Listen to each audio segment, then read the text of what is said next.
Hello everyone, and welcome back to Rogue Trader. Been a while. Not that long. Well, for me, it has been. Yes, you were Definitely less ill. sick. Yeah. And today, Stray is off celebrating her birthday. Happy birthday, Stray. Last time, the explorers explored. They went, having arrived at the Anjan system, they went on to the Necron station there. Sort of giant pyramidal structure. They explored, almost fell for a trap that appears to be set primarily for other Necrons. And then went the other way. Yes, the dedicated betrayal room. There, you guys found a map that shows every single Necron world in this sector. And I had to spend like half an hour giving it to you because fucking my image editing software really hates my computer.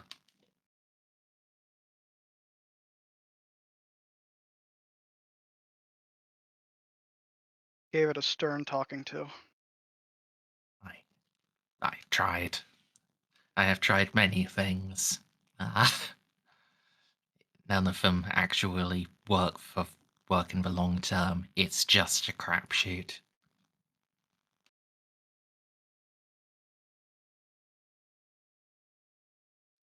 Well, But it'll work yeah, eventually.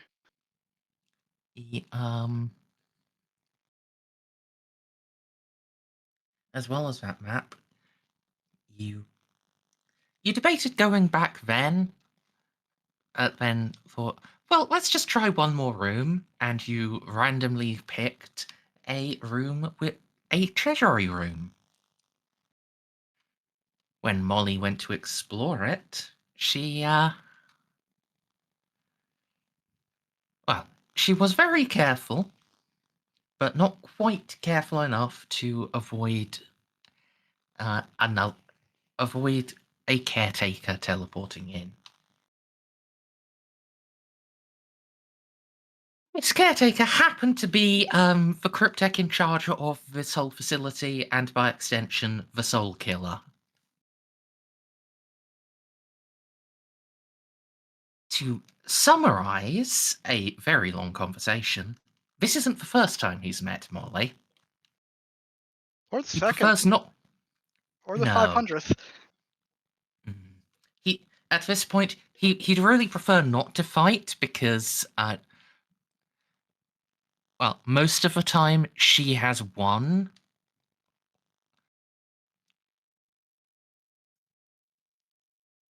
And well, instead he offered a deal. Work with me so I can get the soul stuff and knowledge required to reverse biotransference, and I'll not only then turn off the Soul Killer, I'll give the entire human race upgrades. Bring them to the same level as the newborn Necron tier. Create a race synthesized from the best parts of both, and with it, rule the entire galaxy.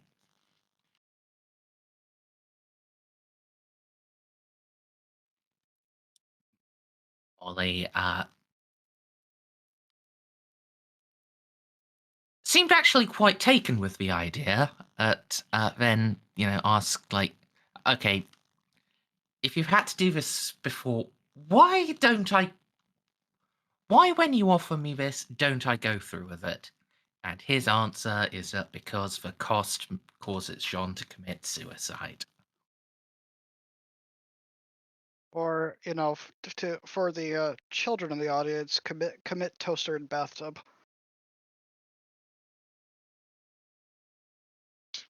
Like there's young people watching this. I really hope not. Yes, the plan also involves safely consuming the God Emperor.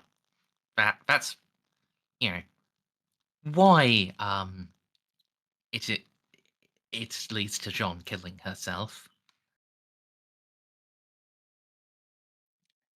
And Molly snapping out of the this sounds like a really good idea.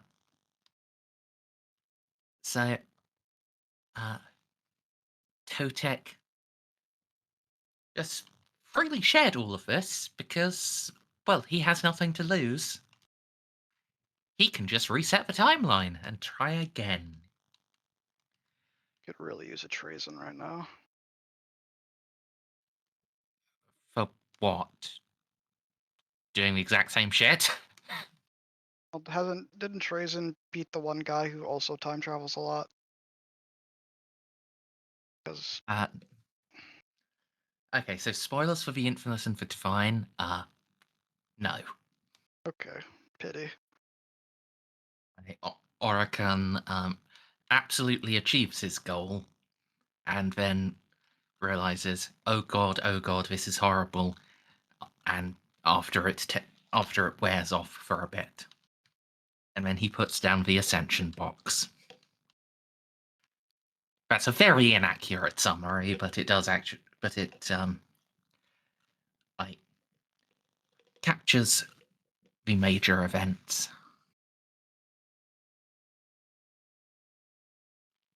Uh, anyway, uh, after that, Molly left to go and think about it and talk to Jeanne,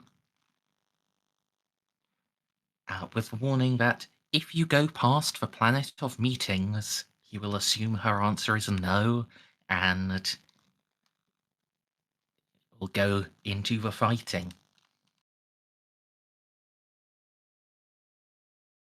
Now, during the conversation between Jeanne and Molly, uh, your persistent irritator decided to attempt to irritate you some more. Now, Savin, if you could take over the recap here, as it was very late in the session and my memory is not so great. Well, it was time to debate philosophy with Frank again, because of course it was. That is what he exists for. But in so doing, Jean got him to finally fess up that yes, his plan here, his goal in coming to this sector, is to try and find salvation because he got a vision from Jacques back in Gothic sector that if he comes out here, finds little shit, then he can find his redemption and come back to the light. And after that, John was like, okay, well, if that's what it is, A, why don't you just say so, buddy? And B, fine, I'll help you. Jesus.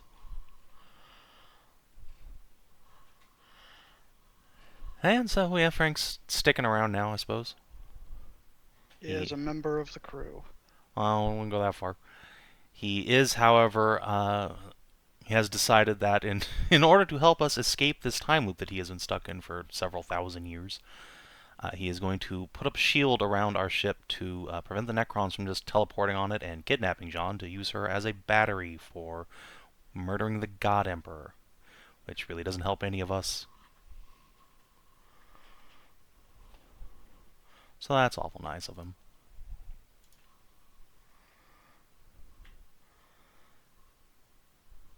And yeah, other than that, let's see. He told Jeanne the Emperor's true name, which is funny. Uh, He has a name. yeah, it's Neoth. Why does Frank know Neil. that? I don't know, but he does. I thought it And was I Clive. no, it's Josh. Come on. Name's Jeff.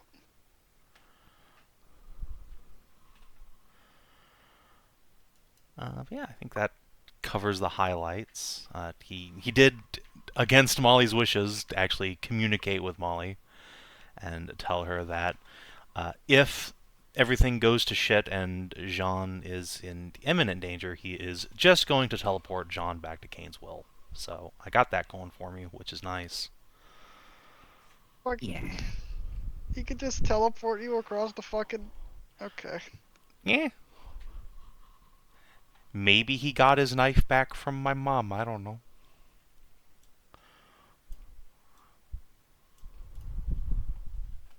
Alternatively, his Right. means of teleporting is to just go tell Juno I'm in trouble, and she'll use the knife to teleport over here and come get me. I just need Mom to come with the minivan and pick me up. I need an adult. I am an adult. I need a different adult.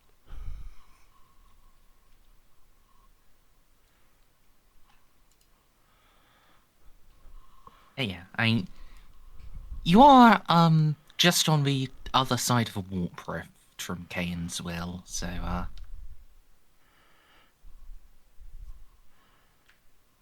this out of any where you could go for demonically powered warp travel, this is that is basically the ideal situation. Yeah, pretty much. Then it turns out that Frank has taken that entire warp storm as his personal domain. Just where he's set up shop now.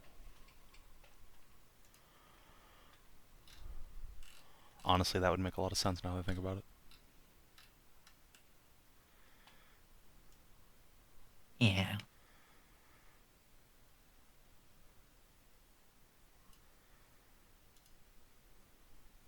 So,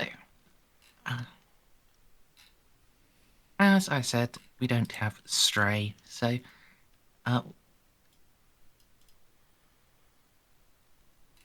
everyone had voted for taking a bit to do a nice little side quest. Namely, exploring your own ship. Didn't know we had a break room. For a foosball table.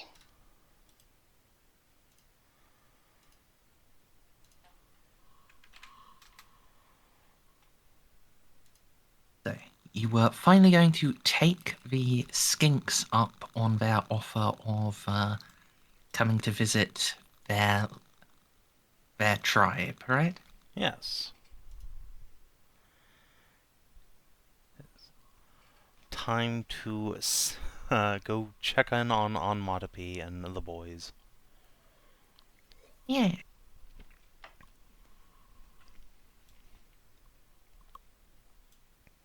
So, are you just gonna yell hello into one of the vents? Yeah, I think John's gonna leave some, like, delicious food in the vent and try and lure a skink out to talk to it. But then, yeah. Right.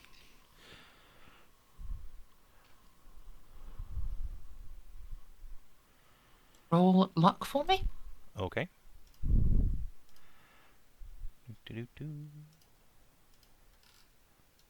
Fail. Okay, but not a horribly bad fail, so. Yeah, it's not a whole gas that comes and eats my food. Yeah,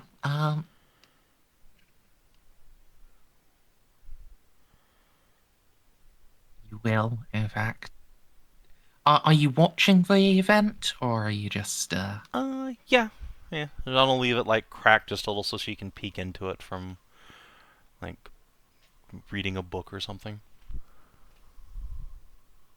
Alright.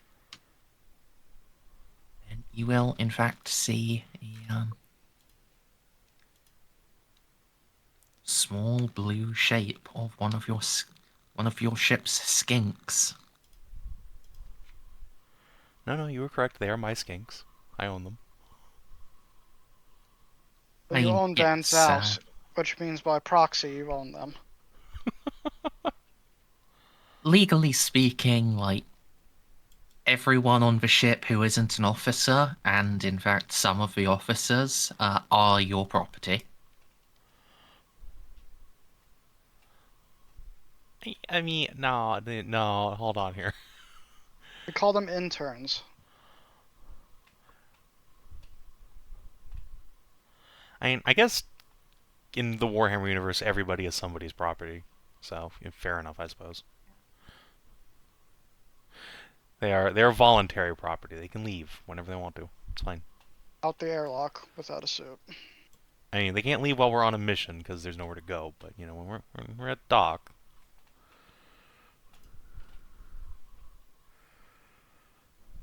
Anyway, yes. When Jeanne sees a little skank poking around up there, she'll just key her little translator unit. Hello there.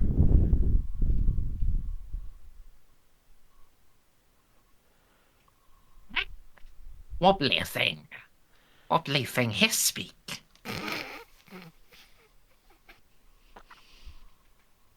Wobbly. Jeanne will try not to laugh into her hands. Yes, I can speak a bit. Some time ago, your chief on Matapi offered to host us down where you live. Could you take me and my friends there?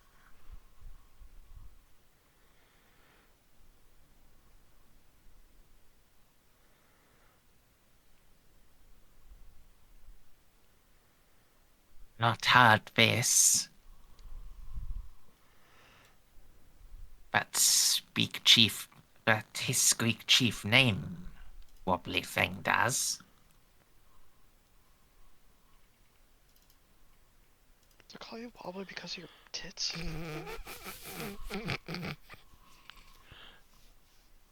Jeanne buries face in hands and just giggles. Yes, I speak true. You can go and ask him if you like.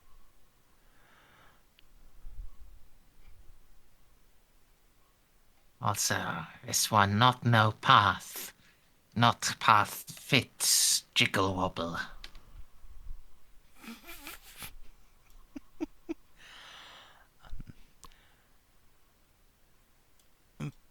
Perhaps from the Arboretum there is a path? The forest?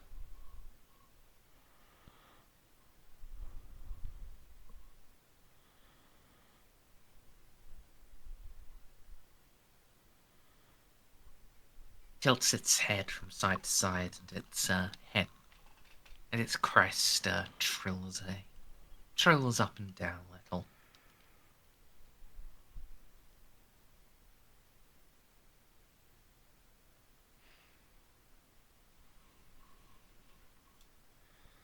Not no path, but jiggle wobble.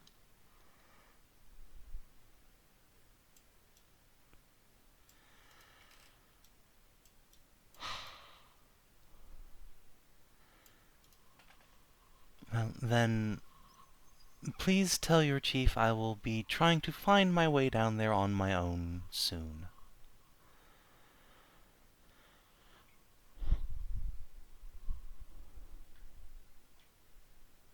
Wobbly thing gets stuck. Only thing will not get stuck. Not again. Shut up, Xiph. It didn't happen. I didn't know I was here. You're No, he fucking dragged interjecting. You better be here. Okay, fine. Yeah, Xiph was... John was sick of Xiph being so angsty and depressed, so dragged him. Also, because Xiph never got to see the lizards. Skink says, yes, wobbly thing gets stuck. Path! This. It holds its hands close together. And then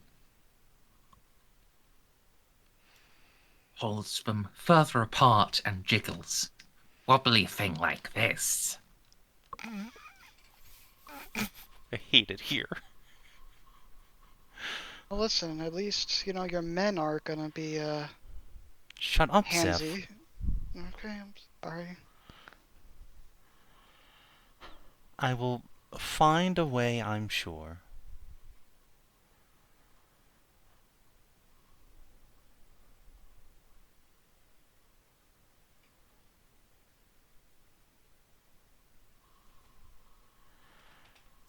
Jeanne is at this point going to stand up and put her hat on. She's gone from laughing her ass off to like, no, it's not going to happen. Shut the fuck up. Yeah. Pull her greatcoat over her shoulders. Xiph, Ozzy, Kitty, why don't you come along too? Bring guns with us just in case, or we're gonna assume this is gonna be peaceful. I assume it will I be mean, peaceful. if bringing Kitty and me here, we're ready for things to go south. Bring my I pistol. will. Yeah, I will bring mine as well. Yeah. Safe than sorry and all that. They probably don't even know what guns are, so that should be fine. I know what wobbly things are. Shut the fuck up, Xiph.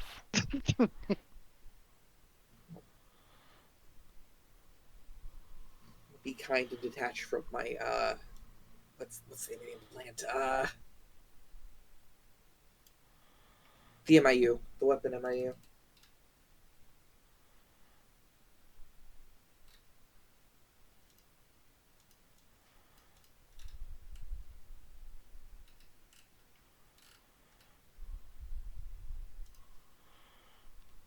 Actually, we should bring Van Zaus too, because they worship his head. You know what? Yeah, this is our away team right here. Just Molly can be in charge while we're gone.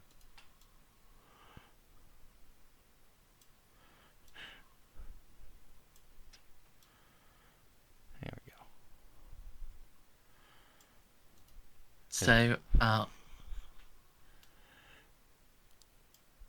If worse comes to worse, I can just send little buddy ahead with a teleport homer.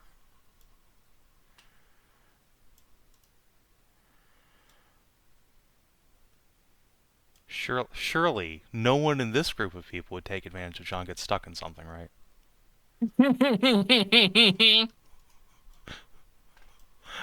I have surrounded myself with trustworthy individuals here, right? Right? Xiph has Kalchev. If there is any groping from Xiph, it is purely platonic. And probably accidental. Yeah, sure. That's what the Vanguard said. They're just respectfully grabbing my ass. So if I ask for never mind, I'm not gonna play this game. Right. Let's swing by the Arboretum, grab some fruit as a gift, and then oh gosh, we've found out where they were, so it should be a pretty short walk from the warp core. Although maybe we don't want to go to the warp core. That's full of radiation. Crew quarters then.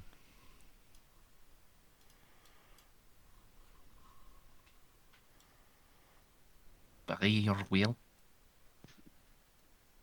Do we have a handkerchief? Jeanne will pull one out and hand it to Xiph. Xiph will then hand it to Van Zaus, in case you need to give it a touch-up.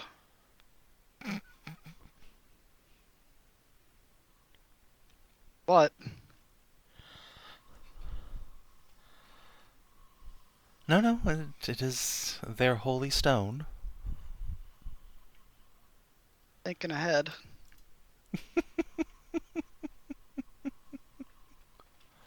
Sorry if that makes you upset, Zaus.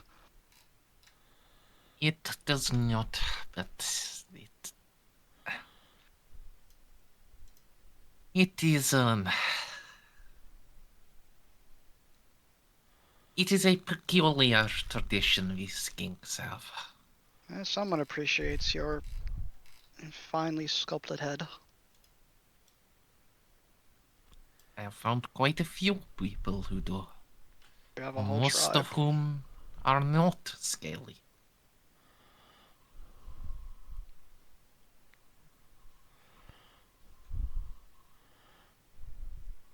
A lot of things. It is a very fine dome. Now, let's see if we can get into some side passages.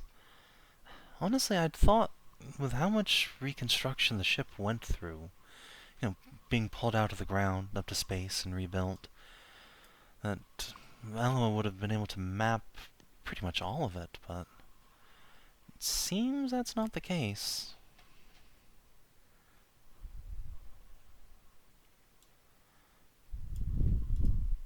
Certain sectors were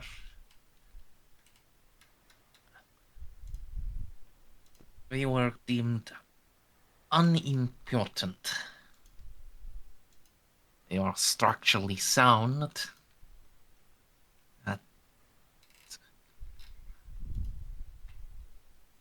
Not relevant for any systems that needed replacement.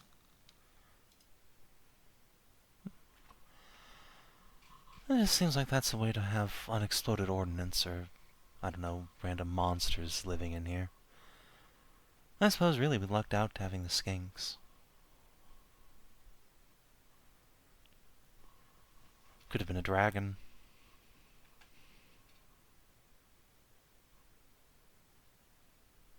Not Dragon. impossible still. Dragon like a bigger skink? Yeah, imagine a quadrupedal skink that can fly and breathe fire. Does it look as cute as them? Yes. Okay. However, it can bite your head off after it incinerates you. Pretty sure most things could bite your head off with enough effort. I don't think that's true. It's best we don't find out. At what point does it transition from biting the head off to gnawing it off? I guess when the neck snaps. I think if it's not in, like, too good chomps, you're gnawing.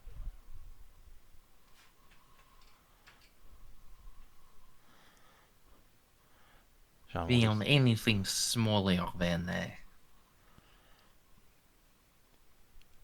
actually sort of would struggle with that.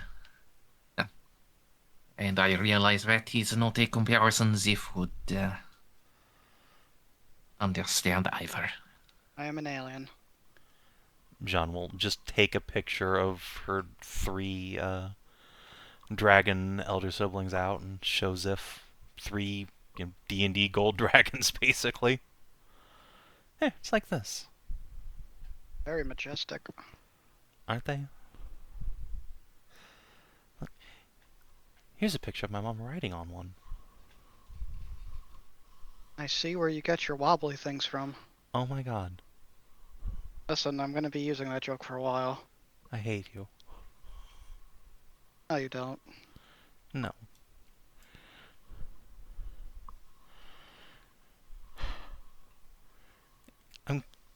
One of these days I'll find somebody who can make a bra my size again, though.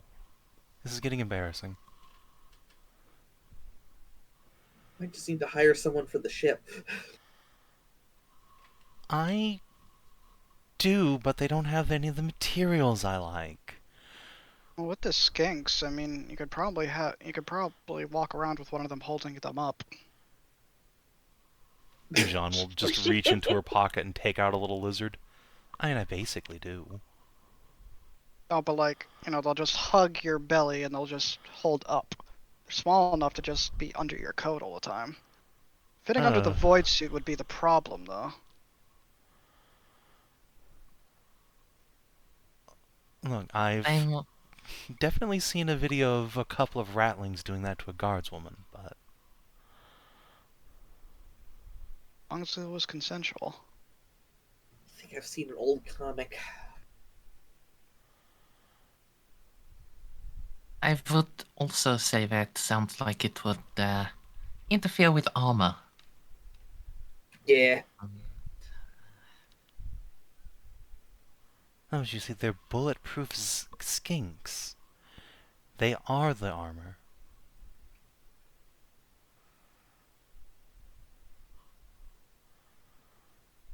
I wouldn't rely on that myself.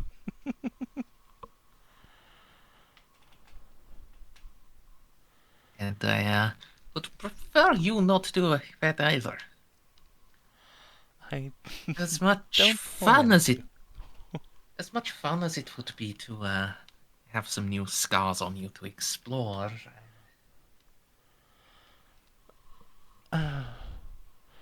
Don't worry, just wait for the Most next of Space Hulk. I'll get fragged again, I'm sure.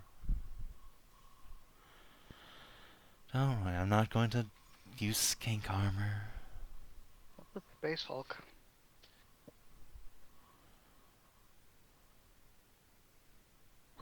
a Space Hulk is randomly drifting intact structures.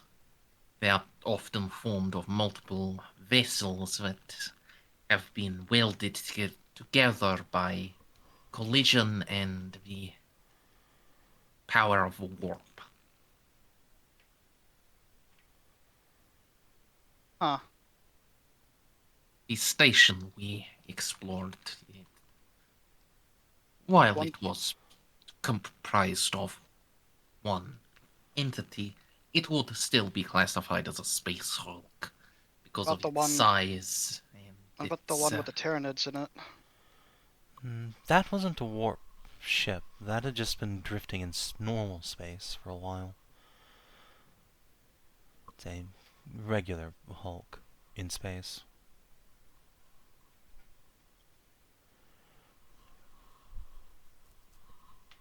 Oh well.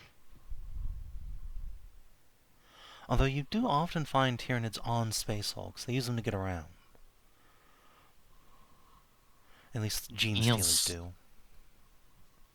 As do orcs and some traitor factions.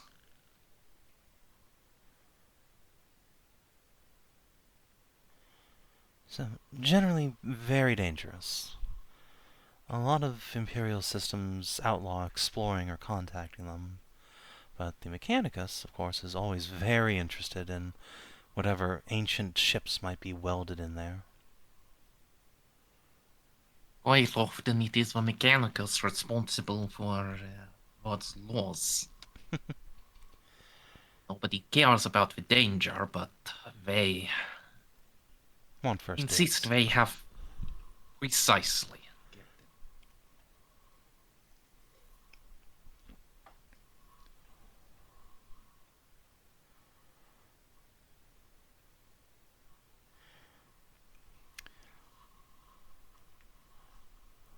So as we're having this conversation, walking through the ship, how does the crew respond to just having the captain walking through their normal crew decks?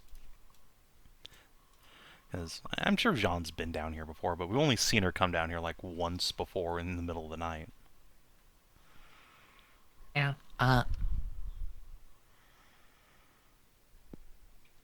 they maintain a respectful distance, salute as you go past.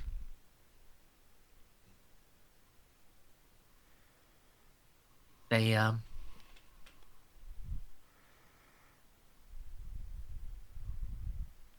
seem somewhat surprised to see you, but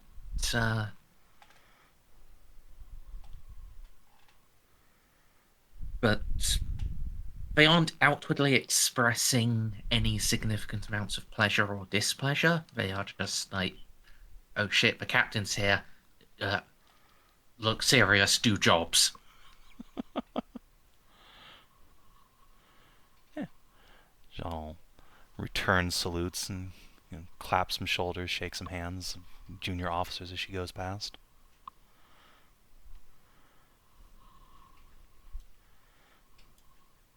Probably end up kissing a couple babies, as you do.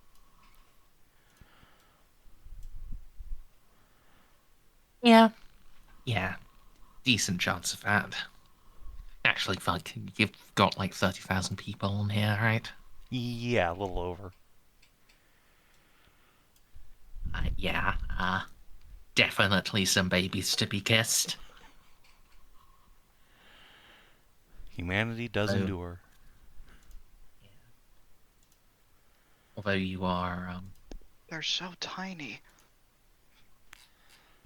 you are more approachable than many captains. You are still a bit of a revered figure. So getting your blessing for the newborns is it's definitely good luck. Excellent. Jeanne will glance at Xiph. What? Do Tau babies come out much bigger than this?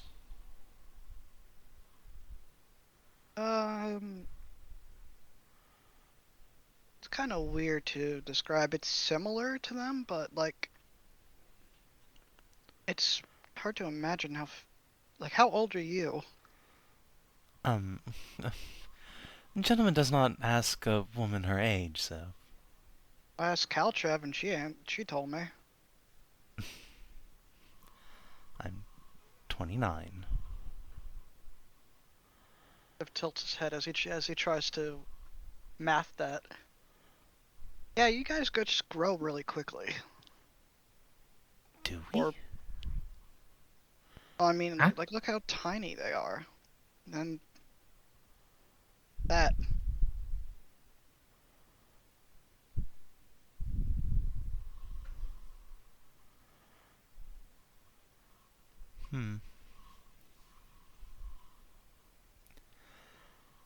So, They like, also have very you're not coming out of feet. eggs, right?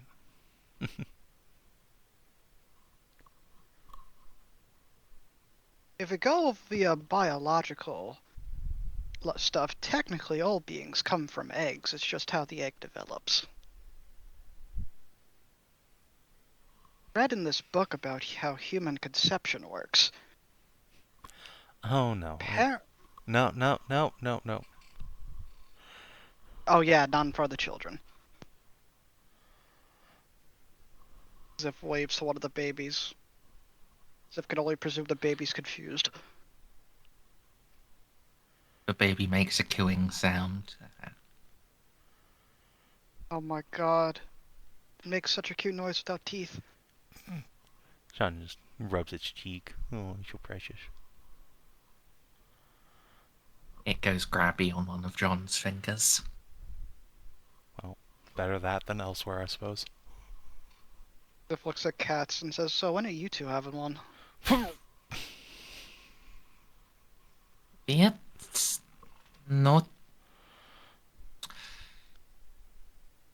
Uh, at present, it's not uh, biologically feasible. We would require assistance, and we haven't talked about that yet. Not in any real way, at least. Oh yeah! You're women. You don't have the... Xiph, like, makes the gesture. Hole in finger. Jeanne just face palms. No, no, it's just I assume with the brass balls, that's the term, right, that the captain has, that you would have something there. Well, then again, there is a difference between... No, I'm not going to finish that thought. I don't like getting slapped. Except in bed. Lady Galachev has been training you well. Atta girl. Xiph flashes back to one of the nights where Kalchev was riding... Where Kalchev was fucking riding Xiph, and then she slapped him in the face, says, "Go harder." Like, okay. Woman's a minx.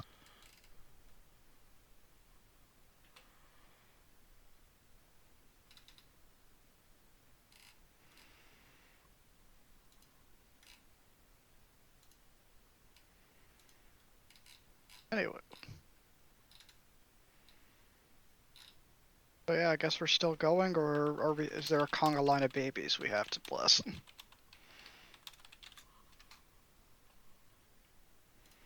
God damn it, chat. Oh no, what are they saying? Do I have to open up Twitch to check?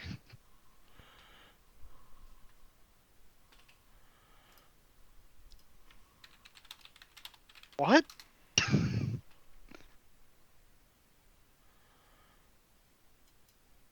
Benbar balls are a are a thing you can insert, and they help with certain muscle exercises.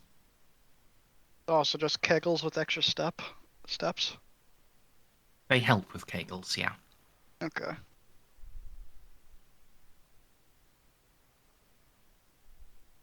At least assuming I'm thinking of the right thing. Yes. They've been used in Taoist sexual practices for centuries.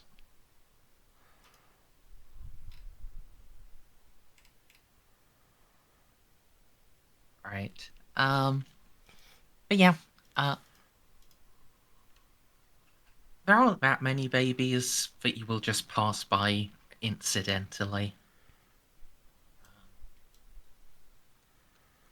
But, if you linger, people will bring out more things for the captain to bless or to take a look at. You are the captain, they're not quite going to go to the stage of trying to hawk you some of their stuff, but they might. But some of the ratings might start trying to press gifts onto you. Wow. Yeah. No. Let's keep a fairly brisk pace. We do have places to be. Don't don't want the crew to start showering me with gifts. Don't need that. Although if someone does offer Jeanne some lower deck hooch, she might. No. Learn what happened last time.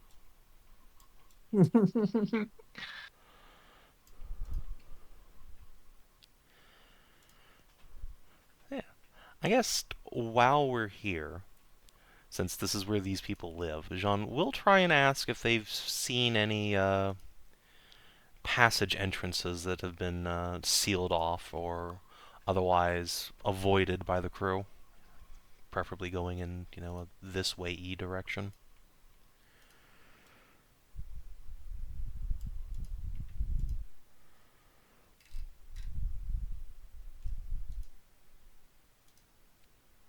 See, want something like that? That sounds like the inquiry skill. Alright, sounds good. I have a Van Zaus to help me, which is nice. Yeah. Do. Hey. Actually, that's a bunch more DOS, because lol bonuses. Yeah.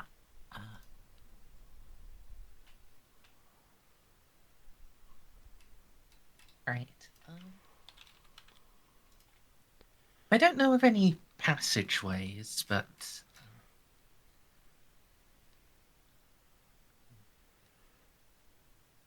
they do know. You are able to learn there was like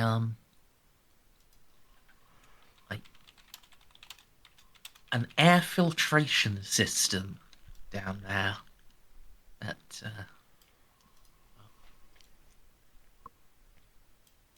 has generally been turned off and disused as well,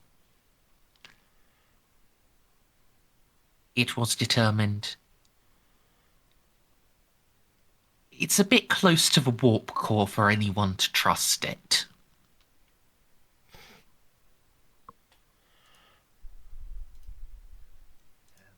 While the passages there aren't sealed off, people don't really have any reason to go down there. At least no legitimate reason. it is in fact a favourite spot for young couples to who to have a tryst away from the prying eyes of the rest of their shift slash their parents. Oh my kitty, seems we've found the local dating spot.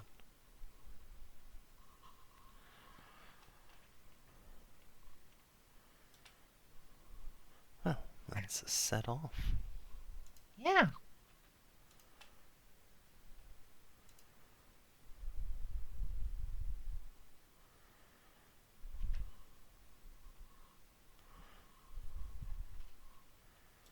And make your way there quite easily. You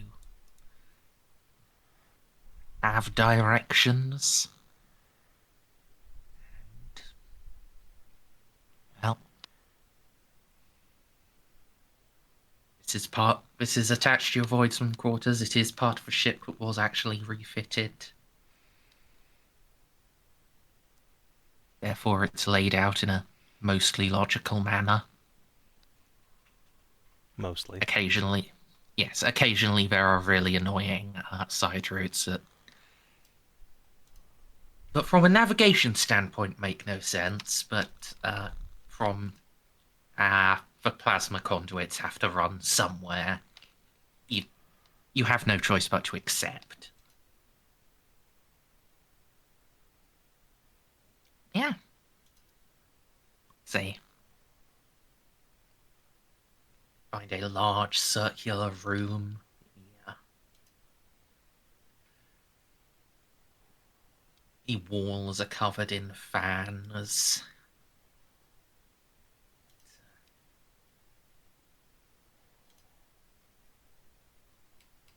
And the fans are covered in a thick layer of dust. Probably even if you wanted to, you'd have a hard time turning this on again with all that dust. But enough care has been taken that they aren't rusted into place. And of course, actually, in the center of the room there is a great, great air purification machines. Stacks of filters and chemicals for purifying. See, does the Pride have one of the slightly fucky, no, you have clemency pattern. You don't have the like type of life sustainer that just drugs everyone. No. That one's a little fucked up. I'm not gonna put that on a Dandrick ship. Yeah, we can leave that for the new Texan fleet. Oh no. It's fine, it just spritzes barbecue sauce into the air.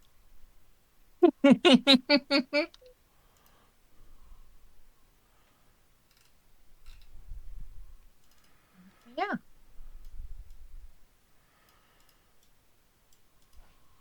So, do we have to climb through the fans?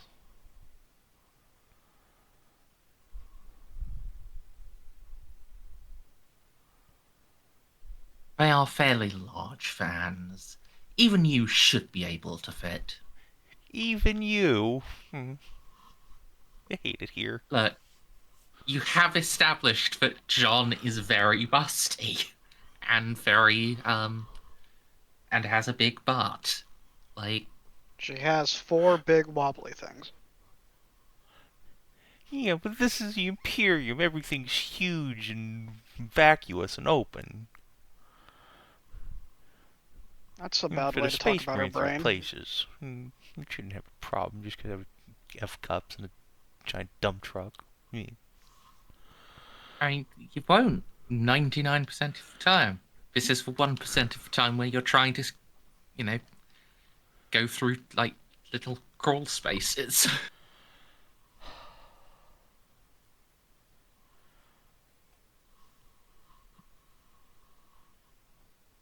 Jeanne is just gonna take her greatcoat off and fold it around her midriff. Okay. I can fit through here. I can fit through here. I can fit through here. Let me go first. Oh, sure. Don't want someone else to go first? Maybe help pull?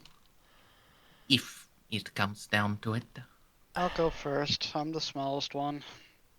It's a lot easier to push. I have to say that so depressingly. You know, I was picked out at a young age to train to be an assassin by Mayror. I should be able to fit through any little air vent duct. What kind of assassin do they want you to be? A swordswoman. It was when I was like 8. And then puberty happened.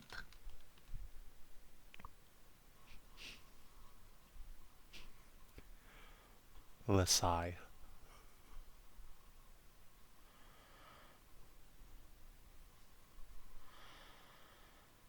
Okay, go ahead, Xiph.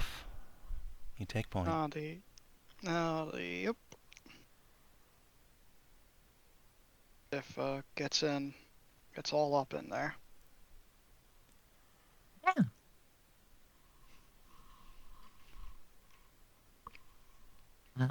Could you just give me an agility roll, please, Xiph?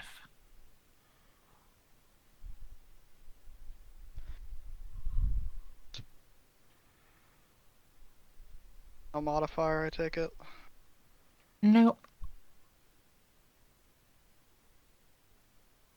Plus 10.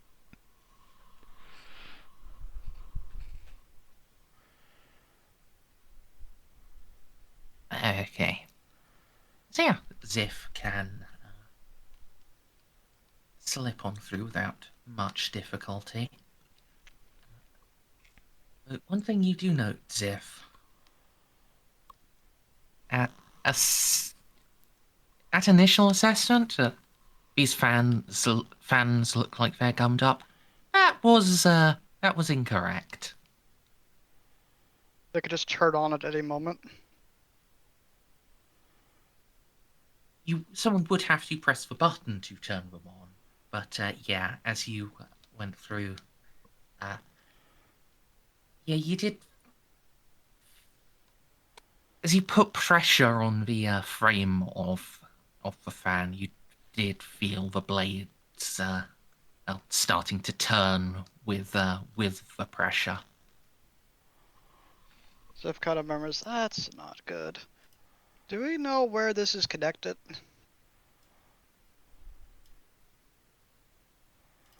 Like, There is a control console right in the middle of this room, joined to the air purifier. there's no outside area where, someone may accidentally turn this shit on. Engineering may have a remote override. Well, yeah, probably should message them not to touch anything over there for a little bit, because these are absolutely not gunked up. Right. They could turn on at any moment. Maybe we could just unplug them from the console so they can't turn on?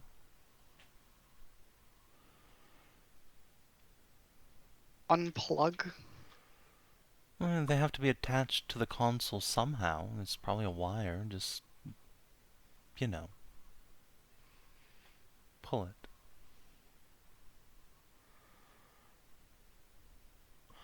Alternatively, we could not be incredibly over-paranoid that for no reason whatsoever, this giant fan is just going to turn on while we're climbing through. Yep. Let's head off then. Just Oh, gonna you guys glance have to at get through. Van Zaus, who's the only person on this side of the fan with tech use. Like, gonna nod towards the console. He'll get on that.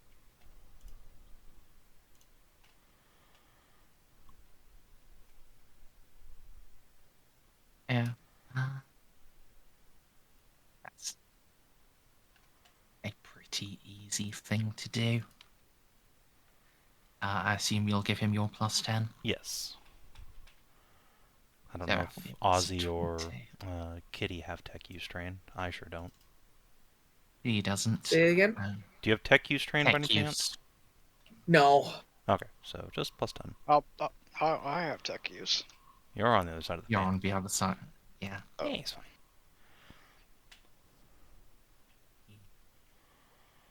I'll temporarily disconnect the power. There we go. Okay.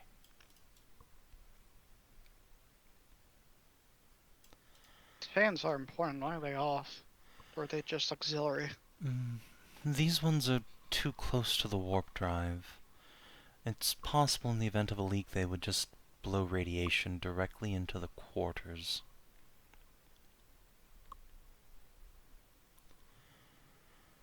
So it looks like the crew's decided they'd rather get their air from the deck up.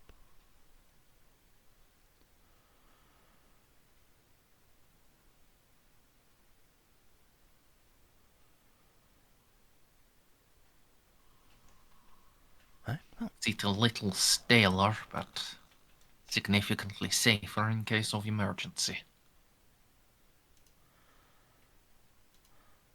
I wonder if Molly could rig up a failsafe into this vent, so, you know, it would just automatically shut off in the event of any sort of emergency in the warp drive. I'll make a note of that for her later. In the meantime, Jeanne will attempt to clamber through the vent. Yeah. The truth. Could you make an agility test for me? Not again.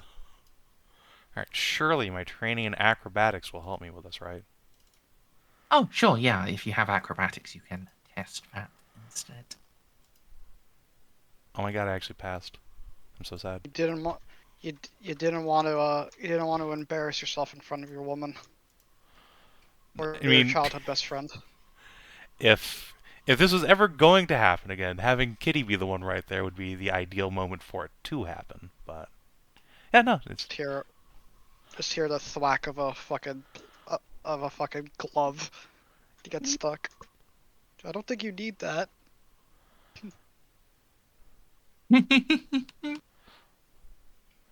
fine. It's Yeah. fine.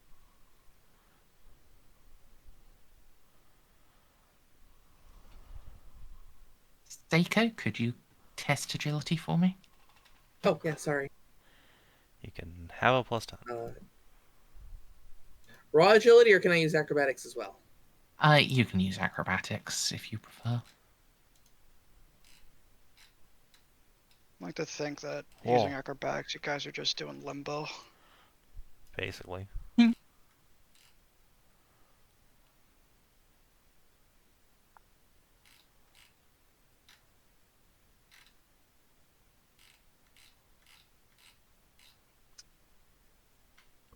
Wow, You'll good job, team. get through without without accidentally putting too much pressure on the fan and getting your clothes torn up. Oh, that would have been a real shame.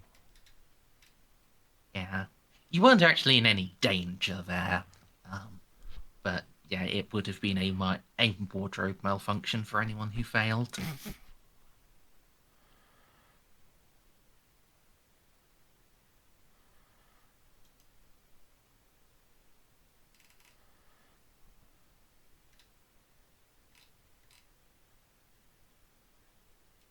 So, you have now progressed into the air ventilation system.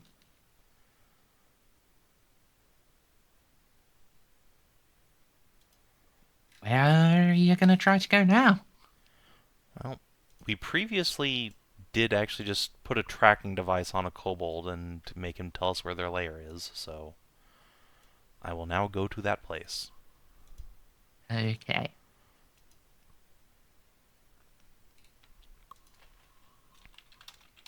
Yeah. You,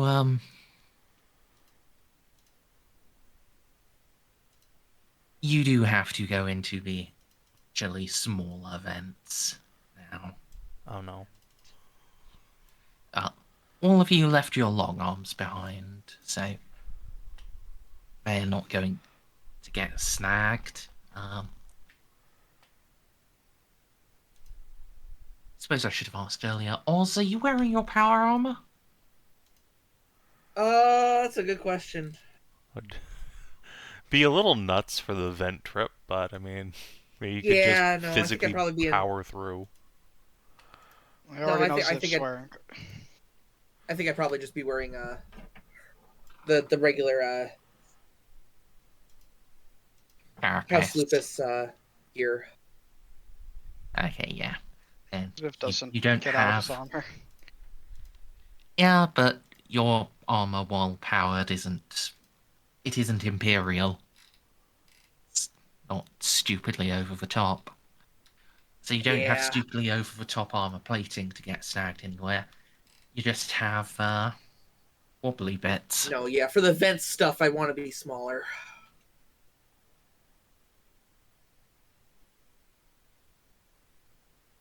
So, uh,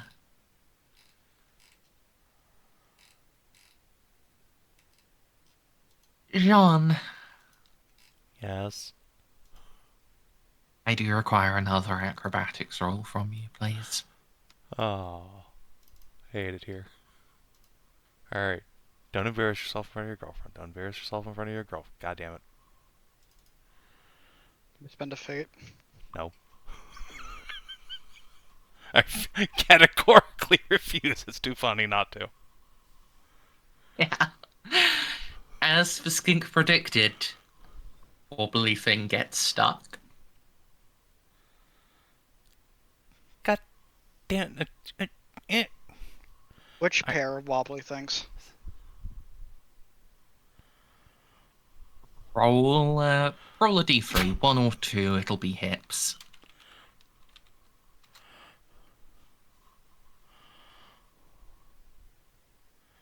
Yeah, The classic stuck in a wall. yeah. Then tightens up a bit, and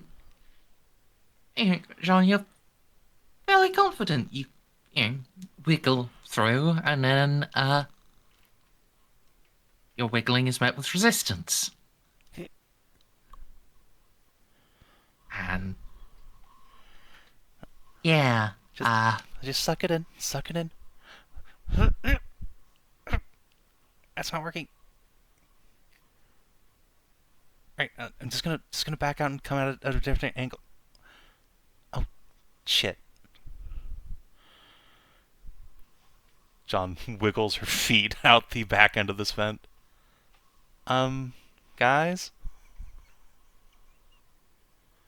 I'll grab her left arm.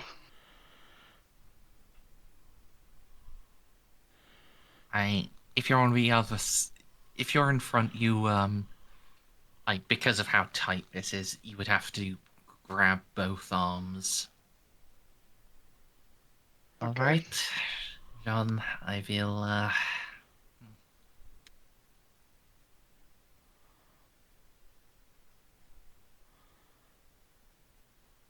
You'll let's grab your hips, shoulder press against one cheek.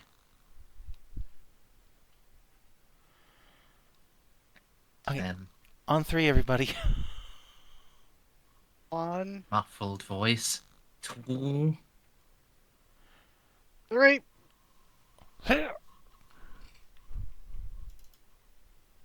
Right. I'm going to assume Cat has a higher strength than Xiph. Yes. I don't think it's possible not to. Yeah. And I also assume Jeanne will give her the +10. Yes.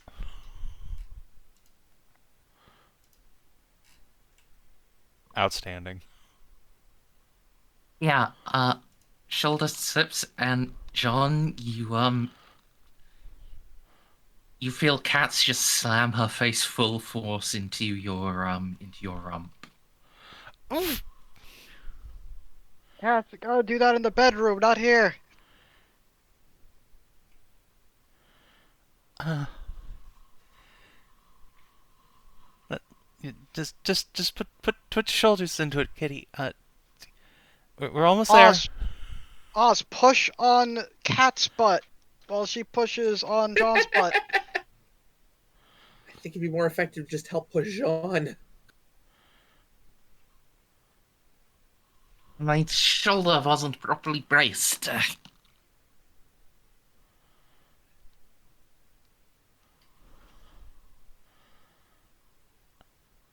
Listen, just try again. Try again. It's okay. It's okay. No, we're fine. I'm fine. We're gonna be doing this, and then, like, when we're all said and done, the same skink from before is just standing there, like, heh, told you. So alright, let's try again. Yeah. So,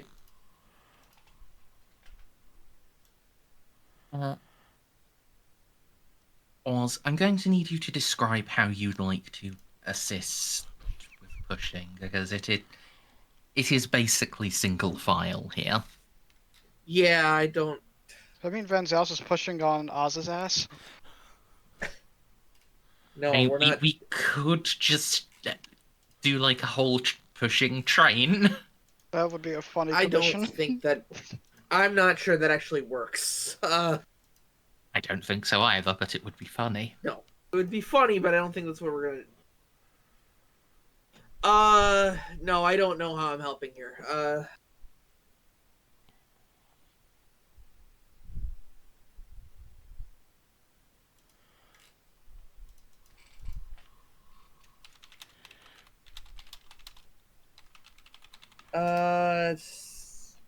Yeah, there's no if it's single file, there's like no way to get in there. Then I don't really have a way to help behind the cats. I don't think that I'm aware of. I can look through my stuff, but I don't think so. Hey, if you have something that could be used as lubricating fluid, that would be an assistance. Yeah, well, the only readily available ones would involve us taking all our pants off, but... Well, I mean, hold on here. Look, Jeanne's wearing sin skin. That's what she's, and that's very, slick, oily material to begin with. We just need to. Someone just needs to reach into Jeanne's satchel, which she can't get to herself, and just pull out a bottle of lube and just make it happen. You were carrying lube with you? She's wearing a fucking skin tight bodysuit. Yeah. You better Oh, believe yeah. she's Okay. ready to oil that thing up. That's right. Okay, yeah, fair enough. Second, I was about to say, like, I knew this was gonna cats happen. even use a lube for. Yeah, we can get the lube out. Imagine God's most fucking embarrassing use of a teleportarium. We need HQ to teleport down a bottle of baby oil so the captain can get her fat ass unstuck. It wouldn't be the first time. You saying fat is very mean. We say plump. We say thick with I'd say as many curvy. C's as can actually fit. If the boys start discussing that, like in character, John's going to suggest Xiph come bring his neck within arm's reach real quick. I don't think that's good leverage for pulling yourself. Not for me.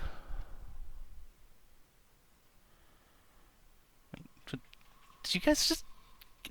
It can't be that hard. Just push. Come on. Let's see if the addition of lube is sufficient. Oh yeah. Yes. Should I roll agility to see if if John doesn't land on top of me? That sounds equally funny. Go ahead. This is a fucking side quest. We can be silly. Fail, please. Yes. Ziff's Me? just flat on his back now. Fucking the anime, Smooshed under- the anime thing of tits and face.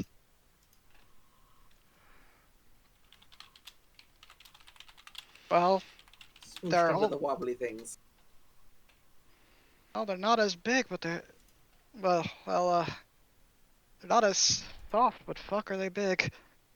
Ziff's just mumbling as John's laying on top of him. John's about to get up, then just pauses and just puts her whole body weight on Xiph. What do you mean they're not as soft?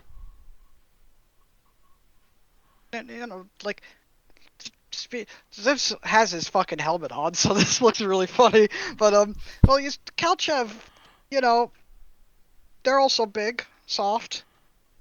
I mean, I'm not gonna ask if I could get a cop a feel to see if I could, rate it. That'd be rude to ask.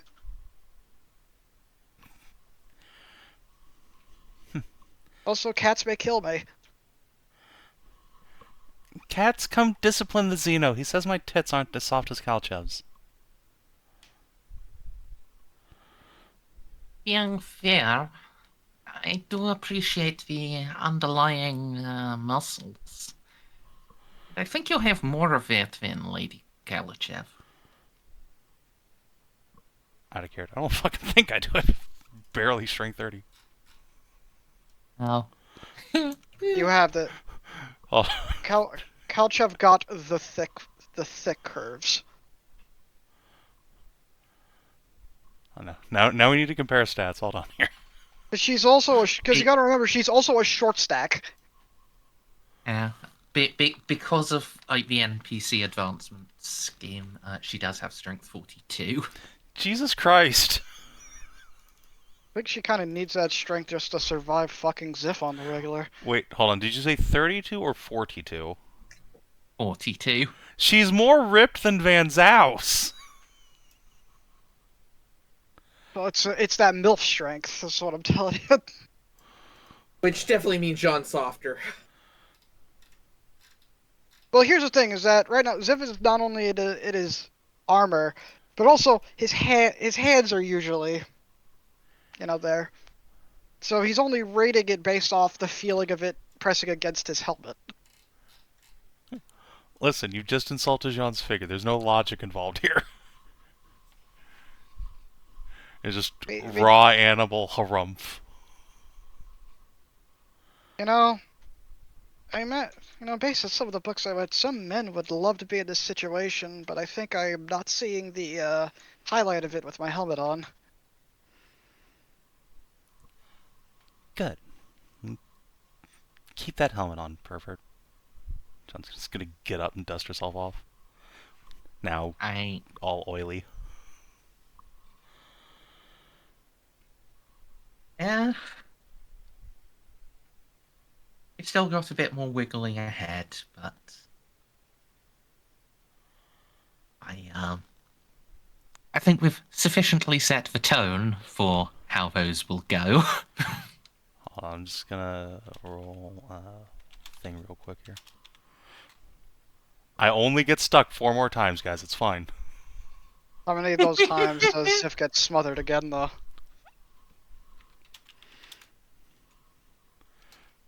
Twice. Alright, but both by tits, or does one time it goes to where John is sitting on Ziff's head? Yeah, okay, you get ass planted once. Okay. Okay, this one's softer. Extremely smug Jean noises. She will just stand up and not harangue you this time. Ziff will lean close to Oz, though, and say, "It's not as big, though."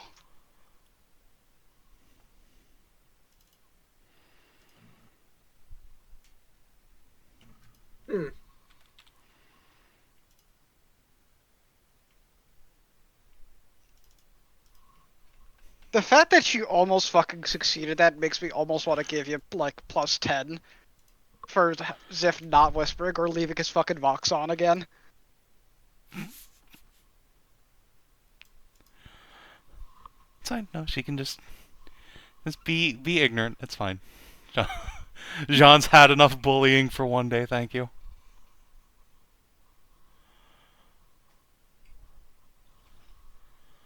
Once the final squeeze hurdle is out of the way, poor Jeanne will take her great coat off again and put it on. I Hi. take that you're gonna teleport out of here, or are we gonna go through all that again? Surely there has to be an elevator somewhere in here we can use to get out now that we're here. Elevator. In the vents. Shut up. Also, we never speak of this again. So, no, I'm not gonna even bother. Let's just go. No, where are you going, skinks? You bastards! Yeah. So, have you, I guess since you've been, following a tracking device, you probably do have a digital map of the ship up to do that with, right? Yeah, if none of us have an Auspex of our own, John will have borrowed one from the Vanguard. Or just brought little buddy, I guess. Yeah. According to your digital map, the section of you are now technically in the warp core. Isn't Mm, warp cores aren't radioactive, right? no, they're fine, Xiph. You don't have to worry about anything. Well, I'm not worried. I'm more worried for you. I'm wearing armor, remember? As if your salvation auger has not beeped yet. If there is radiation, it's not at a dangerous level.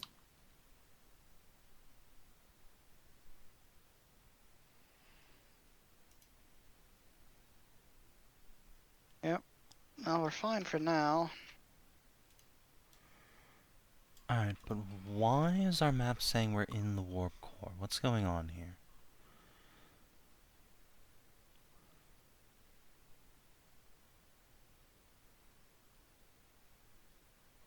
It Boys, figure is it a out. good question. Maybe we found a Tenebro maze?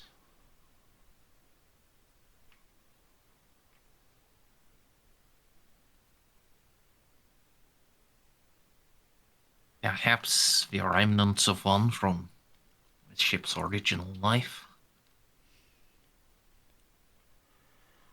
That would make sense. She was made for boarding combat to begin with. Yeah. There was no evidence of that. At least Major Eloa did not report any evidence of it during the refit.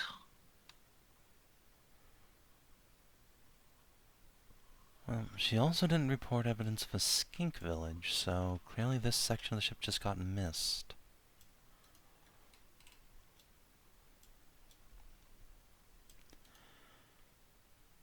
Alright, that's fine. Ozzy and I can navigate well enough.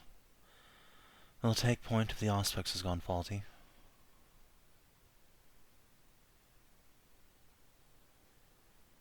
Mm-hmm. Ozzy, you do have navigate surface, right? Or was that just LOL? Yes. Okay, Wait, perfect. no, not navigate surface. I have surface vehicle. Shit.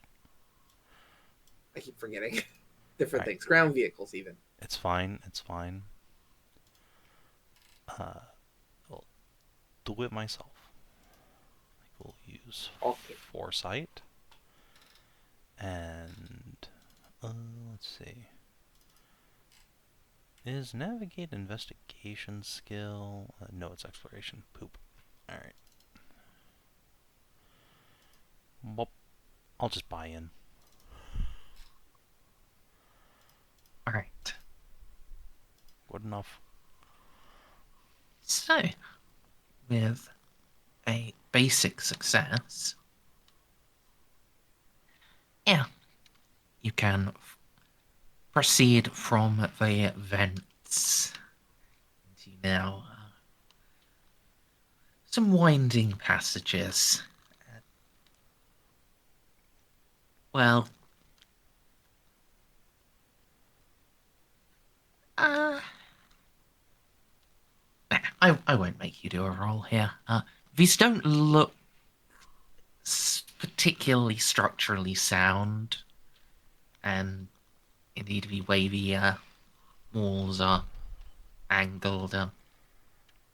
This looks like a deck of a ship got squished. Hmm.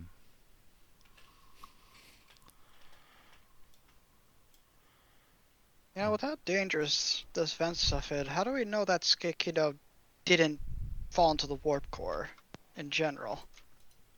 Well, he was kept moving after we found where their nest is. What if he found the tracker and just left it here? Well, because he kept moving. I don't know if he still has it on him, but I'm pretty sure he's still alive. Was it moving right now? Yeah. Yes. Alright, so he does still have the tracker on him. Well, how far away he is in meters? Please, if this is the Imperium, we use feet. JK. About 400.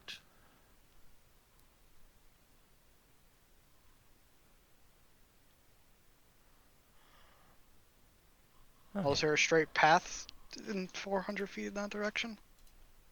Uh-huh.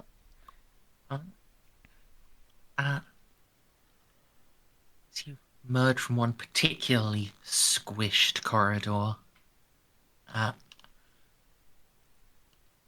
Well, it opens up. It opens up considerably. Yeah.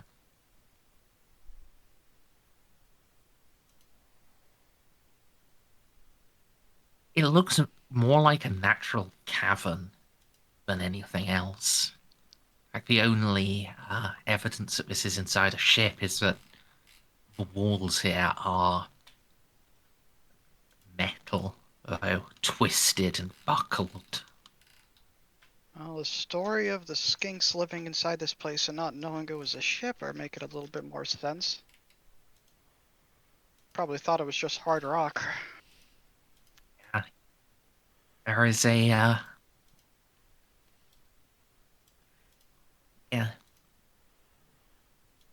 There is a fairly steep but manageable slope leading downwards into this cavern, and within it,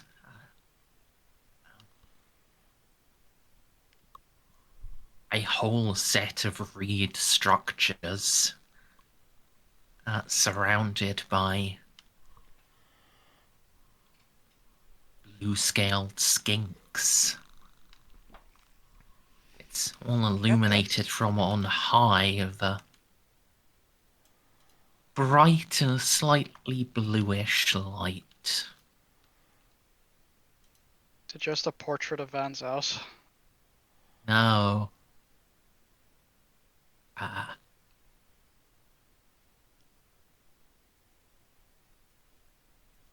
No. That's the bottom of the warp core. Xiph, your salvation auger starts beeping.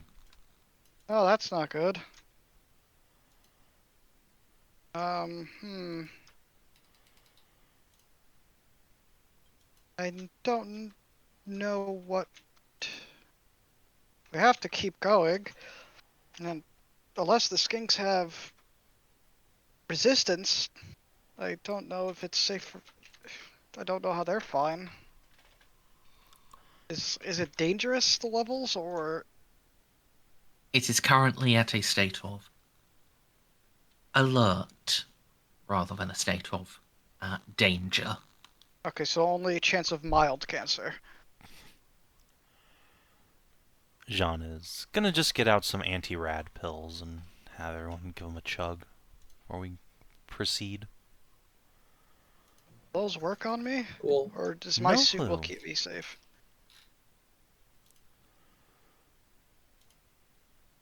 As if you have your own medical kitchen, you have Tau anti-rads. Check, I've been finding myself carrying all human stuff because of you guys. I've only been injured on mission once, remember? I mean, most of us don't get injured very much. We're pretty good at our jobs.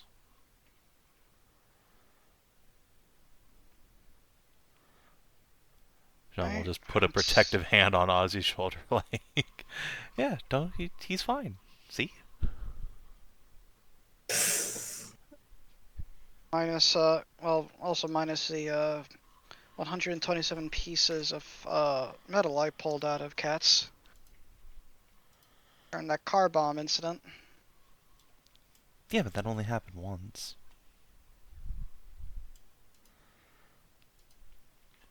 I've been seriously injured once. Cats has been seriously injured once. I don't think Ozzy or Molly have ever been seriously injured. Yeah, surprisingly, considering everything my dad has gone through. I'm just that much of a better rogue trader than Mom.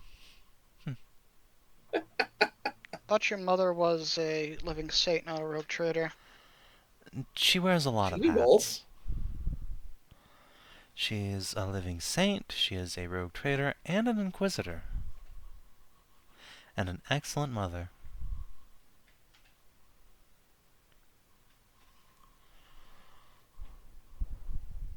If only she had a better choice in company. Hey, take your pills, let's go.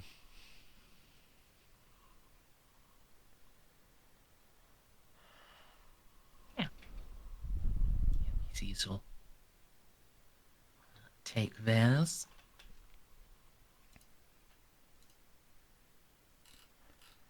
By now you can see some of the skinks are stirring from their bathing in the pale blue light, starting to look up at you. Jeanne will just give them a friendly wave. What are the odds this is how they get their vitamin D?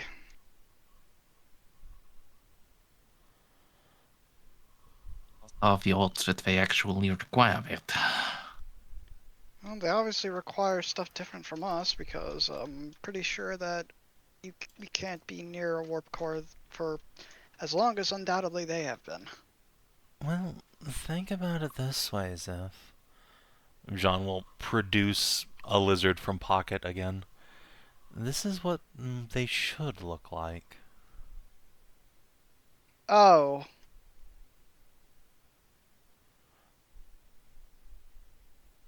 As you hold the lizard out, it rears up onto its hind legs and licks at the air. Okay, they eat that. It's like we're living it. Make you go. It's like the entire area is catnip. They're cats. No, that's cats. Its That eyes are makes dilated. a great deal of sense, does it not, Kipling? Consider the transformation the eternal flame of Lethe wrought. On the ashworms, yes. Exactly. And The concentrated psionic energy. The And after warp core that- produces significant amounts of it. yeah, after the sacred flame, those three started feeding off of psionic power full time. So yeah, that makes sense as to what happened to these little guys. Yeah, your pet lizard is baked out of its mind. I think that's the proper terminology. He's not my pet. I just picked him up on the way here. How big his eyes are. I mean, yes, he's high as balls.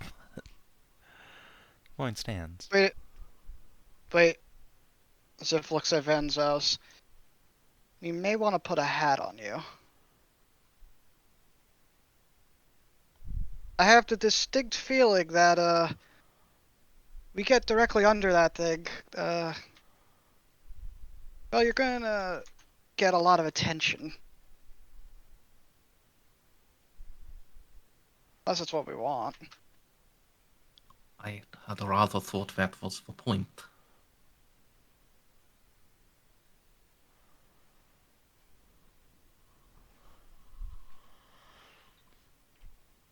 This is a bit different. I mean, do you want to have radioactive rays shining off your head?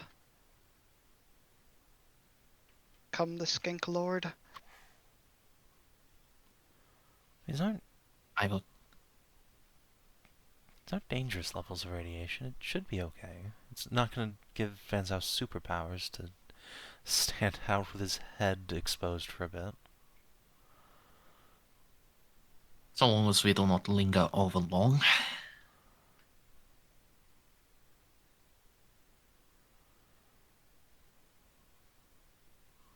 Huh.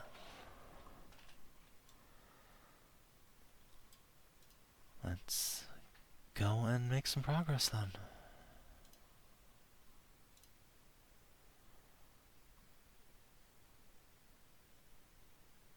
You guys can descend the slope. It's a bit slow going, but nowhere near as slow as heading through the vents was. By the time you reach the bottom, a group of skinks have gathered. You recognize Onmatapi at their head.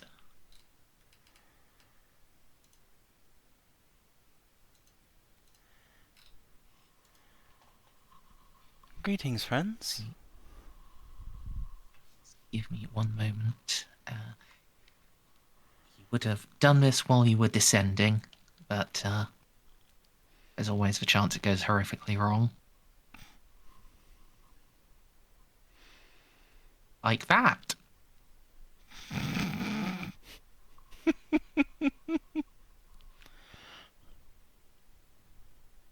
Okay. That's not horrifically wrong, thankfully. There.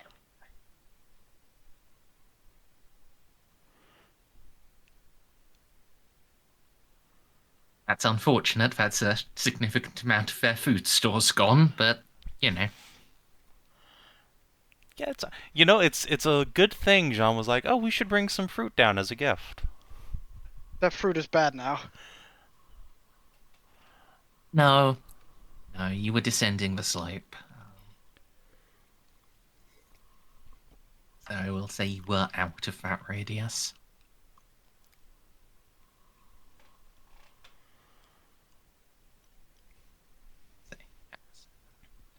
On Matapi will speak. Greetings, Captain Thing. On Matapi was told you were attempting passage. Jeanne will nod.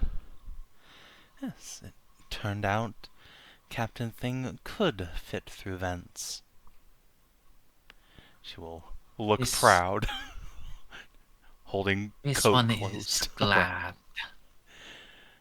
Jeanne looks proud while holding her great coat closed around her waist so no one can see how her little bodysuit's torn around the hips.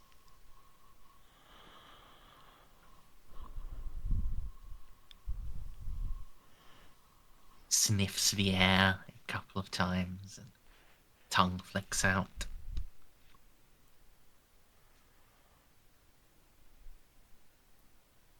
This one is curious.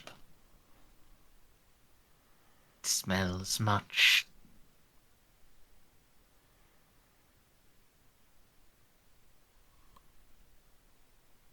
Not no word for it. Fun time fluid.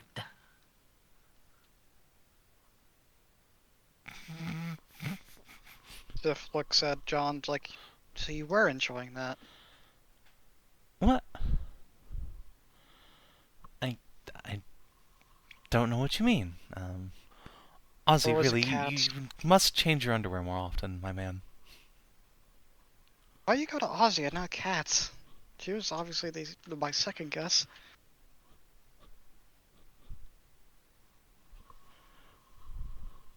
I missed it. What happened? What? The skink is accusing John of liking, what would we call it? Constriction play? No, the skink said it could smell fun time fluid. And John was like, Probably Ozzy, my needs man, you lube. gotta change your underwear more often. Yeah, okay. That's why I missed the setup. I change my underwear pretty regularly.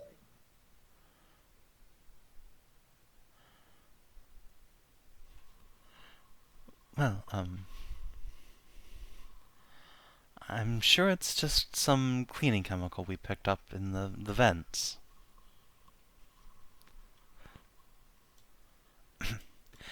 Anyway,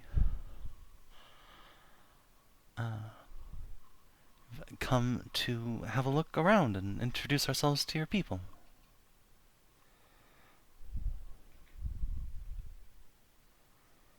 Be welcome, Captain Thing. Cyclops Thing.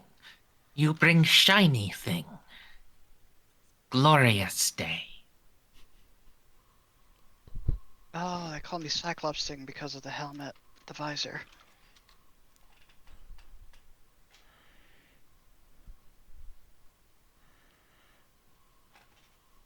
Or are they Yes. calling Ozzy that?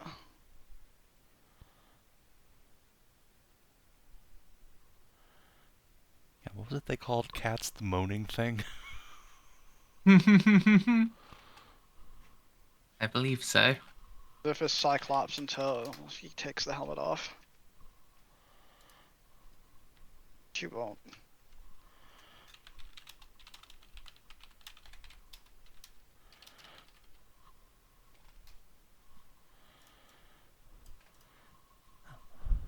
Yeah. You have a nice place here.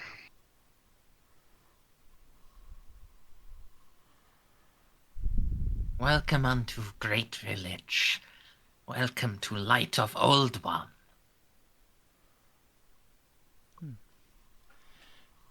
Old one? Onomatopoeia gestures at the shining blue light from above. Old One. Old One has given great blessing. Newest spawning. Many naturally his speak. Captain Thing's language. No longer need call upon power of Old One. Wait, is it communing directly with something in the warp? That is an excellent question. Do any of us have any sort of knowledge related to that? Because I sure don't. Don't think so. can ask Surely Calchev one of later. us must have FL warp or something. Okay, probably not. One time, we could have used Victor or Calchev. Yeah, they are your warp-knowing people. With hindsight, we probably should have brought Calchev, yes.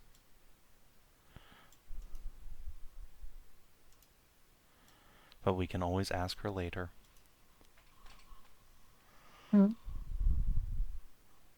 Or, indeed, you and your helmet could subvox her right now. Oh yeah, sure. Definitely. Well, Zip, Calchev, are you busy?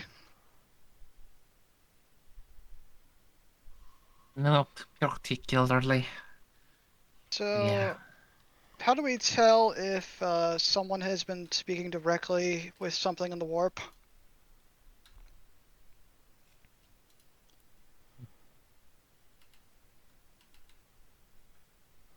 there are obvious signs. Mutation. The appearance of mutation, physical or mental. That's just from speaking with a warp entity, not just by, being with the warp itself, right?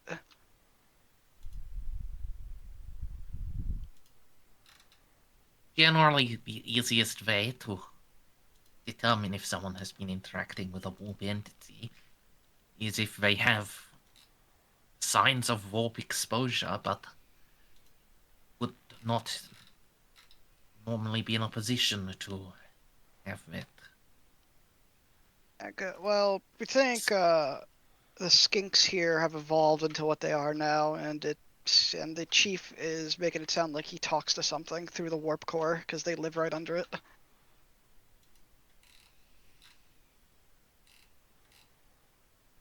It could simply be delusional. Well, they're getting something from it. The moment we walked in here, one of the normal lizards John had started freaking out. Well, not freaking out, more like I got high as balls.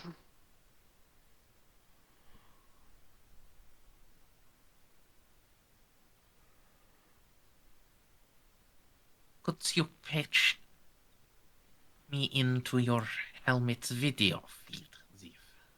Oh, yep. Wait, how are you gonna see? I'm going to get one of my assistants to look. Oh, okay. As if, well, I'll fuck around with this visor settings, and now everything's recording. Excellent. You, guard. Yes, milady? Could you watch... Yeah. Describe what you see on this datapad. Yes, ma'am.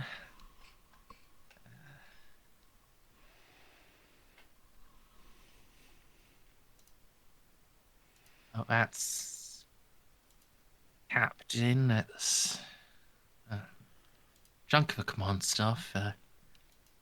Although they look blue. There's a blue light shining on them. Oh, that's a lot of lizards. Why are those lizards wearing...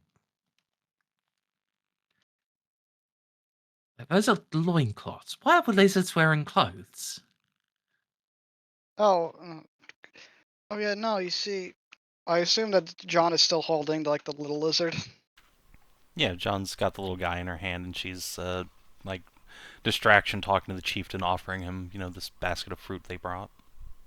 As if,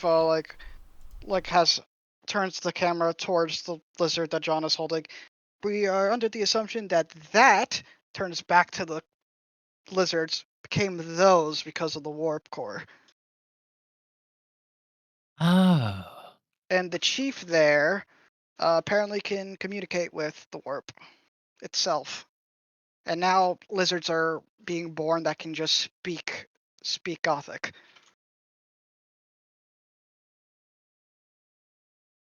Hmm.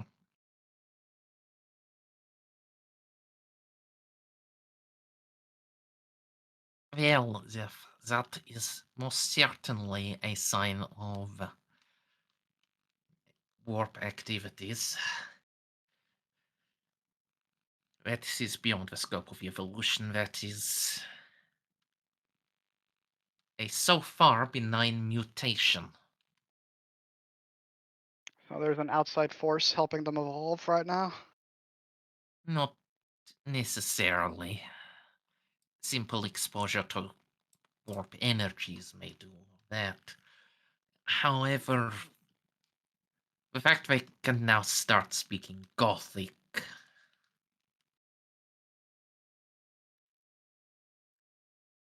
To me, the most plausible explanation is an outside entity interfering.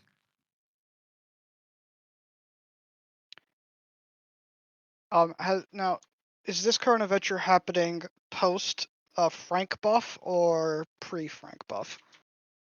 Or Frank's protecting the ship?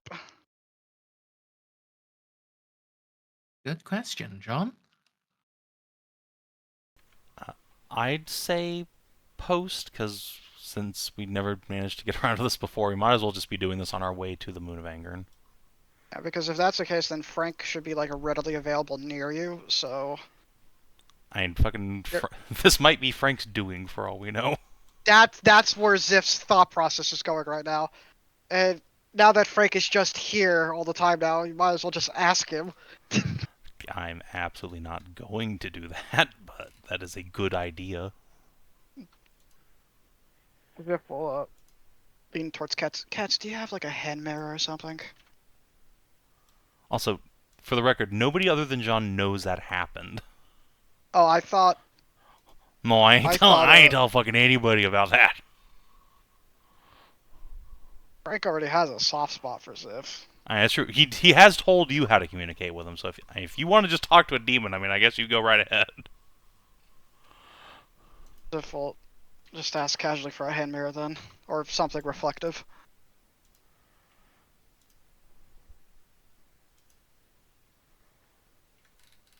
Yeah. You have something reflective, or like a hand mirror, or one of those makeup case things?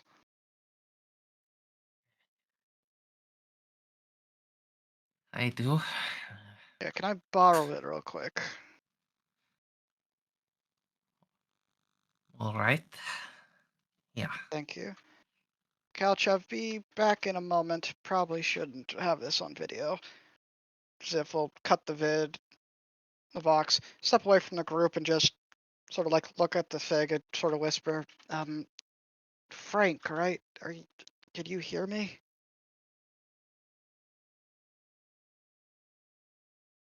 Faintly, but I can indeed. Did you do anything to the lizards here? No, it was not my doing. Because they're obviously talking, because the warp obviously did something, and something's influencing them. And, well, you're the only warp thing I know who's always around, because you keep stalking John. That's how I even knew that that you'd probably answer me with this.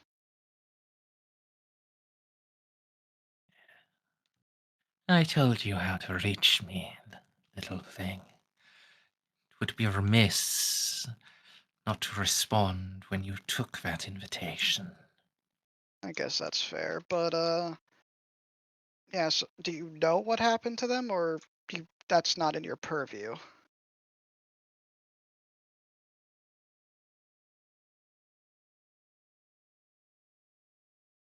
I can guess.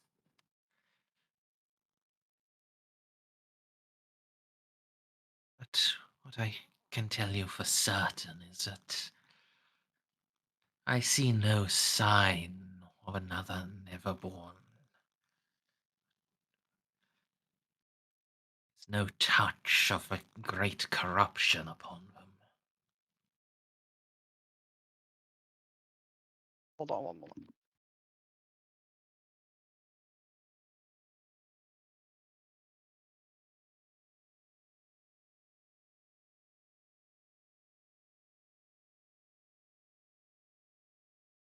All right. Well, I guess thank you, Frank. I've told you before, Apis.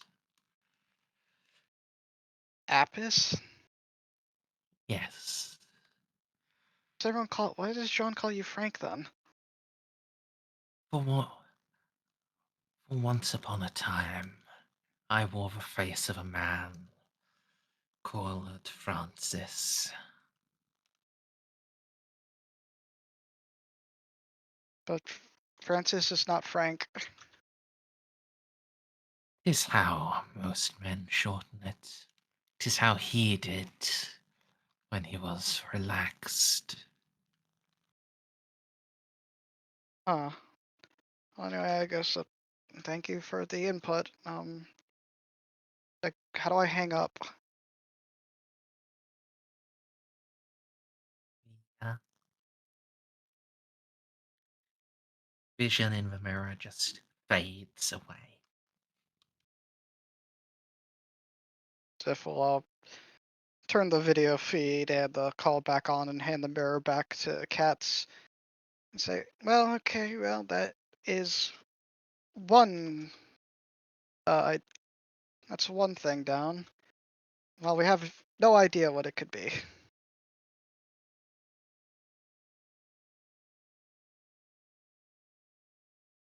So yeah, I guess we just start dealing with this now.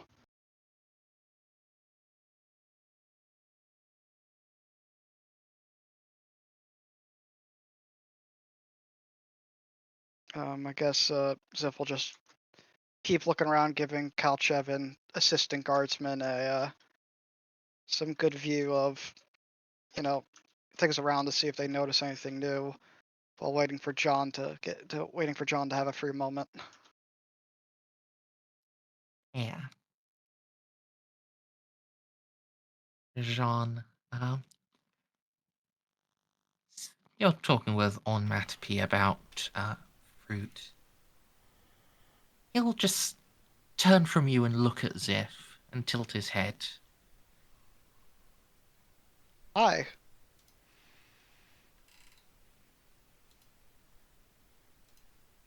Is something the matter, Chief, sir?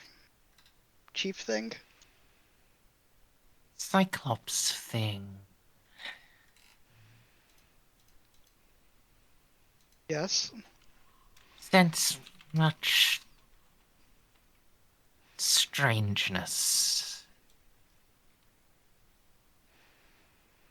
Xiph will casually just lift his helmet up real quick. I am what people call strange around here, yes, and then put it back on. Cyclops thing is also blue thing. Blue Clop. Xiph just says randomly. This Not one knowing will why not call you Blue Club. fair. But yeah, I'm pretty strange. Is it a certain kind of strangeness?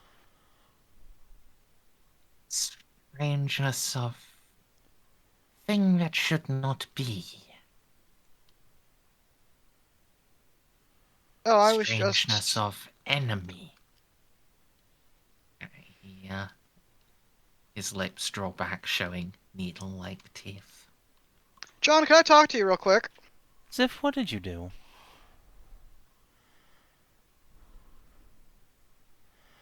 I meets the call again. Yeah. Well, Jeanne is just going to put up a finger to Automat, being like, grab Xiph by the scruff of the neck and just pull him back. so as if mutes the audio. So I was based on what Kalchev told me, it's possible that something is actually influence them, causing their increased evolution, right? And well, I was like, well, I don't know any stuff about the warp entity, but then I remember your stalker, Aphis, told me how to call him, so I just borrowed a mirror and I asked if Oh, wait, he no. did this. Xiph, no, you don't do that. I'm just going to thump you on the side of the head. Well, on the bright side, it's not him, but he did say that there is something. He just says something about it not being a Neverborn. Okay, well that's good. And considering they think you're touched by the enemy now, that would suggest it's not a demon, because they don't like demons. See, look, I helped Yes, in probably not a the good way. most ass-backward way humanly possible, or towly possible.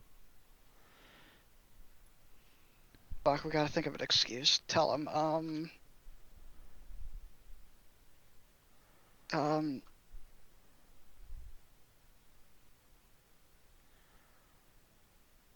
fuck. I can't think of anything that doesn't sound stupid. Okay, Jeanne will return to the front of the group and tell Xiph, like, you stay in the back, mister. Yep, I'll be right over here.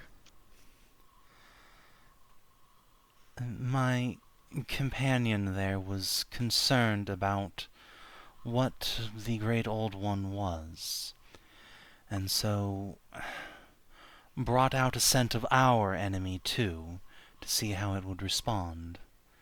We are happy to see that you hate them just as much as we do, although I wish he had not done so, for it is a polluting thing.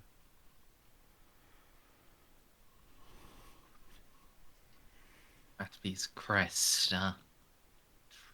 drills a few times for just standing up all the way. Captain Thing speaks much truth.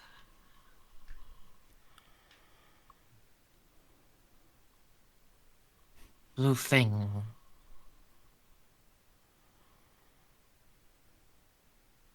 way it moves, way it speaks, seems innocent, ignorant, not malicious enemy. Yes, his kind, before perhaps this generation, had never seen the great enemy before. They are mostly ignorant of it.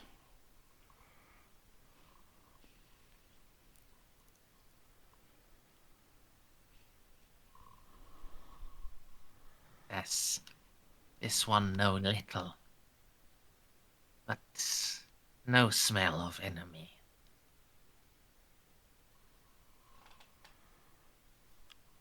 Jeanne will smile and nod. Well, perhaps you could tell me of your Great Old One in your words.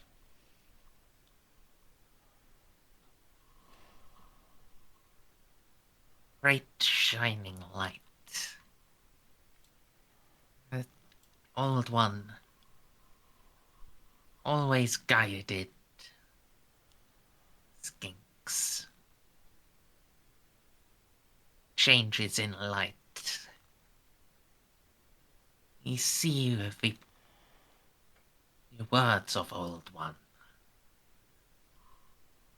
The great plan it lays out.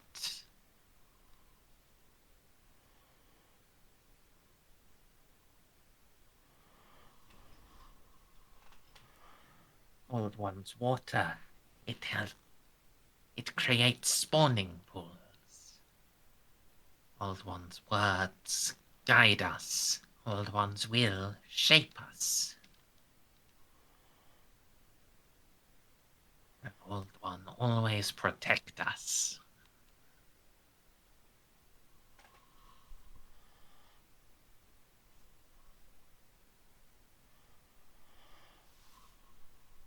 Jeanne will kind of open her mouth, put finger over it, like, huh. That makes sense. I would love to hear more about the words of the Old One.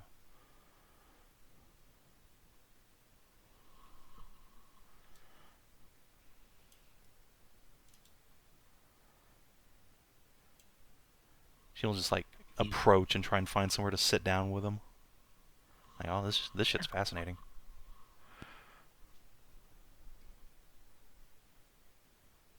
On Matapi will turn and say something to one of his attendants. You've still got your translator, so you'll understand. Bring gather tablet. Skink will scuttle off. Motherfuckers have the Ark of the Covenant down here, oh my god.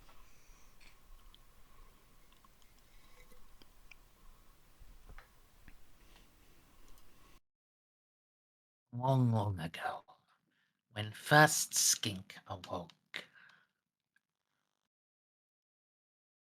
saw a light of Old One shine down, and it smite enemy thing. Tall enemy thing,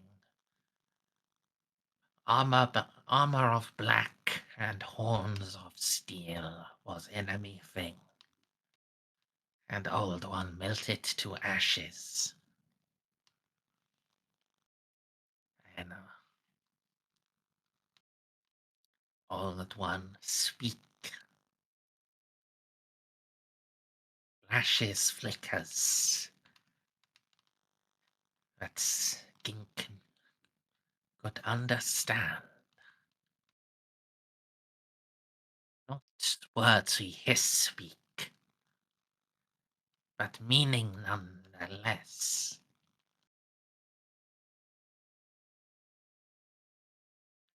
The skink laid eggs in pool under Old One.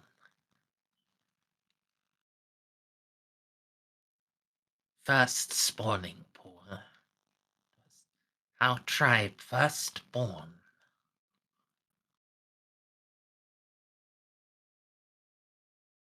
Long ago now.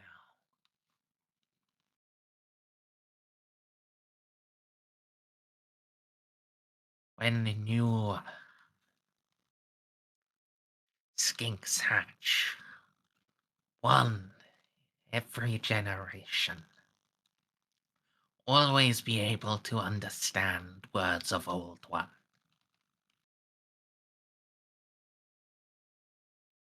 I've tried show teach many others.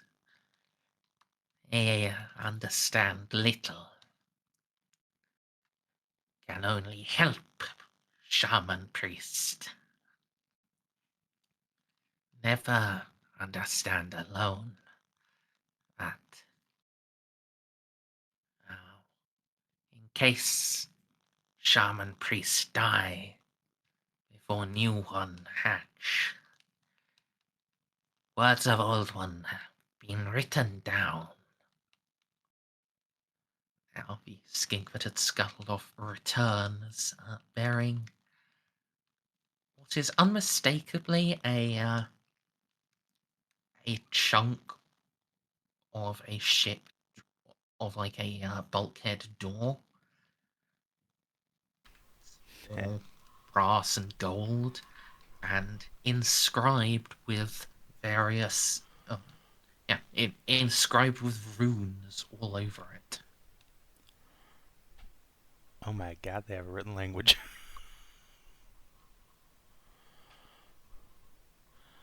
Tablet prophecy of Old One.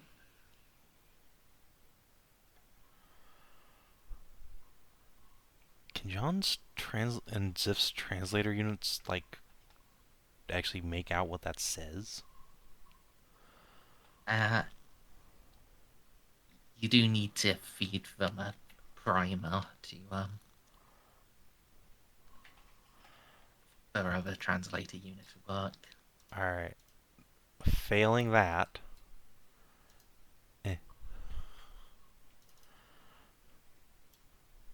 You can make an attempt, as this is a very different alphabet. There will be an additional -20. Alright, I have a 5% chance. Let's fucking go. Wait, no, I have 15% chance because I have foresight. You can take a few minutes reading this. Oh. Well, I need to be right back. Alrighty. Use the restroom. Welcome back. So yeah, John, you attempt to read the tablet at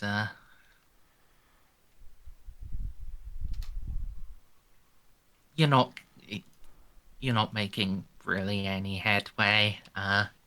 Maybe if this was written in any human alphabet, you might have a chance, but this is just a skink alphabet and a skink language, and it's like you are completely lost. Cool.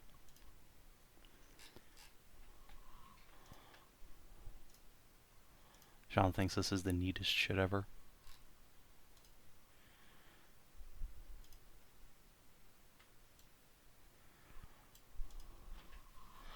So, what does it say?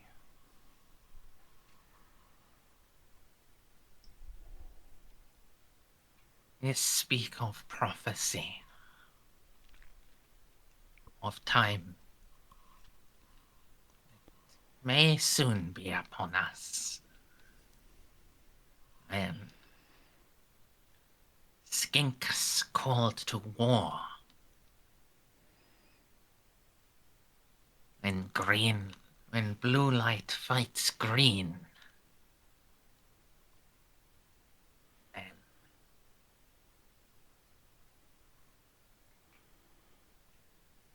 all the skinks shall take up arms and be joined by new brothers. Shall stand with mighty strength.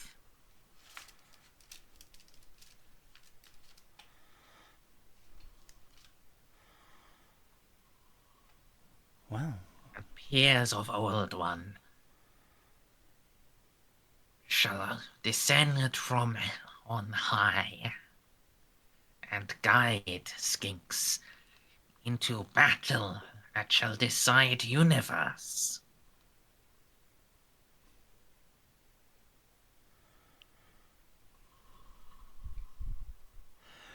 what did he say was going to descend, sorry?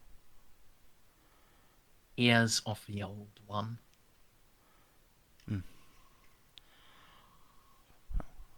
Jeanne will nod at that. Well, you're right. The time is nearly upon us. It's very soon this ship, our home, Jeanne will sort of wave arms around as if to encompass everything, will be going into battle against the Emperor. My God, I think the Old One too are one and the same. Our ancient enemy, one who means to kill the Old One, and perhaps ruin the universe itself. Onomatopoeia's head crest will trill, and you will point at Van Zaus. Yes, and bring pair of Old One. Bring shiny one. Prophecy soon must be fulfilled. Only sign left is a birth of strong ones.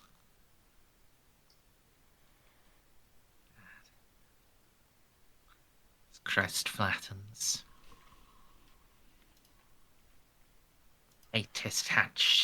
Latest layings. Strange heart. Many skinks struggle with laying. Eggs much large.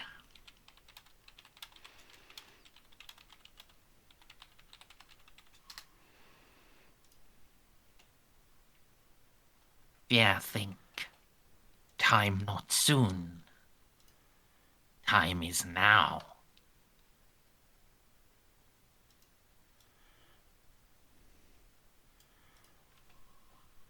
Jeanne will just nod solemnly.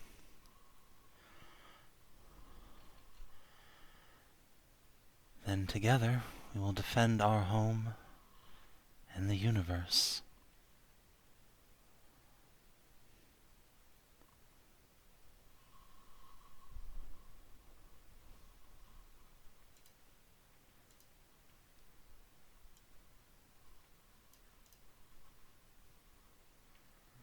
Fear warrior. All of it. But also happy, proud to stand with Captain Thing. Would not wish it was my time for great battle. But if is, would choose no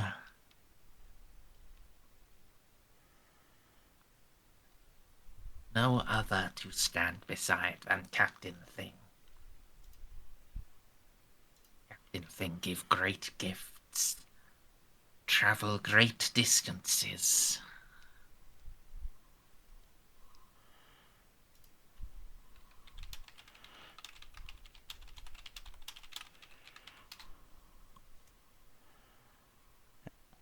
So I'm just gonna slide over to Onmatopi and offer him a hand. If he takes, he's going to get big hug.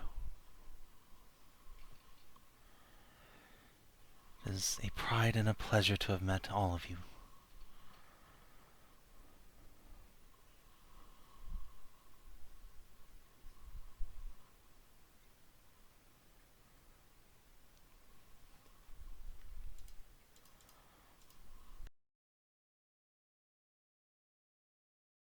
Right, both hearts. Yes, yes.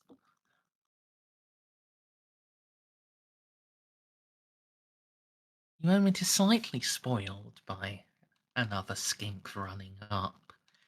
Its crest is pressed flat to its head and just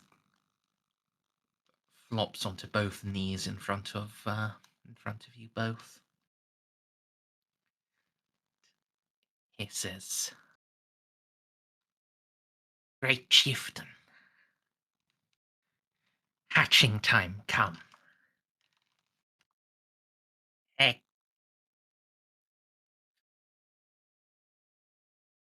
First egg open. Much large spawn within.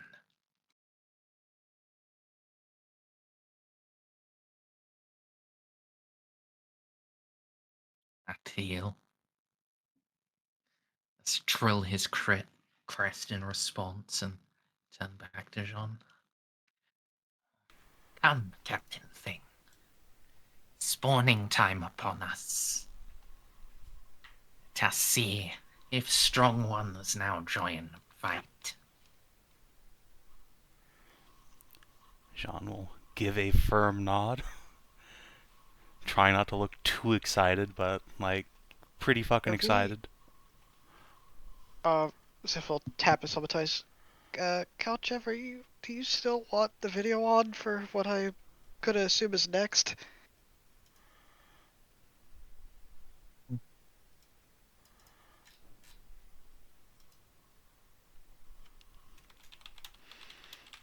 It's lizards, right, Mom?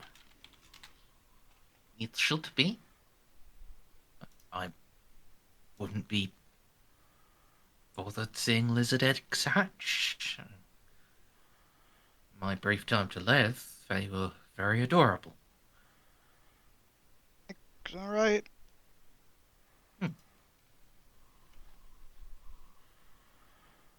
I shall have to trust our assessment of their adorability, the pair of you. Just can go through my mind later.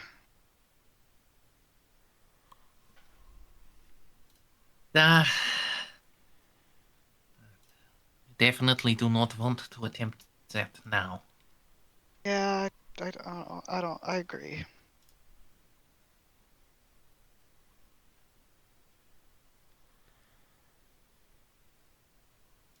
Alright. So, you're all approaching the spawning pool? Hell yeah. Yeah. Show me the Croxicor. Alright. Xiph, your salvation auger is going to switch from a regular beeping to a shrill, piercing shriek. Oh. As this pool is what it regards as deadly fucking radiation. I'm not going in that. it's easy to see why, as the pool itself is emitting a similar light blue glow to the great lamp above.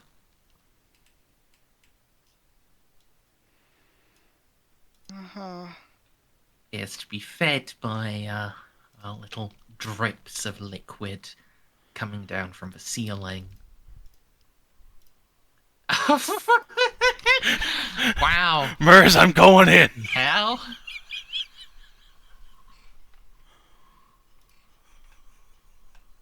Kalcheva would just like to know that this was of her own fucking will. I did not push her in, nor did anyone here, nor did I convince her to do it. This is all her. Ah, I know, Xiph. Well, there goes any hope of a heir to the dynasty.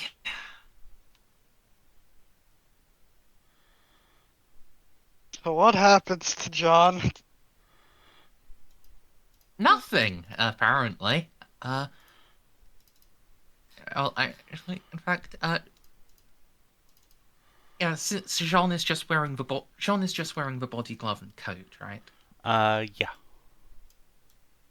Alright.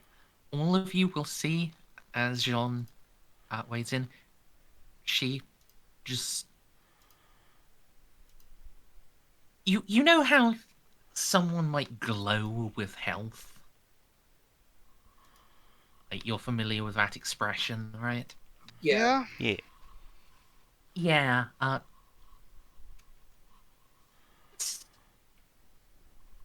it's like what happens to Jeanne, but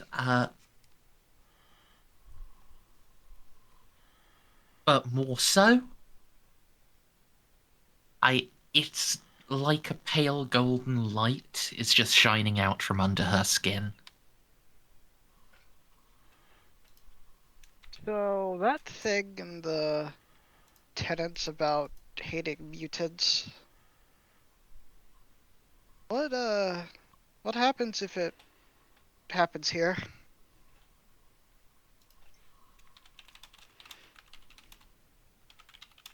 Not that it should change my opinion, it's just that the wider world. Now, if she becomes horrifically mutated, first off, we will all be sworn to secrecy and will delete this video recording. Second, dependent on what type it is, she will either hide it or undergo extensive secret surgery. And if that doesn't work, well,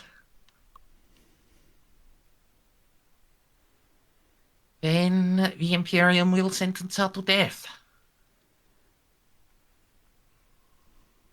Cats, I'll still have a job if you become the rogue trader, right? Oh yeah. So just presuming that Cats will take over as the leader.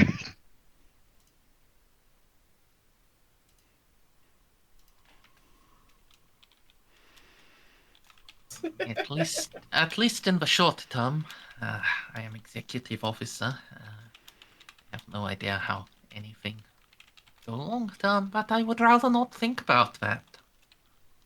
We can't. Listen, as much as, we're sworn to protect her and stuff, there's a difference between protecting somebody and stopping a suicide. Or at least whatever's happening here. They're just all standing there fucking gobsmacked. One of the random guardsmen is like, am I watching my captain kill herself? Also, the sound of your salvation auger is starting to get a bit annoying. If we'll lower the volume on it. I mean, you guys should probably, back the fuck up before you get irradiated. Yeah. Yeah. It's a good thing I have that my helmet has a zoom function. I'll tell you if she grows extra arms. Or her hair changes color. Or her coat fuses into her flesh. Actually, that'd probably look metal as fuck. Well, at least my coat hasn't, combusted off of me like it does in the Sacred Fire of Lethe.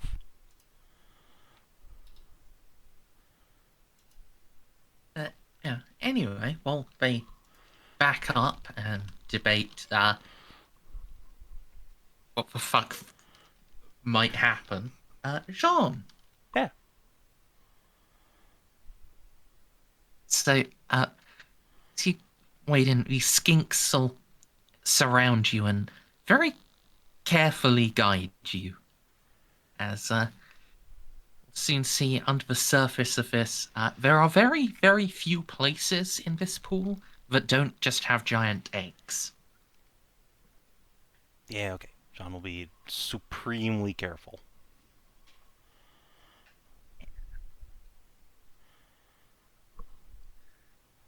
There is a path through.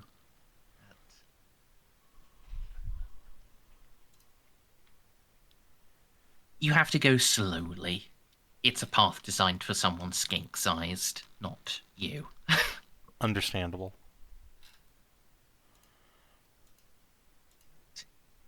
Well, you and Onmatapi will reach the some particularly large eggs.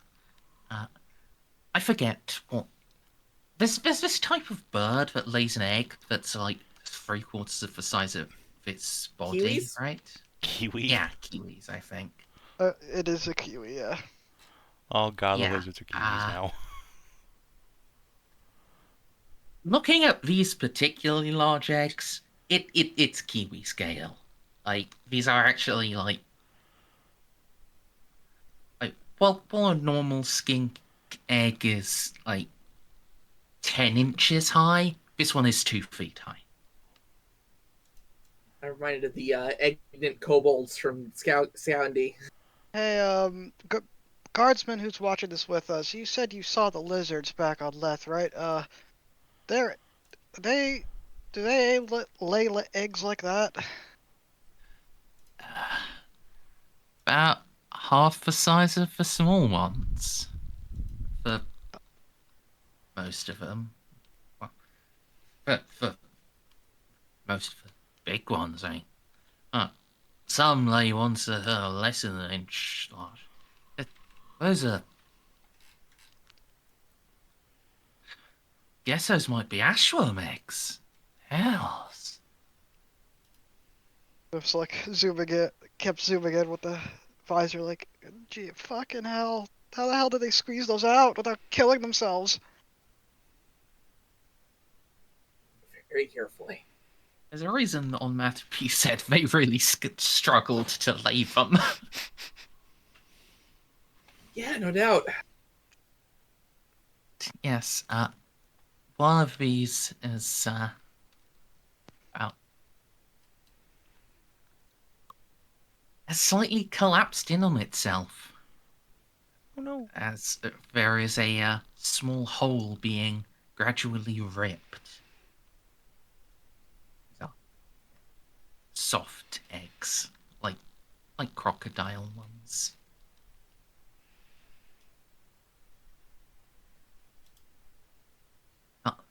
Now, Onmatapi is here to witness a couple of the skinks just reach down and start pulling the sides open. Not too much, but now the babe has made a hole, assisting it with so it cuts the bits it needs to cut, and head pokes out. This is quite clearly not a skink head. It's more crocodilian in nature. But it still has and instead of the frilled crest, it has a flat one extending from the back of its skull. One that is white as snow.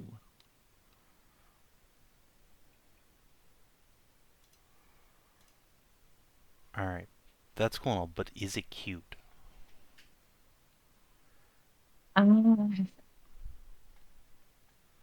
Oh, luck. For it.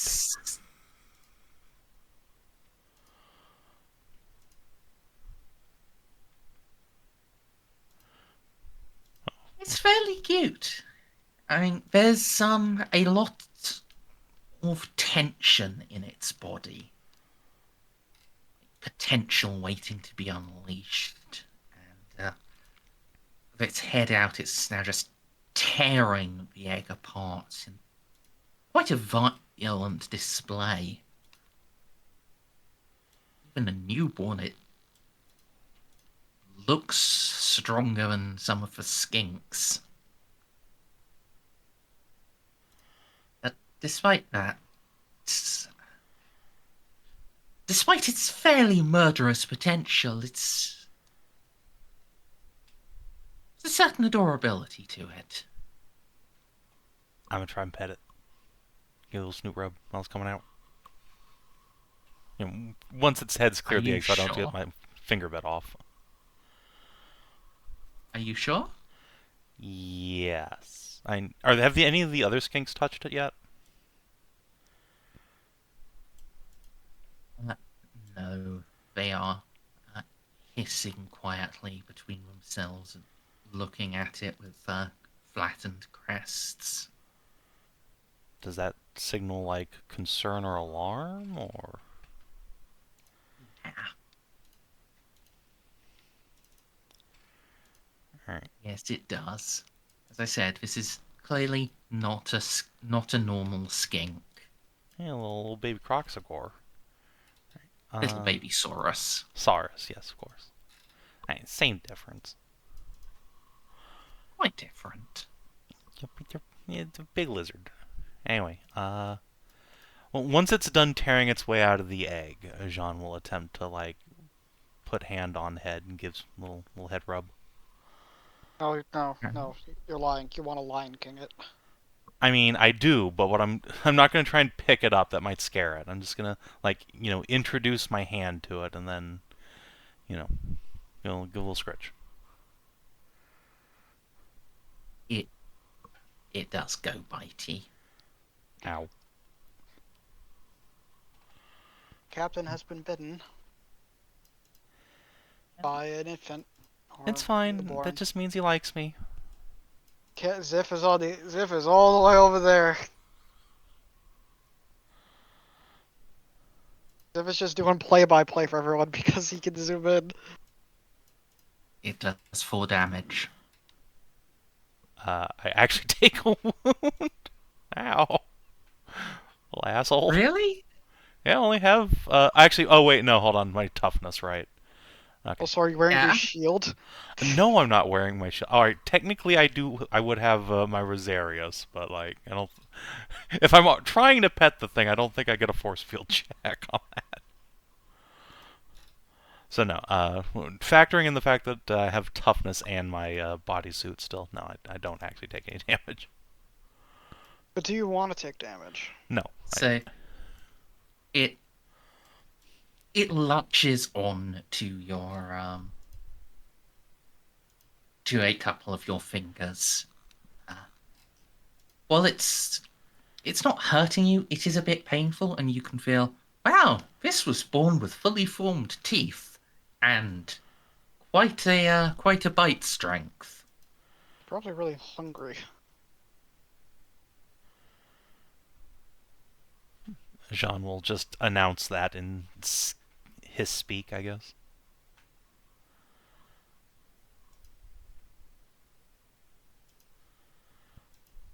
Skinks will draw back. Most of the skinks will draw back slightly, if their crests seeming to dip even flatter than they already were. On that appeal, we'll say. Old one sends unmistakable sign. Strong ones born now. Hatching of great warriors. One who will fight from first breath unto death or victory.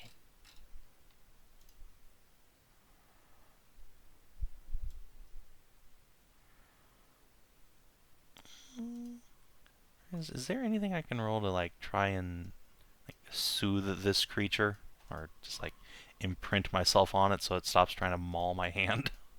Rub in between the nostrils. There is the wrangling skill. That's for animals, and it's also an advanced skill. Yeah.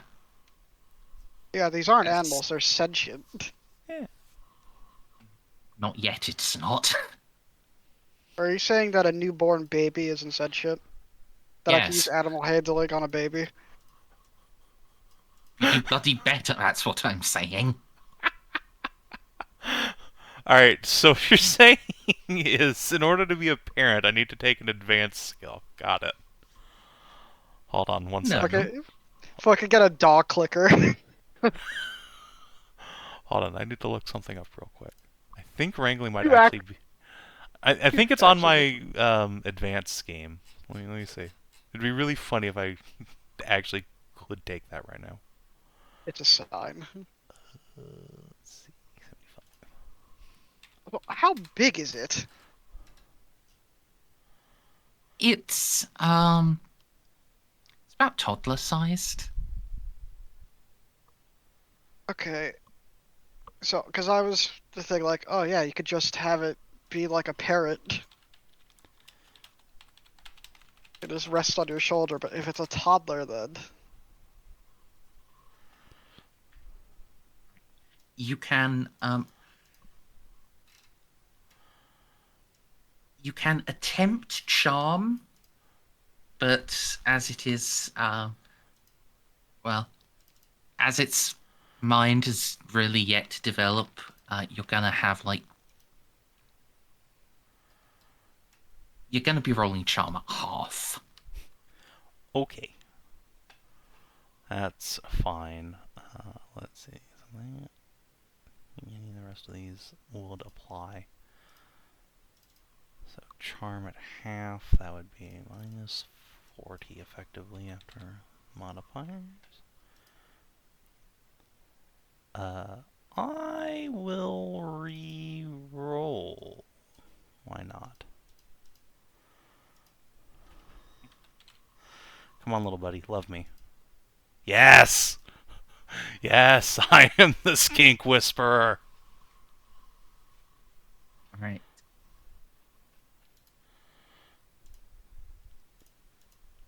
Some soothing cooing noises, some words in the skink language, and some careful pets away from the mouth. Get the babe to relax and release your fingers. Oh. Well, they're slightly thinner than they were before, but they're not broken quite.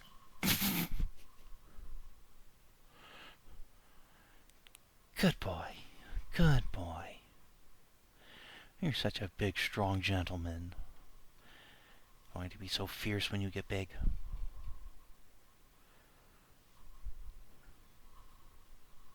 It stares up at you with a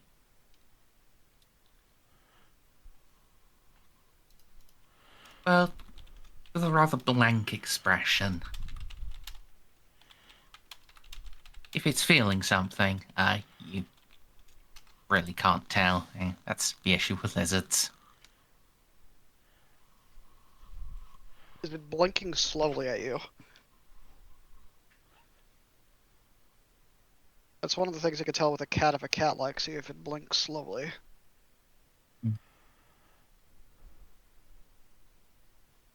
Crocodiles are just big and meaner cats. Without fur. And a lot more attitude. Yeah, that's definitely true.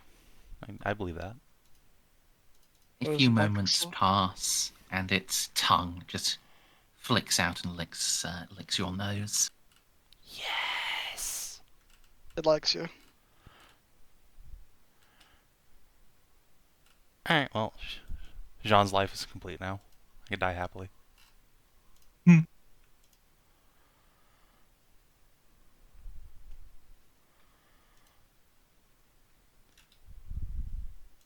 Yeah. Once he is done fussing over the small. Aw, what a handsome gentleman. His big, stupid flat head.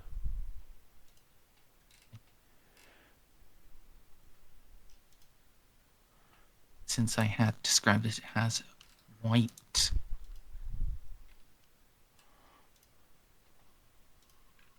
Oh, there we are. Copy image link. This is a more accurate picture for when it grows up. Hell yeah. Name it Humphrey.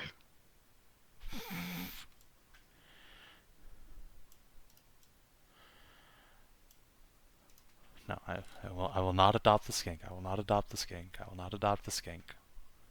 As it licks your face, all of you will be aware of some flickers in the pale blue light. On Matapi, he'll just stare up and start hissing out instructions.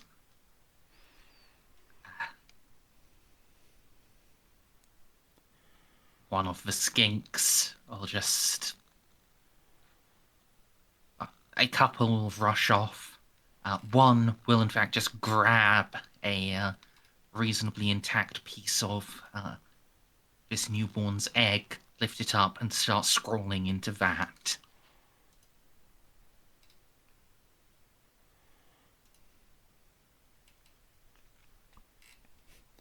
Do you look up? Jeanne sure will. Alright.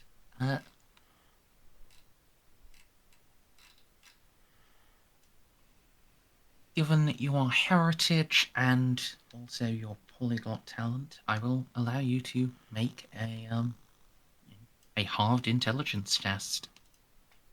Sweet. Alright. Hard being, what, minus 10? Halved. Oh, Like halved. the normal basic stuff. Okay. I will just roll polyglot then.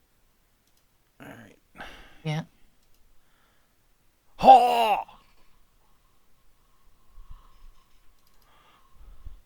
Well, Speak unto me, giant blue gold father.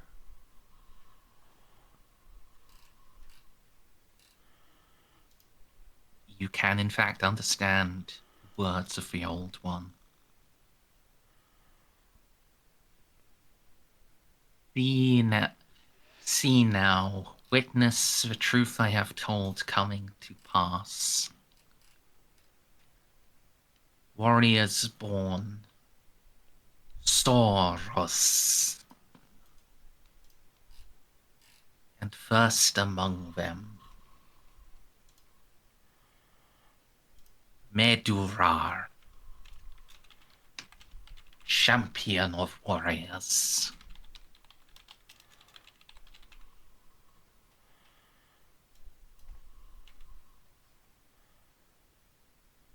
The hour grows late,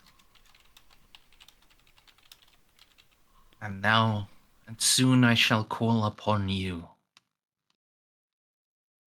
The green light shines bright, and we must obliterate for salvation of the universe, for salvation of tribe, for salvation of home.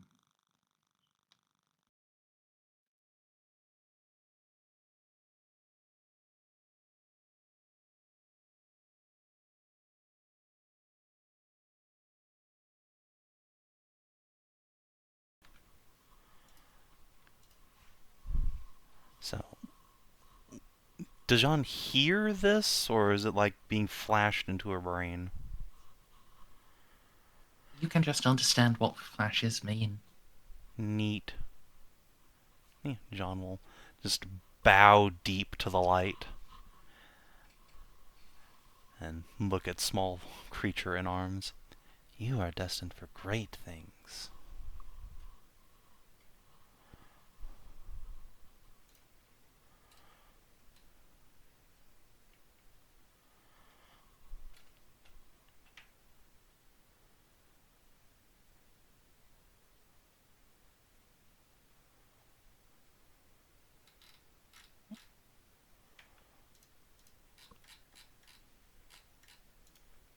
Inks are still a little occupied getting that written down onto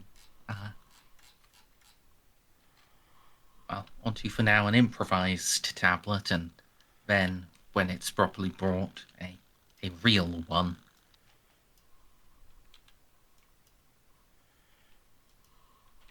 Despite their general smallness, they prove themselves rather adroit with a chisel, and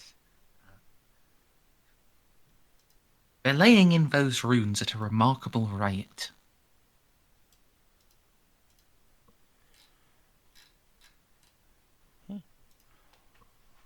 Jeanne is content to watch respectfully. Definitely, actually probably takes her little pict recorder out to take pictures of the language for later translation. Feed that to the machine. And also, of course, importantly, like, hit the little, like, selfie button on the thing and take one with fucking Madurar here.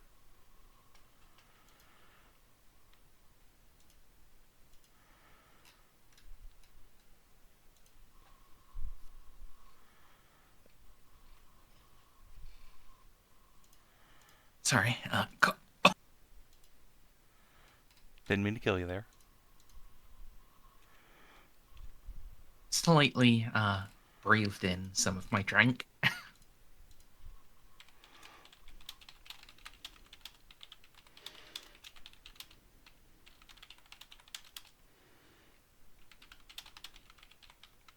Alright. Should be able to talk without dying now.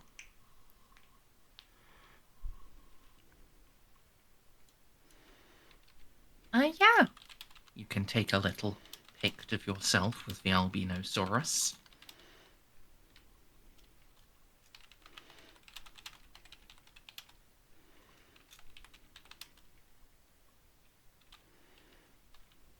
When the inscription is done, on Mathapi, he'll turn to you. First, he goes to hold out arms, and then he thinks better of it.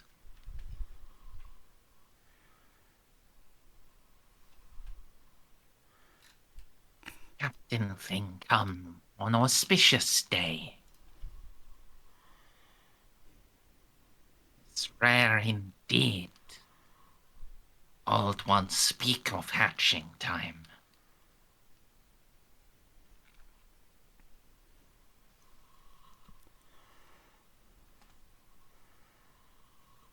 Yes, I suspect the great battle must draw near.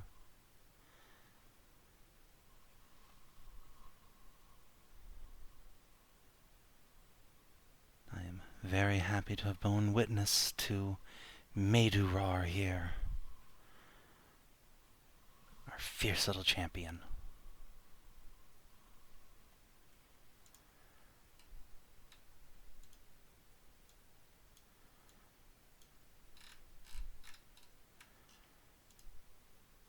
Much mighty name. Good appropriate for strong ones.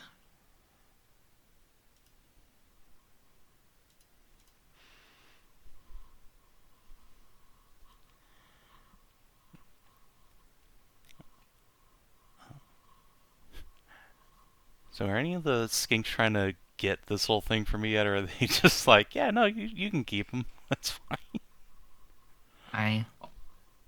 On that, he did go to reach for him, but then decided that he looks heavy. Alright. Yeah, at this point, Jeanne will probably, like, climb out of the warp core goo and, like, set this little guy down on the ground. Here you go. Slithers up to his feet. Oh.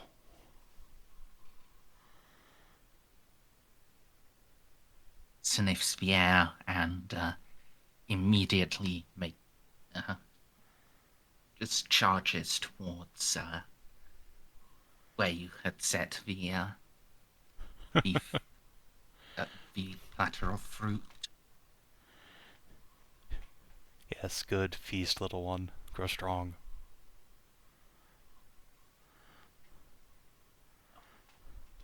And he gets it does seem it's not really to his liking.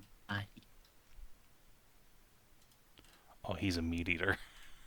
He bites a bit out of some, chews and spits to the side, tosses it away, moves on to the next variety of fruit, try again, just spits. This one. What do you think about feeding the strong ones?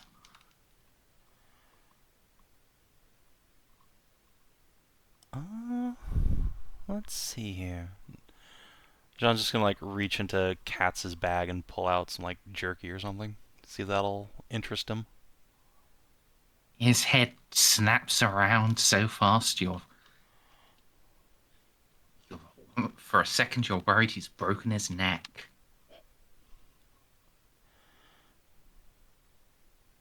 And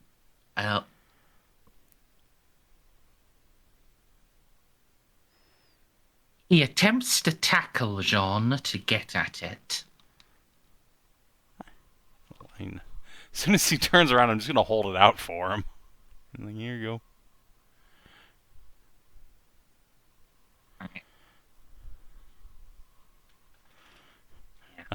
Not dumb enough to play keep away with this little bastard.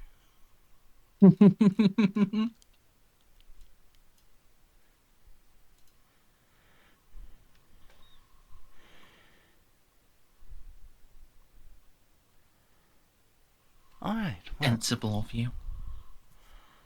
we are going to need to get some meat brought in.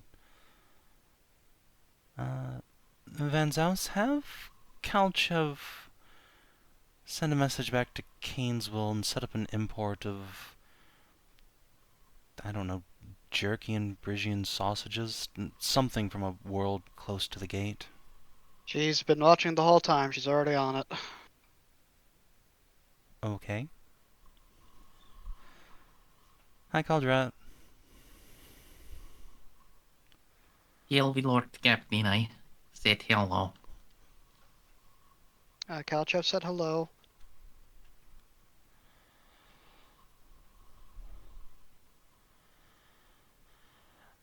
Alright, well. So- In the meantime, we had pretty much just finished off all of our Lethe steaks, but I'm sure we can find plenty of salted meats for these little guys.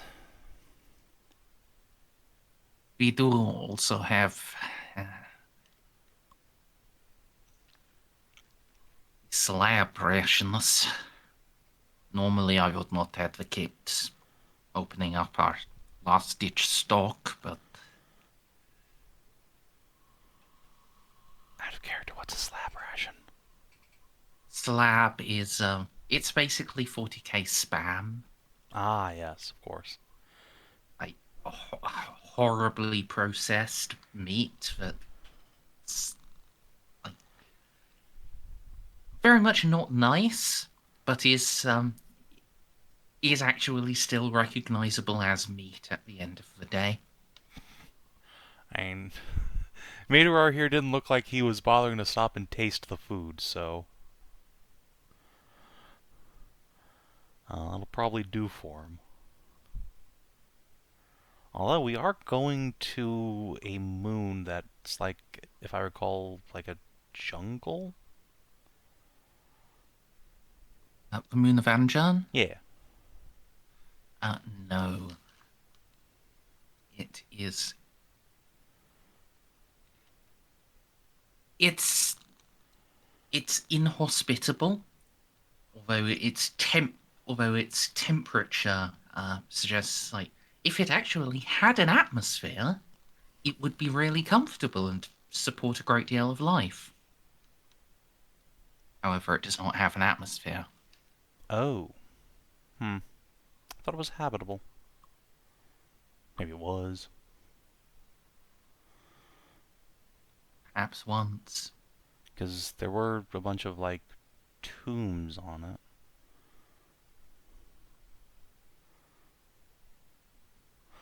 Oh well, okay. We can't just go hunting there then. Unfortunate.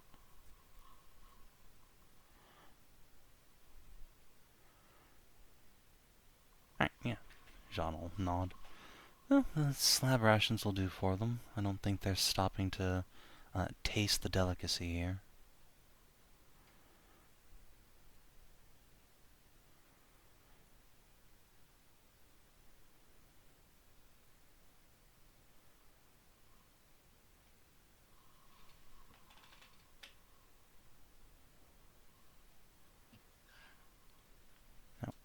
We have made a habit of regularly returning to the station, so our stocks are pretty full. We are unlikely to require the emergency iron ration. Perfect.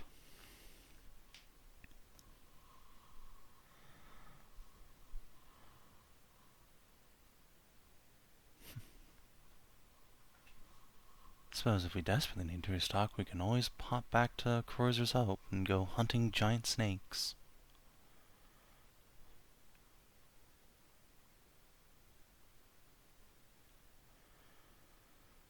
Right, well, Jeanne will rub her hands together while she watches this little guy devour her jerky, or Katz's jerky. About how many of these eggs were there?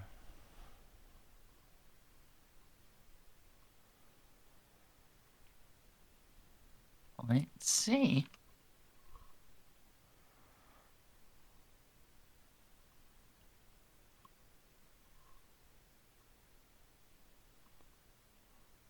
Wow. Fourscore remain.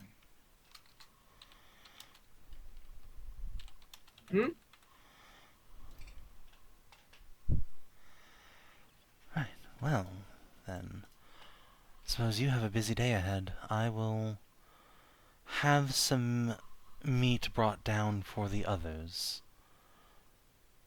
And get out of your way. Captain Thing knows route now, yes?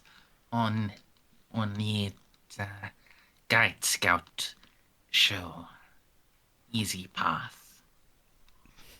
If there's an easy path, I'll happily take that, but we certainly found a way.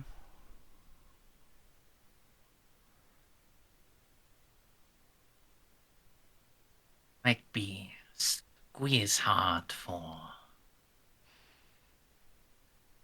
some. Need carrot. Maderar need eat much meat.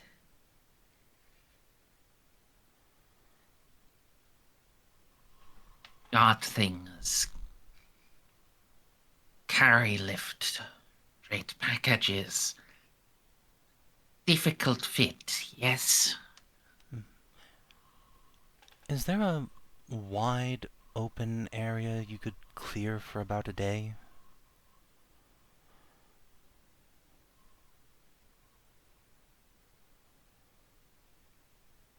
Yes. And here, Jeanne will take out one of her teleport homers. I can place this here, and then, in a flash of light, once I get back up top, the meat will just appear, but you must keep your people away, or else it might fall on them and hurt them.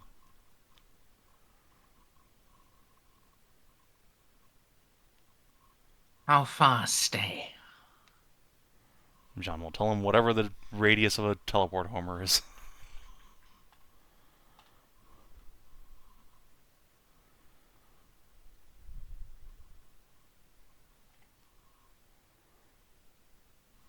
Radius of a teleport homer is actually larger than the radius of your teleportarium.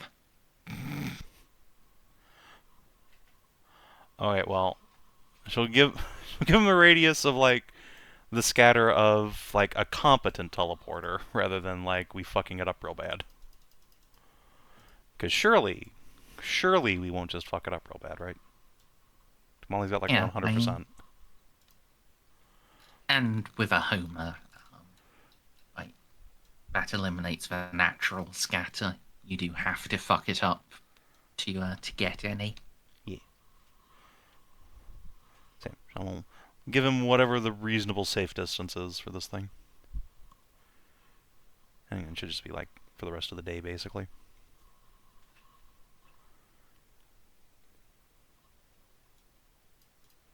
Much large. Need move settle houses. Send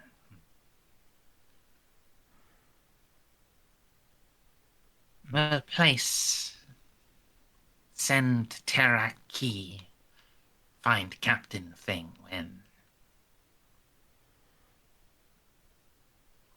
when landed. Clear safe. That sounds good to me. I'll just have Xiph and Van Zaus set up the homer here. Yep. You know, I'm surprised, Van Zaus. They didn't come and hound you because of your head. They were always watching him, but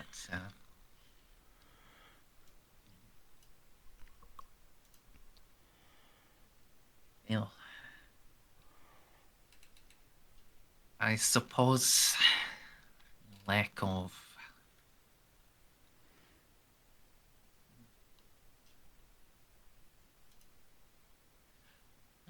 yes, actually, in truth, I am a little surprised as well.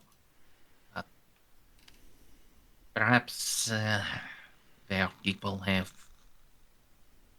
idea of a respectful distance from divine idols.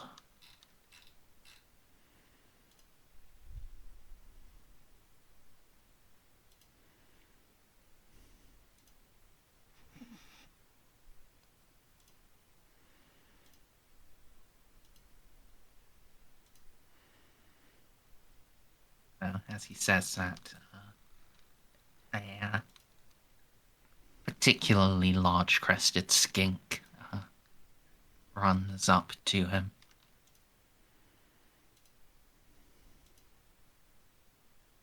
Greetings, glorious shiny thing. Yes.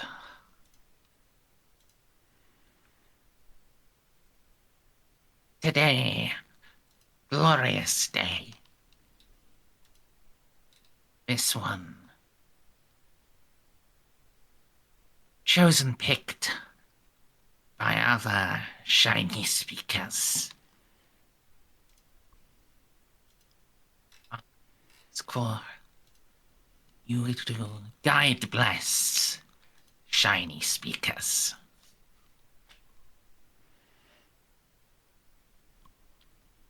Shiny speakers? The ones who speak Gothic. Yes, Captain Thing. No understand much.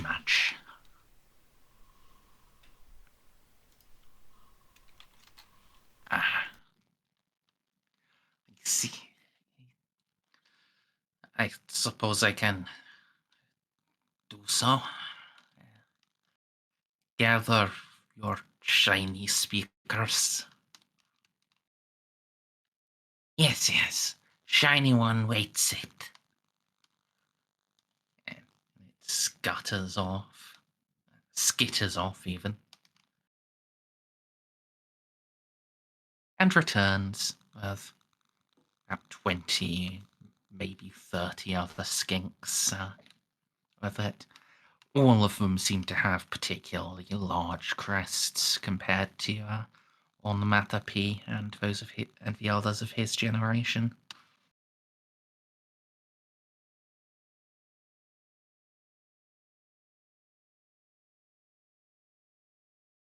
Stare up at him with wide, unblinking eyes.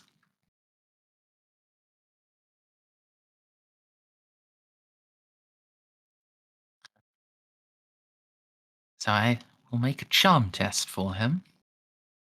He can certainly have my +10. That's good. It'll reduce his -20 to a -10.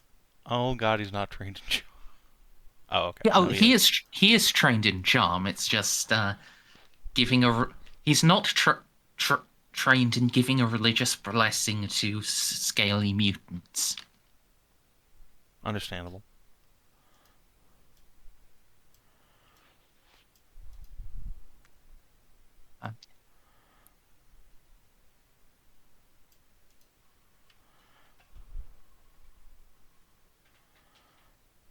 Hell, tiny tongues. You have all done very well. You have served your shiny one and your old one. And you see the fruits of its service, the birth of your strong one. Go forth and serve more. Continue in what you have done, and we shall be pleased with you.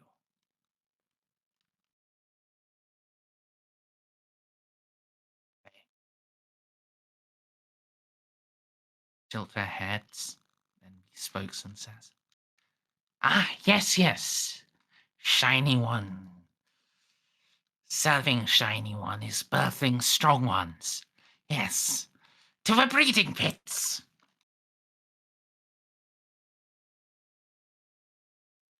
And as one, turn and run off to one corner of the settlement.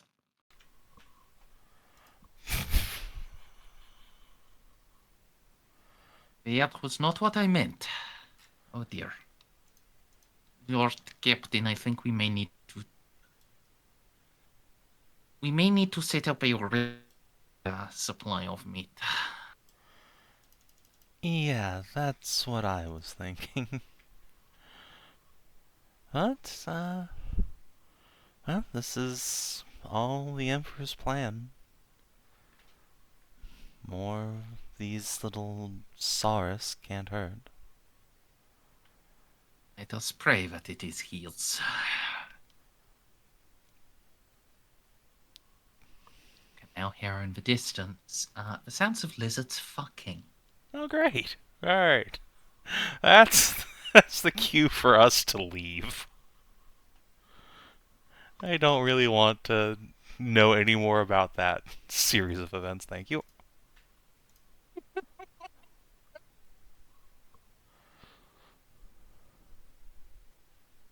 Spawning pool, good. Breeding pit, bad.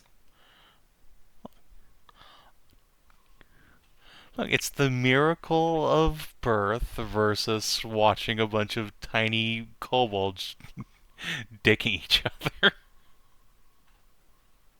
So yes, it's spawning pool good, breeding pit icky.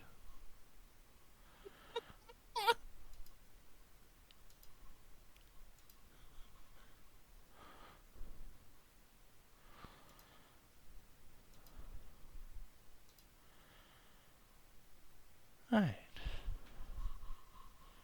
Yeah, once we get underway, I guess. Yeah.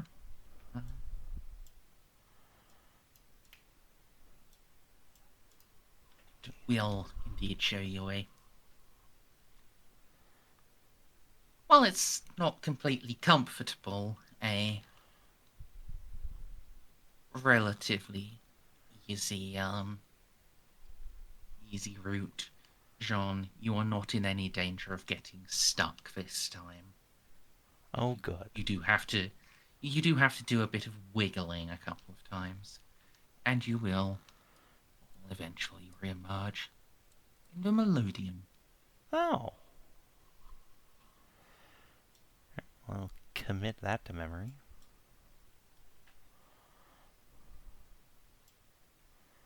Hello? Hi. Hi. Sorry. Thought you cut out there. Well, if I did, it was Discord's fault. Yeah, I will commit this route to memory, because it is much easier. Yeah. Once we're out, Jeanne will turn to Xiph and say, "So, just to make sure I'm fine, can I get a checkup?" Yep. If gets the tools out. First, the diagnostiker. Because that seems like the appropriate thing to do. Hello? Hello. Hi. Hello. Okay, I think Discord is definitely having a moment. Just switch servers for us real quick then. Yeah. Alright, they changed where that is. Alright, I've got it. Okay.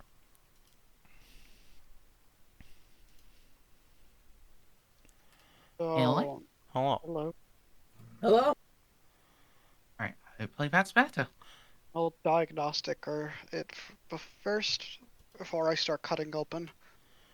Cutting open. Yeah. Blood. Any modifiers other than the plus 20? You can have An a extra plus 20. It's fairly easy to detect. and an extra plus 20 from Jeanne because she's trained in Medicae and can inspire you.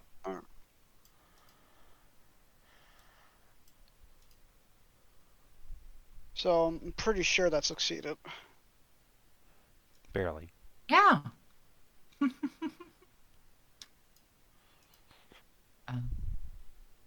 Yeah. So, yeah. Only by 8 degrees of success because of the plus 60 limit. Should add plus 60.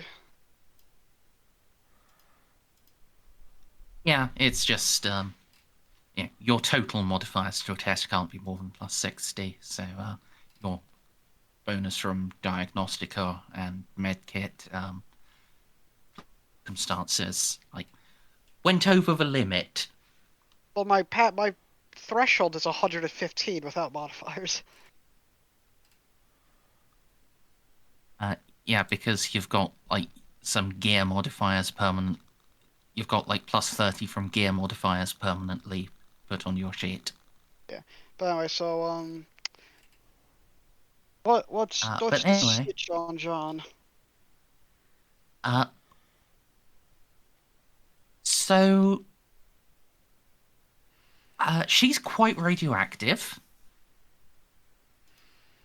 but healthy. Alright, so probably gonna need to give you a bone marrow transplant. What? You should not hug anybody. You are actually walking plutonium. Okay. I'm just gonna call a decon team down here real quick. You all give me some space. Yeah, to show John how like bad it is, Xiph will take out his diagnostiker, turn it on, and press it against her body. Is Diagnostica or The auger, the Salvation Auger? Okay. Yeah. Press it. When you press it against her, it starts beeping loudly. Alert! Alert! Alert! pulls it back. Yeah, so in my medical opinion, you probably should have that figured out. Though I don't think, undoing radiation damage is in this med kit. I mean, you also just saw that Xiph, Jeanne was you, fine. Yeah, she hasn't had any radiation damage. It's But yeah, just no, she's an active radiation source. yeah, like you're completely fine. I mean, you may have a cold. You may get a cold in 4 days, just a guess. But otherwise, you're completely fine. It's just that you are a hazard. Okay. So, like I said, give me some space, and I'll just get deconned. Although, I Yep. do wonder if that's actually dangerous radiation, considering what it is. I can have cats hug you and see what happens. No, I need her unmutated. I could hug you. I mean, I'd prefer you not to be mutated. As far as the Imperium is concerned, I am. Me mutating would probably be better.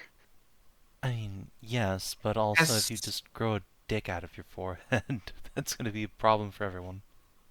Yeah, if any of the Imperium smut stories or anything to go by, I'm more likely to grow a vagina on my forehead. Don't you already have one there? No, that is a sensory organ. And so's a vagina, if you think about it.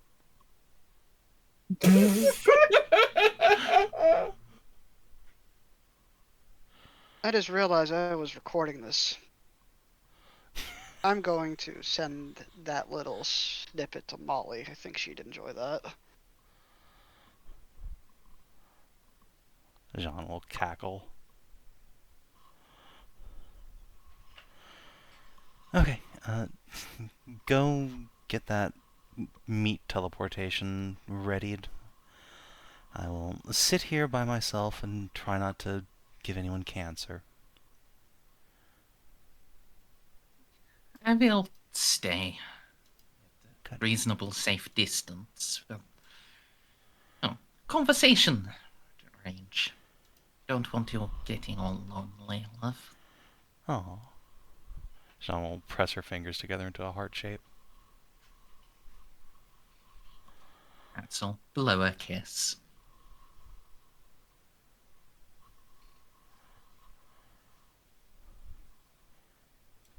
Yeah, that's awesome. Go start arranging that. Xiph, Ozzy, where are you two going? I fucking I don't know. Back to Zip's room to angst and customize the suit. Hell yeah, On angst. standby.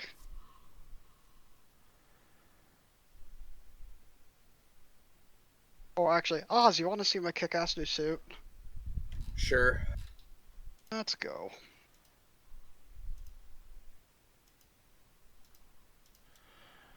Jeanne will Oz and wait Zip till they're are going. gone before she's like, oh, I wanted to see the new suit.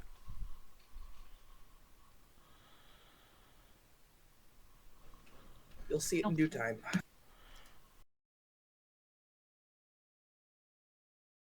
There will always. There will definitely be another chance. Maybe even when we land. That's true. I've never seen a stealth suit actually get to do stealth things. That would be interesting.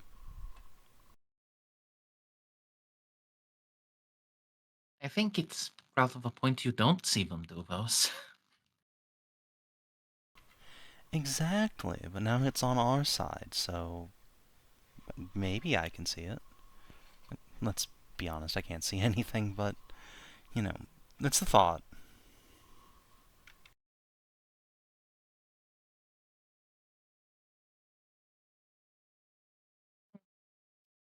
Yeah.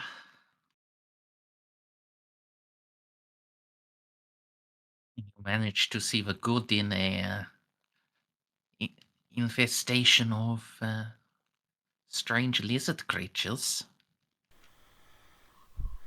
Well, I had a feeling that if they'd been living here on the Pride for so long. Well, they're the same native species from a planet that's host to a unique column of holy fire that channels the Emperor's light and through which he can speak. And this ship, everything that's happened in our lives seems to have been part of his grand scheme, so it stood to reason they probably were too.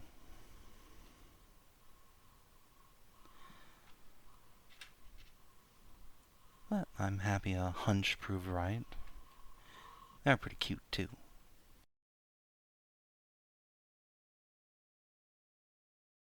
Yeah.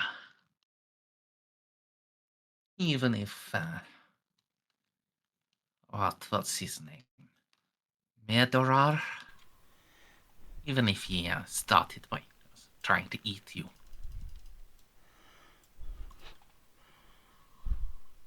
Oh, that's alright. You start most nights trying to do that.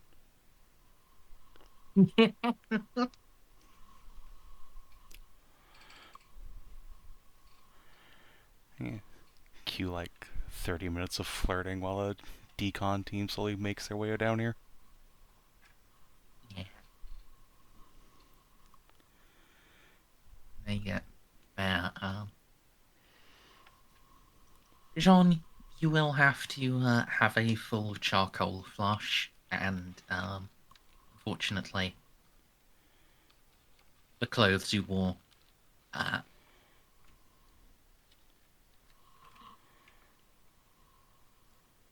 the decon team leader suggests destroying them. They could maybe salvage them, but it would be a significant investment of time, and there is no guarantee that they would that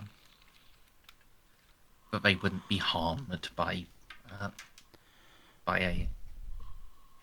being purged of the radioactive sources. Merz, I'm gonna be honest.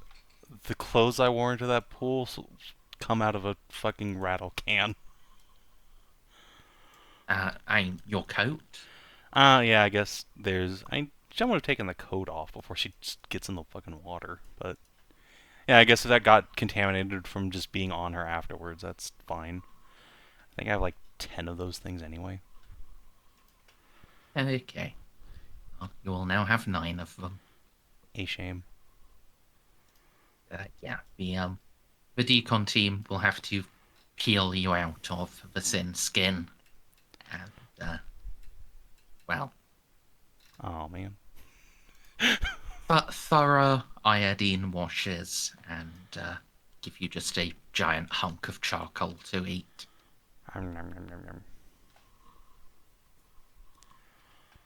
Meanwhile, Xiph, Oz. So you were gonna Go into show Ziph's off the room. battle suit? Yep. Brings it Oh, you're into... keeping it in your room. Okay.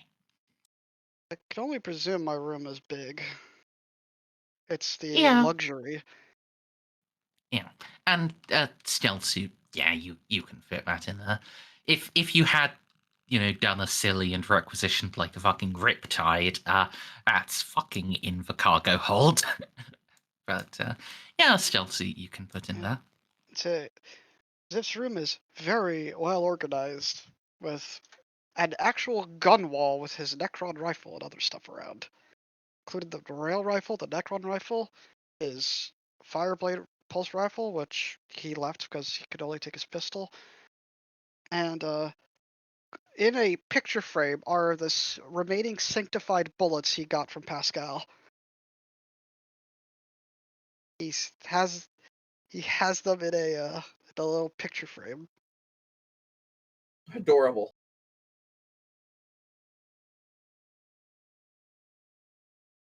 Anyway, Xiph will take the tarp or whatever he has off the suit. And puts his helmet down as he gets his tools.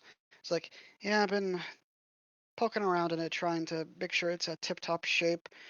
Not a big fan of the fusion blaster thing I have here. I point to the lumbering fucking blaster that's like hanging at the side, like is on the side on a different wall.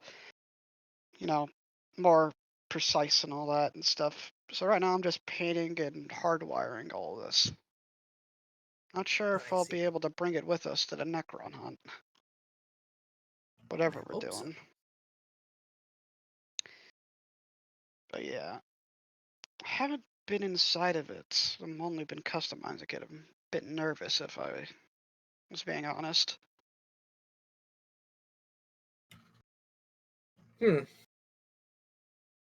You're definitely gonna want to test that soon, I think. Yeah.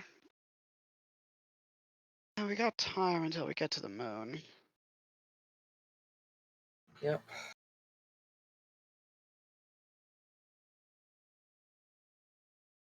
How are you doing? I'm doing okay. I heard that the party was a bit crazy for you. Are you okay? Yeah, I definitely.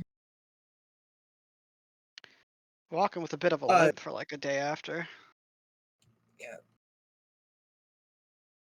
Dude. I've been with the twins more since. They're fun. Yeah. Just weird. Like saw cats and the twins carrying you and John back to your rooms. I was a bit concerned. Twins must have dropped you though because you were limping.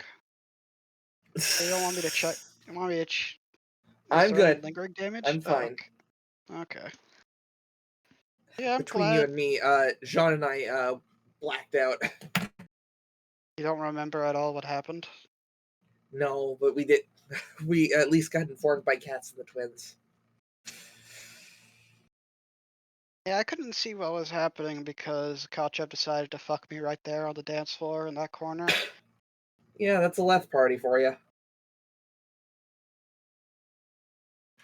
Yeah, Jeanne and I normally would never get up to that kind of stuff together. Well, you two are like brother and sister. That's exactly it. It'd be kind of gross if you two ever did anything with each other. Yeah. I mean, I don't know how. I mean, I'd feel fucking horrible if I slept with my sister and she's tried. Out of character giggling. What? Yeah, my my sister would feel right at home on this ship with the interesting characters. She's you know what? I'm her brother. I'm allowed to say this. She's fucking insane. Yeah. She she has her own little entourage, right? But the entourage isn't just to keep her safe, it's to keep other people safe from her. My Constantly God. talks about this fire within her and she has to do things in order to quake it. You mean quell A it? lot of yes, that English. But yeah, no, like Gothic. yes, oh my, the amount of time I thank my mother every day that she soundproofed all our rooms. Just I had to constantly close her door because she kept it open. Amount of people that like gives like the PTSD Vietnam stare, just staring into a wall, Oh, jeez. screams.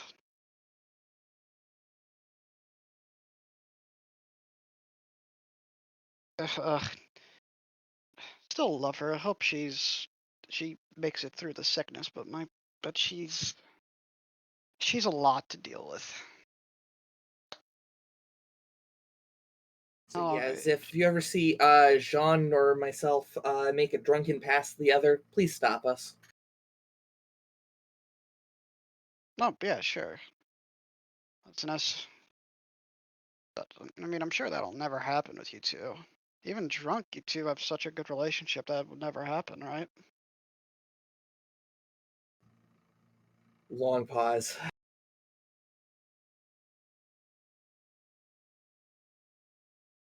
So just blinks.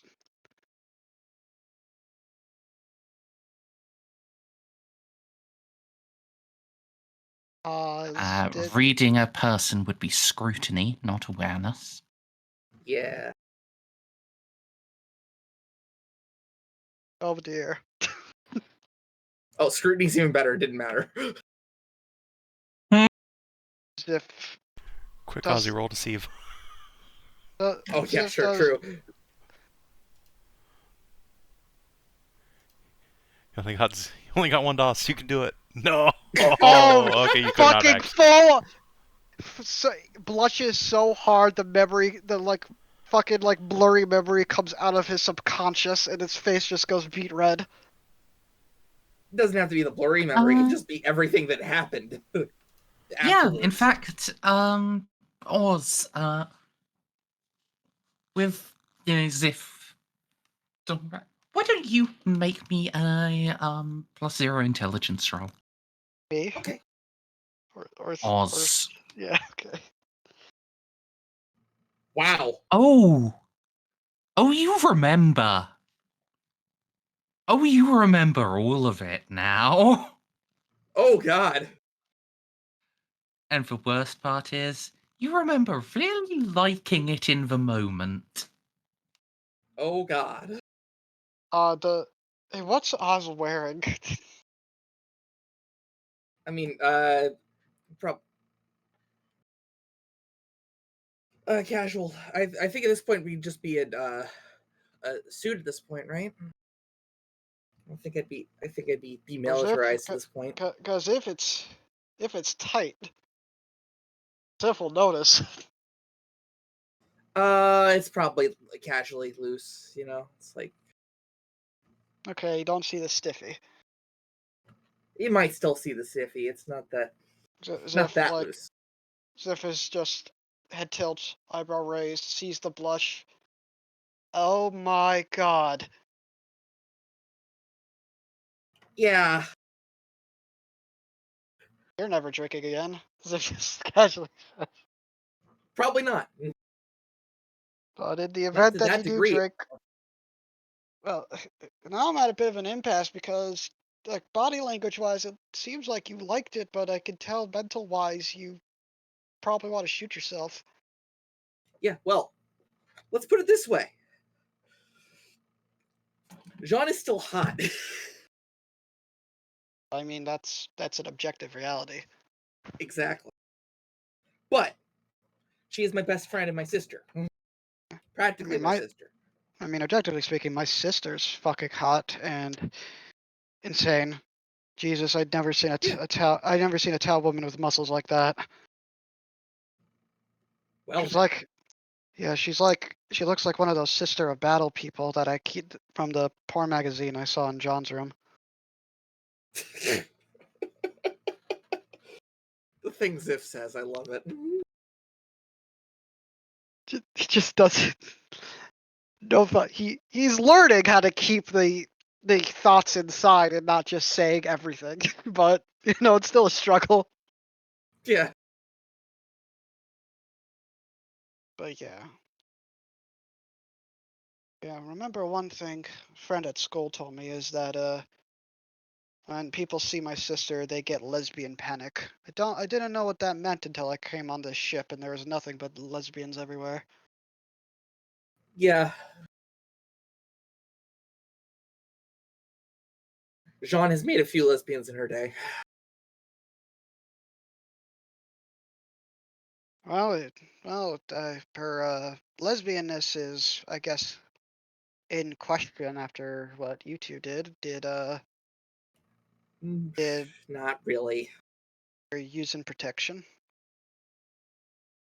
The way we did it, we didn't need to. And why were you limp? Katz was in the room too, wasn't she? She was. You got pegged! Another long pause. Yeah. Man, if you were limping, it must have been pretty rough. Then again, I'm just practiced in that area, so I don't really limp when it happens to me. It was my first time. Did you like it? Yeah. I probably also like it because if you're getting sandwiched, then you're getting double stimulation from both, and wasn't hands-free unless that did happen. I think the twins. It It's probably a lot it of was turns. I was between John and the twins. Okay, so it wasn't hands-free, so you're still in the clear.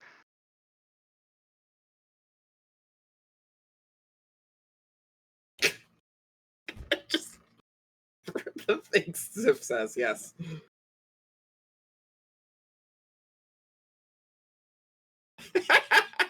Oh my god. That just means my throwaway line of Xiph saying he found something like that is absolutely canon. but yeah. Oh well, at least it didn't ruin your relationship. Not when it was already broken to begin with. We're still repairing that over the. We're still working. We're friends. We're still friends, of course. Yeah, you two have a blood bond. It's just you may now also We have a do. semen bond, but like Wouldn't say it like that. cum bond. No, it's skinship. We'll say skinship. That's the word for it. I thought skinship had something to do with flares. No.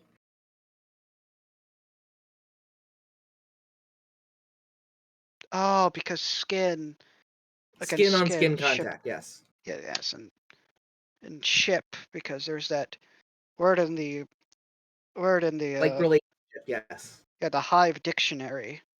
Shipping with each other. I said Hive dictionary, not Urban Dictionary, because Warhammer. Lol, I'm funny. Yeah. I like it. I like it. But yeah, listen, I can tell that you two are getting better at least.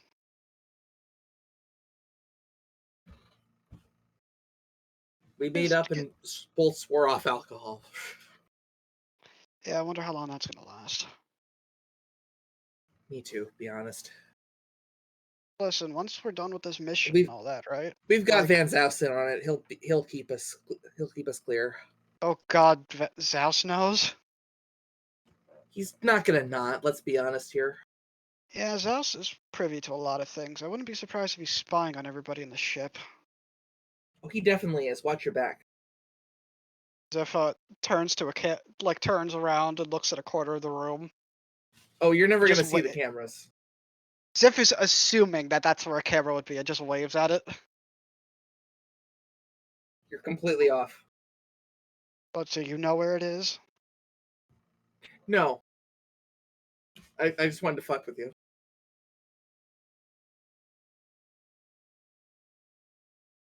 I think like he's a voyeur. Like he just has all that stuff and just watches in alone time. His room is locked a lot. Oh, no. Not as a kink, no.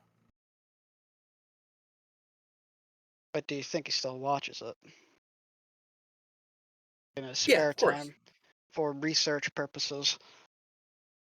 Definitely for research purposes. Like literally research purposes. He's gonna smack us Blackmail both in and the all back that. of the heads if he is watching us right now, or at least has a recording of this. Oh, he knows he knows everyone knows. He just makes it easier.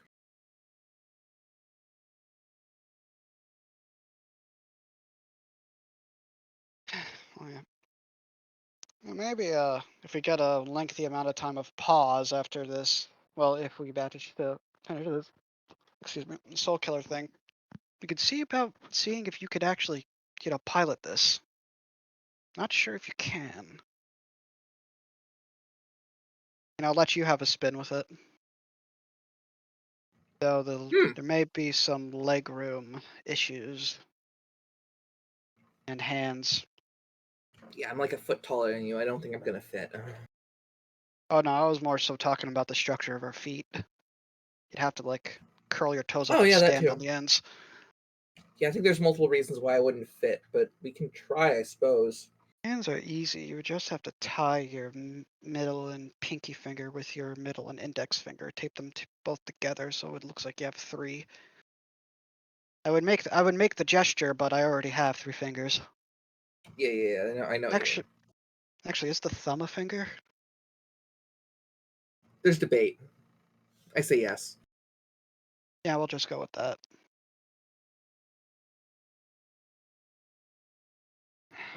But yeah. No, I've been really meaning I should really give that Necron rifle. Yeah, there you go. That's why Xiph said not right now. And if he could figure out, because he's Yeah. tinkering with it a lot. Like, he knows that much. It's why he was like, I would have stolen a crisis suit during the Kane's Will rebellion, but I would have to Jeanne lockpick it. So I'll just go and shoot people regularly.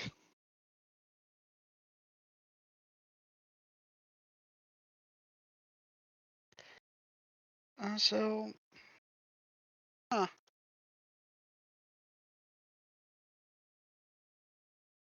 So, This is definitely a solid hobby you got here with this thing. which thing? This one or the The- Horus Looper Crisis action figure points to his desk where there's a heroically gestured crisis suit in the House Lupus colors. Hold on. I was definitely talking about your suit, but Hello? hi, Stray. Oh, hello, Stray. Oh, Happy birthday! happy birthday, Happy birthday, Stray! Stray. Happy birthmas. Do we have to say Happy Test Tube Day? Because How Molly joke. How was watching Lord of the Rings? It's good, but people did not. It was funny because they paused it at the meeting at Rivendell. And they're like, "There's like 3 more hours left." It's like, yeah, there is. So we're gonna be wrapping that up later. People need to go to bed. Fair enough. Understandable. Alright, I'm in the Roll20. Excellent. Well, Alright. check the roleplay channel to see what Molly just got in her email. Yeah, I saw. Hang on. I just didn't Anyway, want to. Xiph and Oz are having another chat. Oh, fun. Well, you guys Yeah. have fun with that then. You missed a Yeah, few so- good zingers. Yeah. It just points to the A action few figure. Xiph. Wait, what's?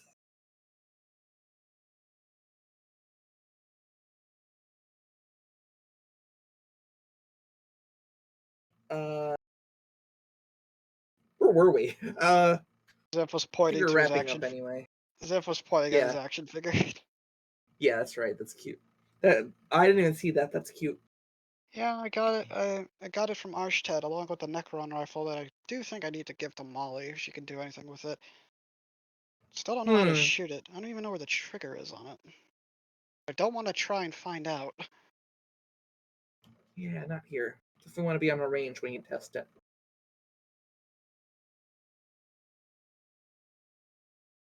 Go and give it to Molly now, but she looked like she was in deep thought. Then again, she always has that face.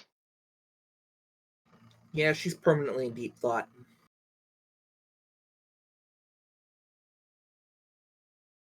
She's a good girl, though. Yeah, I tried to learn binary, so in a way, like, I can get close to her, or like we can talk to each other in a way that's unique to her. Did you know it's all just numbers? Yeah, ones and zeros, binary. Yeah, and I don't know how you say that out loud. I'm just sort of learning how to read it, but there's just so much. Is that true? The Inquisition itself barely has cracked that. Is this something that happened when I wasn't paying attention? I've mentioned it a few times where Xiph just desperately wants to try and get closer to everybody. Just keeps hearing this binary thing. It's like he's just learning code. I don't. Yeah. Okay. So I'm just assuming he's doing it wrong. He has grasped the concept of what binaric is and has absolutely no way of translating that into a language, just like most people. So instead, he's trying to learn binary, and it's not really going well. yeah, ignore that roll. I did not mean to do that, but like, there's like I think I learned how to say hello though. It just fucking slides a sheet of paper that you don't know binary, but you know that does not say hello. That is fucking nonsense. Also, he did it by hand. He drew hundreds of ones and zeros by hand. I don't know how to tell you this, so the Adeptus Mechanicus does that too. They just write it down in fucking books with like grok skin. Yes, except one in Xiph, a Tau. He did it with a pencil, no automation. Slowly. I mean, While they do looking that back and too. forth. Most, like, a lot of Mechanicus don't have auto tines. Like, the 40k is really what's the word? Not Convenient. no, Primitive.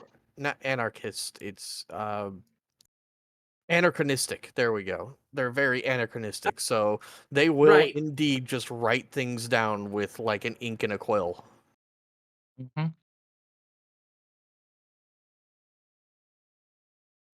Hell, Yeah. there are hundreds of planets that have the sole purpose of producing vellum to send to Terra, because that is the only thing an official imperial decree can be written on. I hate this inefficient thing.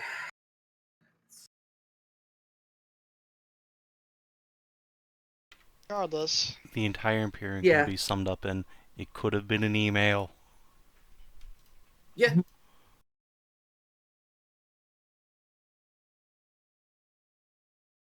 Anyway, Everything we'll look broke down and they built it back up wrong. Xiph will put the tarp back on his suit, and we'll just casually grab the rail rifle off the wall. Says, "So you want to practice shooting this at the range?" Yeah, sure. I just cut it there.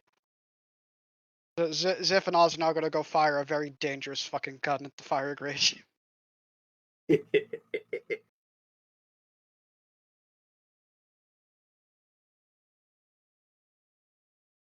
To imagine it has so much kicks, it fucking flies back into a bunch of boxes.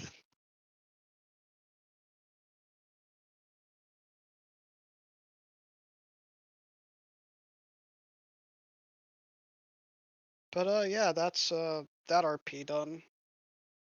Yeah. So, what do you folks want to do next? Do you want to progress to the moon of Anshan, or do you want to have a bit more relaxed time on the ship first? Honestly, I do think John would go to Molly and just gush about the fucking cute little lizard pets that she now has. Way ahead of you, Chief. Oh my god, look, it fucking look, shows the hand, shows the fucking bite marks. It's like, see, look. It was so cute, it loved me. His baby. Baby. Right.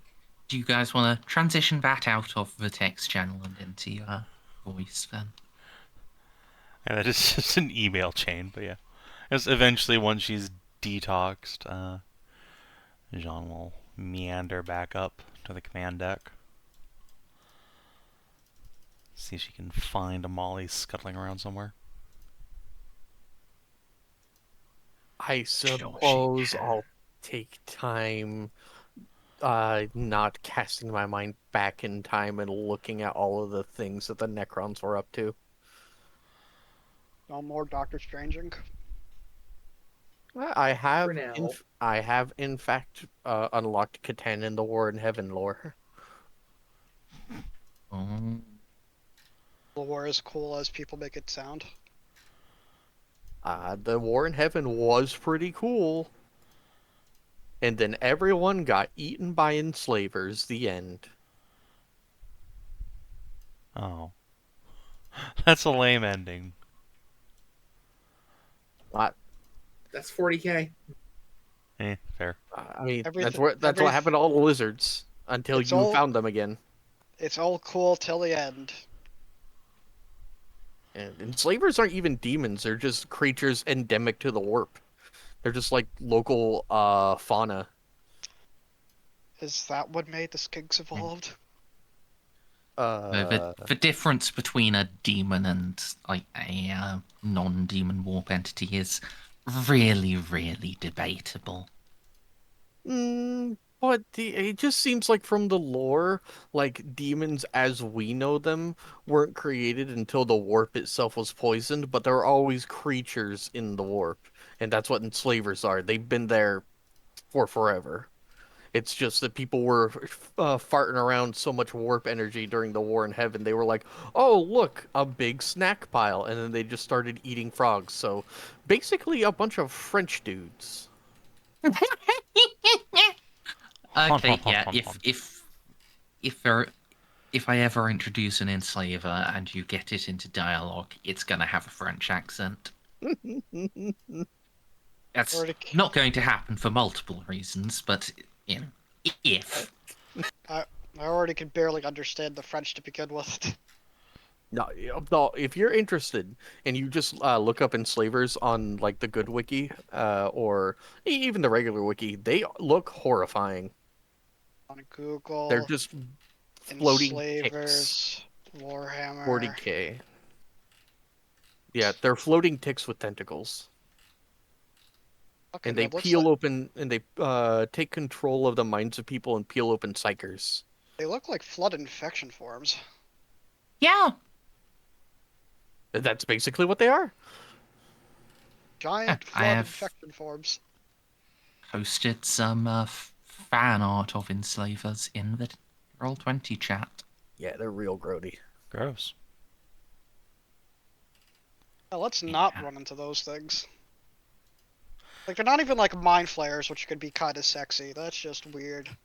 Fortunately for us, we are in a withered part of the warp, and they can only exist in areas where the warp has, like a pretty strong connection. Not that we won't find them here. I'm just saying that they're probably gravitating to, you know, the giant spikes of warp energy coming from the Gothic sector. Or, the Great Rift, which we're adjacent to. You Yeah. know what? That's fair. No, Yeah. never mind. Enslavers are on the random encounter table. What? No. Anyway, to go in character, Yes. Once John has found Molly, he'll excitedly squee, "I got to hold a Saurus baby!" Is that what you're calling it now? Yes. Understood. So, did you find out anything more about our uh, endemic xenospecies? It would appear that they were put here by the Emperor, and they have been evolving under his guidance for thousands of years until they are in the form now. They've lived in a don't believe prophecy you. for this whole time so that they could help save the universe from the green light of death. Molly. Why would the Emperor of Man create a species which only exists on a singular ship on a singular planet all the way across the galaxy from Terra? Because this singular ship is the only ship that's going to be fighting the Necrons right here, right now. Squint. It makes sense, R- doesn't remem- it? Remember, Molly doesn't very specifically doesn't know anything about warp lore. I mean, that's not warp lore, that's just religion. The idea of, predestination, the grand plan. Yeah, Just say yeah, it. Just and say it it's just still works. it's still part of, like the religiosity and the warp. It's, Y- future seeing she understands through the chronometron, but not through the fact that the emperor just for some reason decided to raise a bunch of pet lizards in a lab. A lot of the lore in Warhammer in 40k can just be explained because the Emperor fill in the blank. Just look at Jeanne and then uh hang on. No, sorry, I don't have all my books open like I usually do. Um, can the second turn let me look back that far, or do I need to do a third turn? No, that's a high power ability. So, Merzendi, can I pull out the chronometron and do a third turn to try to go back and see if this is actually accurate? I want to go back in the ship's timeline and look. It starts at -40. What's the additional difficulty on that? Look for what specifically? I want to actually look to see if. Mm, basically, I want to look to see where the lizards started getting weird. Okay. Like when did Well, they wait, start picking up tools? when did they start fucking? You can. I. You can. You can attempt this at a night -60. Okay. You can have a +10 from Jeanne. Okay. I don't know what you're doing, but do it well. Jesus Christ, that's a -60. I am the greatest time wizard. I don't know why they're calling me a usurper. I'm better at this than most Necrons are. What do you think? That's why you have a 95% win ratio against them. Anyway, Molly. Yeah, you cross your mind, and wow, you really don't have to go back particularly far. It's about now 31 years. And, oh.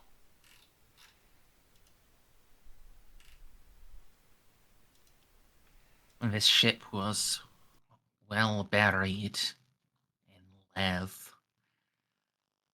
And when the forces of chaos struck out against Lethe,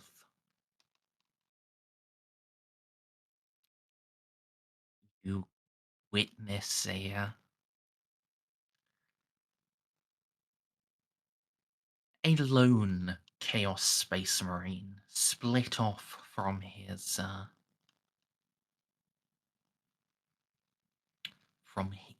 allies, just fall through a hole, much like the hole Jeanne fell through a decade later, and then wander in the dark.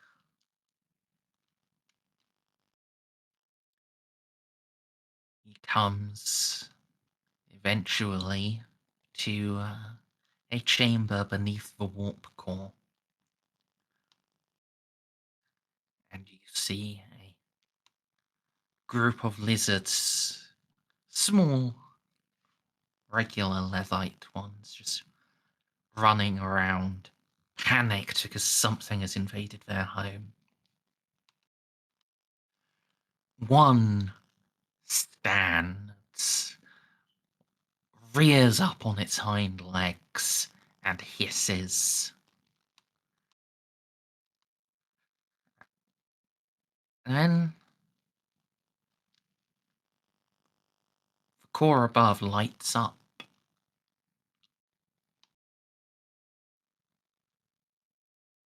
Clear blue light just washes down, and as it touches the Chaos Space Marine, he burns up. His very body turns to ash. That one lizard that had reared up,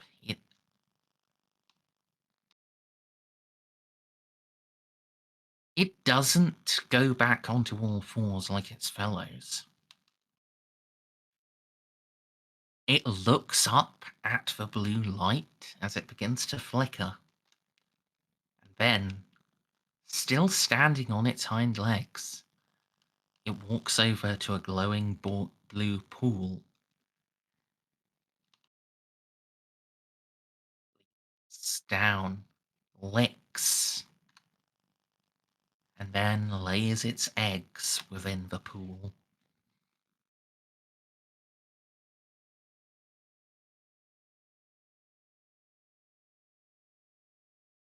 As The eggs slip out of its body. The blue light fades. Not going away completely. Still an illumination here, but now duller. Just a background glow rather than the active strength it had when the Chaos Astartes invaded.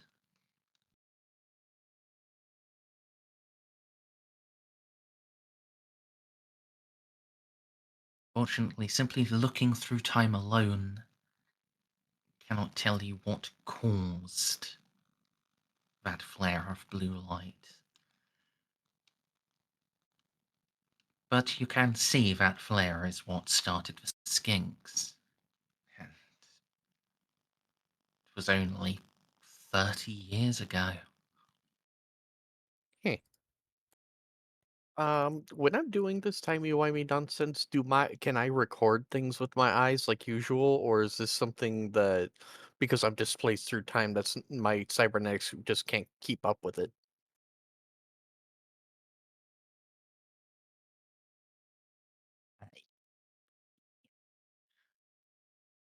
You can sort of record, but it's like at a very, very low bit rate. Okay. Well, I assume John just stood there, in perfect silence, not doing anything, definitely not trying to scribble anything on Molly's face, because that sounds like a bad idea while she's shifting through time. Yeah, not on your face. You have a kick me sign now, though. It seems like a bad idea to touch someone that's shifting through time. Nah, probably not. Okay.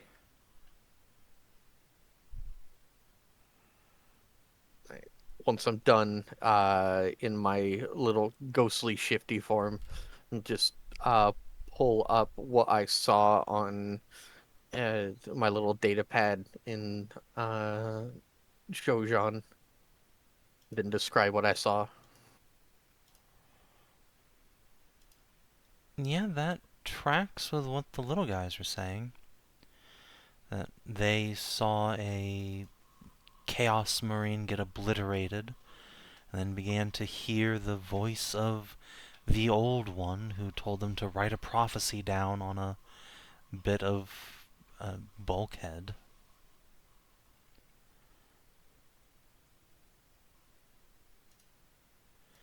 They were very specific about what that prophecy was.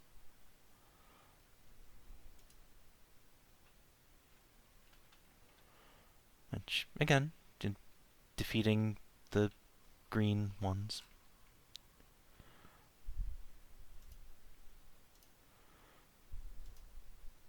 Oh my god, they're beholders. With one... I don't know, wait, they're ballsack beholders, I see.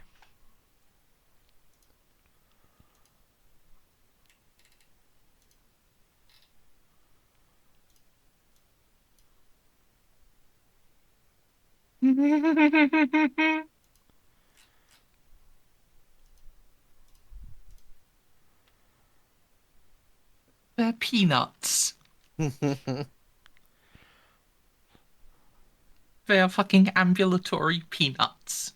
Yeah, that's the art from old the Rogue Trader era.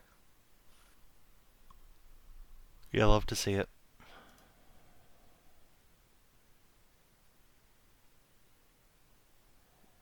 Right. Well, apparently, well, I'm not sure I should be surprised.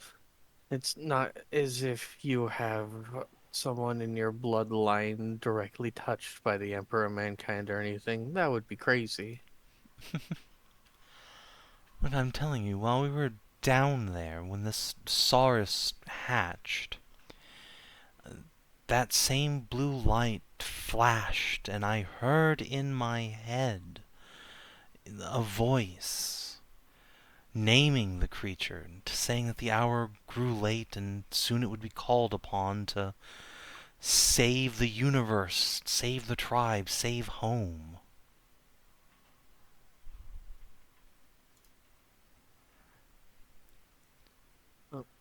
You are more attuned to such things than I. If you believe it to be the voice of the God Emperor and not one of the tricks of the archenemy, then, well, I mean, it's your ship. There's nothing I can do.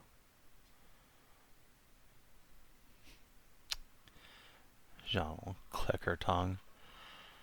Well, that is, at the end of the day, a matter of faith.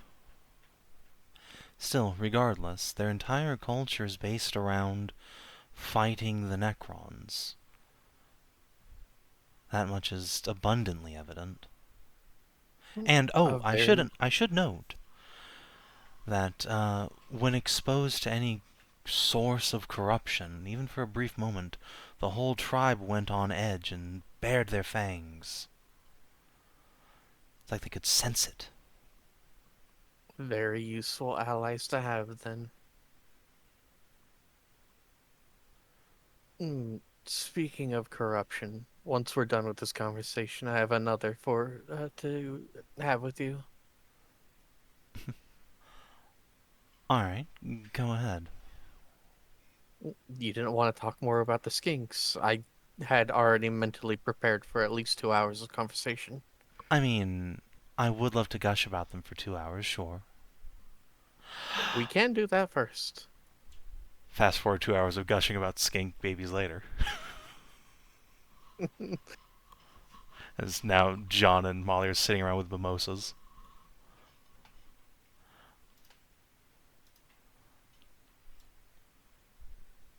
Is he inquiring in my own quarters?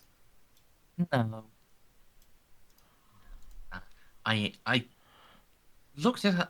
I went through it, and apparently inquiry is also the skill you use for like going through like libraries and shit for specific information. Makes as much sense as anything, I suppose. But I gave him an extra +5 because that feels like it should be inquiry with intelligence rather than fellowship. But you can't just, change that directly. Yeah.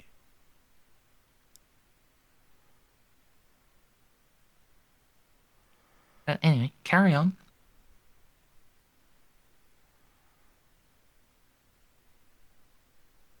So, you still have a connection to that warp entity, correct? Of a sort, I suppose, yes. Well, next time you speak with him, tell him that if he actually wants to help this timeline continue on its path, mm, not continue on its path, continue to a better path than it's happened for 70 some odd times.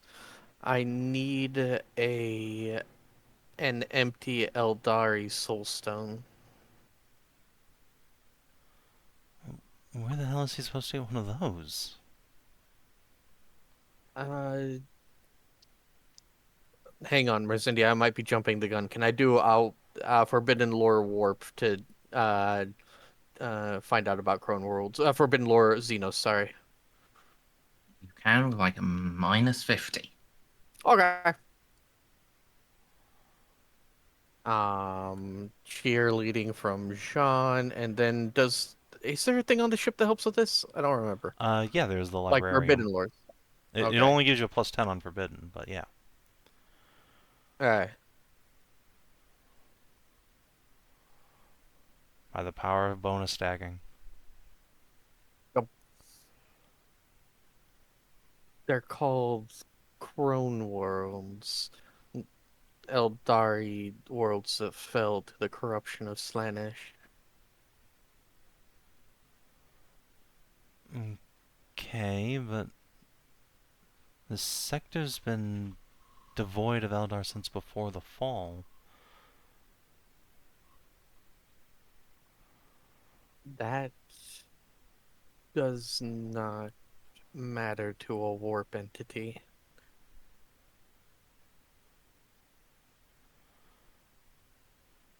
I...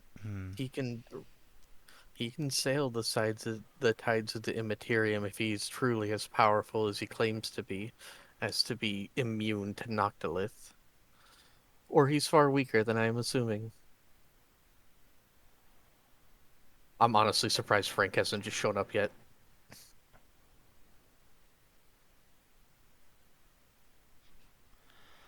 I, I was expecting as soon as Molly were to ask for Snidely Whiplash to come out of the corner. That's also what I was expecting, to be fair.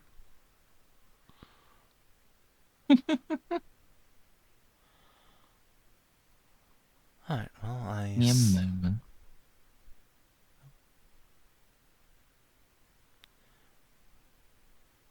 Someone, Doc. Who? I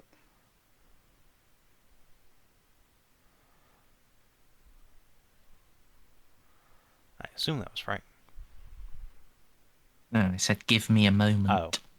Oh, okay. Sorry, I couldn't hear you. Yeah, continue to talk between yourselves if you wish, but... Okay. I suppose I can ask him. And I know it is not annoying to ask. I know it is expected of me to ask, but if he could keep his grubby actual hands off the thing, or at the very least do what little he can to avoid corrupting the thing, it'll be very annoying if I have to spend the next few months purifying it. What are you going to use it for? It's going to be necessary for the next steps I plan on taking. Next steps in what? Do you not remember the conversation that we had with Frank? I mean, Where I do, through... yes, but you don't have months for that, Molly. We have days. Yes, exactly. Which is why I don't want to purify the damn thing. Right, okay. Yeah. That is why it would be beyond me to bring it. Even, as you say, laying off my grubby hands. Transporting it through the Immaterium would be impossible without its corruption. I think only Jeanne can hear this. Okay. Because last time Molly was able to hear it, but that's because he's being a dick and actually tapping into Molly's soul. Well,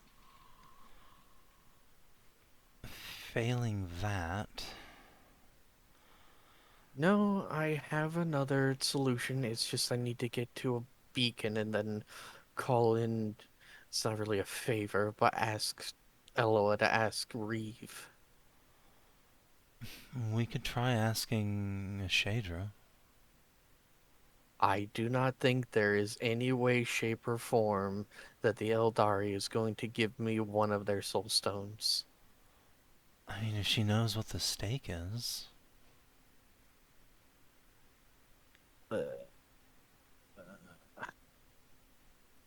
I highly, highly, highly doubt it.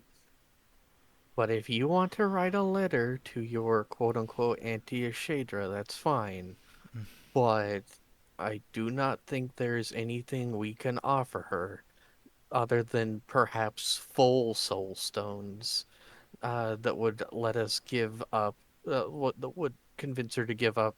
Actually, Merzendi, I know I did a roll for soul stones last session, but do I know they're necessary for like them having kids?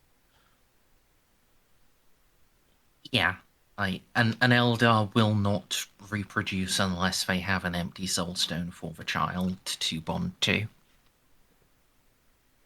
Given that it's necessary for the procreation of their race,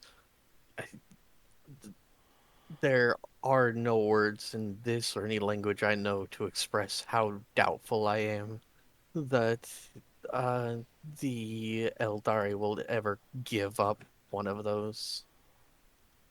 I understand where you're coming from, but on the other hand, we are talking about the end of everything if we fail. Molly spreads her hands. I'm sure that the Eldari have stared down the end of everything multiple times in multiple doomsday prophecies. Fair. Unfortunately, either way, just getting a message to her would take weeks, if not months, and then however long it takes to get the thing here, so kind of irrelevant anyway. Yeah, A solution may be at hand. I'm listening. Though they lack soul stones in the form of the modern Eldari, that race always had a great affinity with the warp. There were those that preferred to set aside bodies of flesh for greater affinity with their weapons, their vehicles, their warships. Oh, man.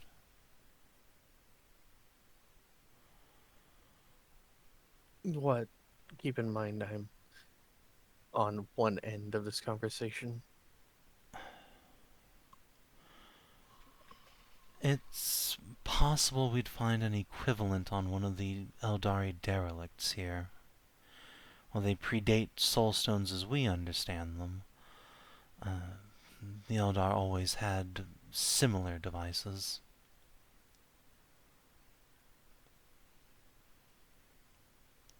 Molly will cock her head. Um, I don't even think that I'd even have a basis to try a Forbidden Lore Xenos for this, right? Because You even would Stray doesn't not know. know. Yeah. All right. Well, does your friend know what they even look like?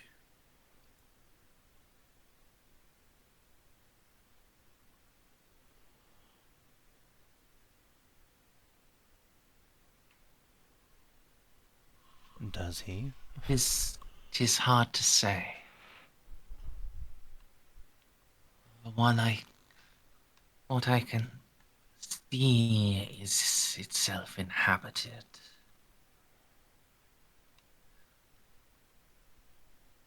But it has shape akin to a living heart of one of their race.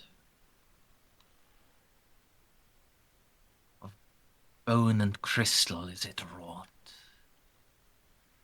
and it beats, My God, Merzendi. dying sleep at the very core of their flagship. My God, Merzendi, are you saying that I can get like one of them Dishonored hearts and just implant that into myself? That's pretty metal.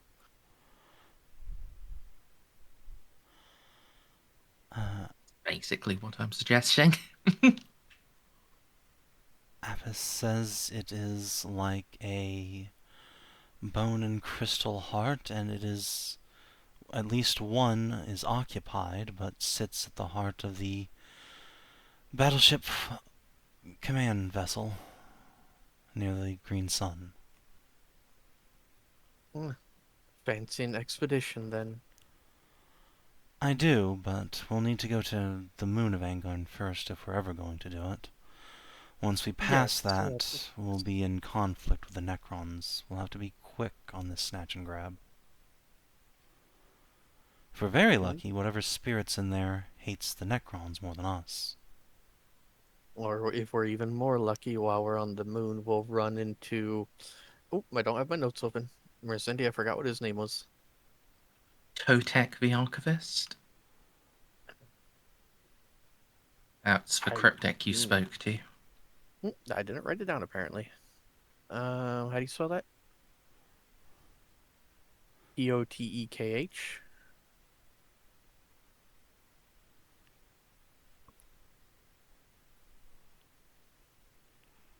Close.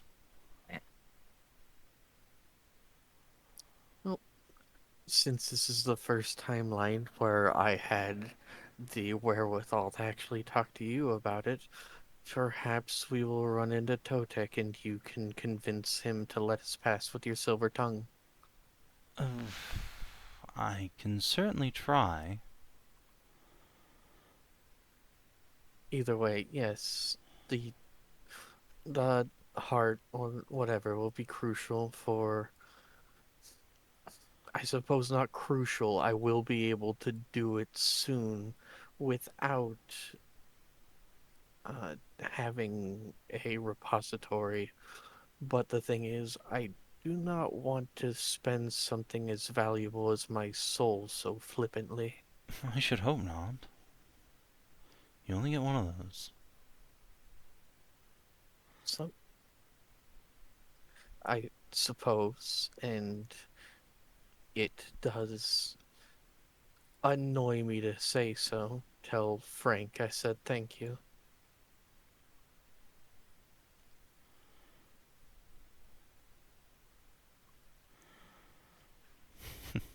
Jeanne will smirk. She says, "Thank you, Abbas."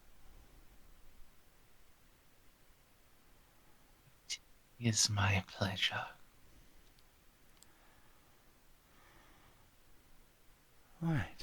Well, then I will ask, Jeanne, your permission for something. What? You go there.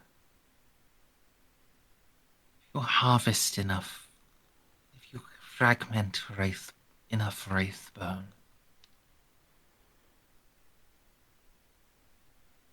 I may be able to form a mortal vessel that would not inflict the harm of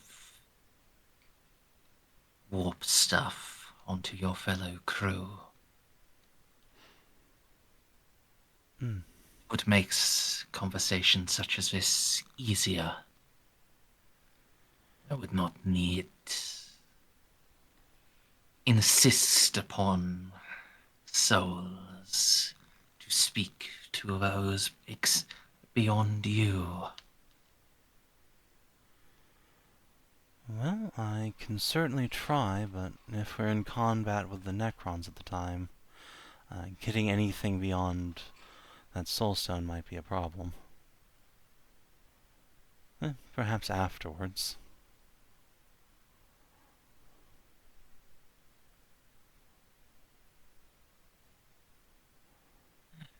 I think even getting to it, you are most like to scatter enough.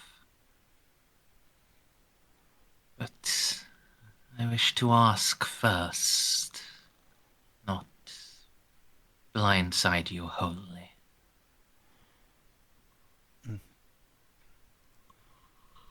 Does that mean you could just make it yourself?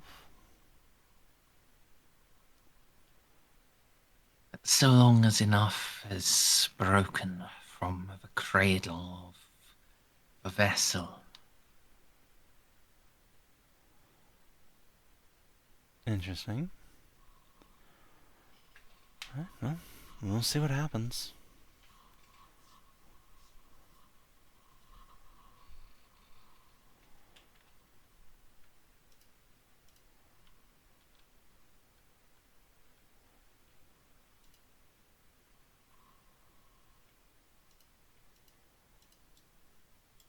The presence fades. Well.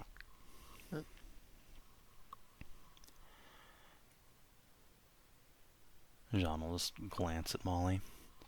He's suggested it might be helpful to try and collect some wraith bone while we're there.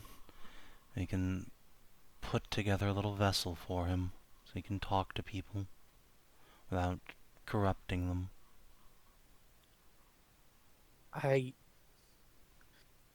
That is far beyond my expertise. You might want to ask Victor or Kalichev about that. A body, yes, but as helpful as he seems to be, always remember he is a being of the Lord. We're not sure if putting him in a Wraithbone would. Well, perhaps it'll just amplify his power. Hmm. Impossible. I don't know enough about Wraithbone to say one way or the other. Actually, Merzendi, Wraithbone is forbidden lore Xenos. Can I help Jeanne with this? It's not Yeah, like this would Wraithbone be a is a super normal secret. assistance stuff. What specifically do you want to know? What would happen if we stuck a demon prince in a Wraithbone construct? And make him stronger? Would that bind him? Like, what are we doing here? Gonna say -20. Can I make this roll, or can I assist Jeanne making the roll? Yeah, you could do either. And Okay, You're well, way better either of than you can me. do this. So yep. So All right. you can get assist from me, cheerlead from me, and a +10 from the ship. So +10 total, I suppose. All right. Sorry, yeah. people are going to bed and wishing me a happy birthday. Mhm. Yep, just said it. And then +10, 5 degrees of success. So this isn't something people have written down trying before. Right. Maybe some mad inquisitor has attempted it, an ultra radical of some sort. But if he did, either he never wrote it down, or his writings were so thoroughly suppressed that even you have never seen them. But you can make some guesstimates based on your knowledge of Wraithbone and of, well, and your admittedly quite limited knowledge of warp entities. So, Wraithbone is normally a Wraithbone construct is normally piloted by an implanted soul stone. So, hmm, a warp entity, a demon prince, should probably be able to pilot a Wraithbone construct. That bit, at least, thumbs up. Uh, Wraithbone is crystallized psionic energy.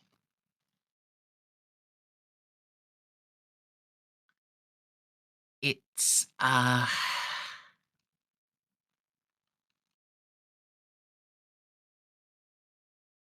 it might amplify his powers, or it might change the form they take.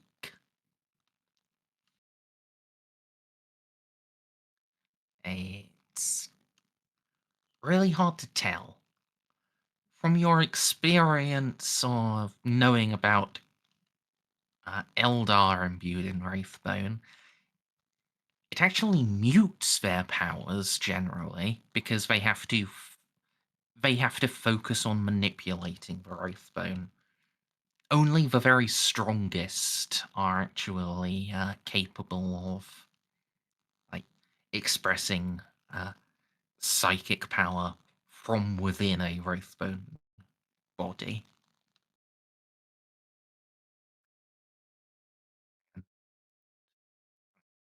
They are generally insulated, and well, people are generally insulated because they're in a soul stone. It's going through the Wraithbone body and then hitting people, so it's usually weaker. Here, he'd be possessing it directly, so it's hard to say. All right, Savin. Decent odds, but yes, it would do what he claims. It would, uh, it would just soak up the corruptive influence of warp stuff. But it's not a guarantee.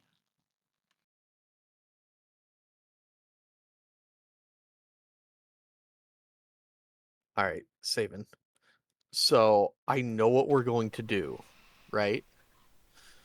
So have you ever played Fallout New Vegas, Savin? Yes, I have.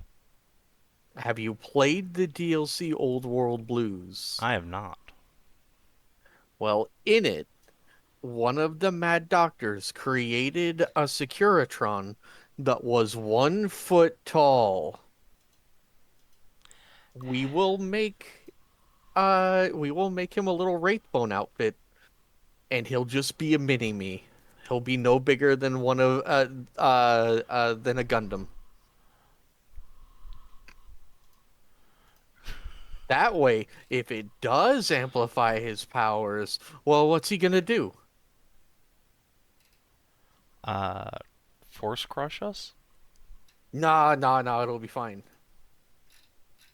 The great and mighty Apis Osimus! Ah, spare me!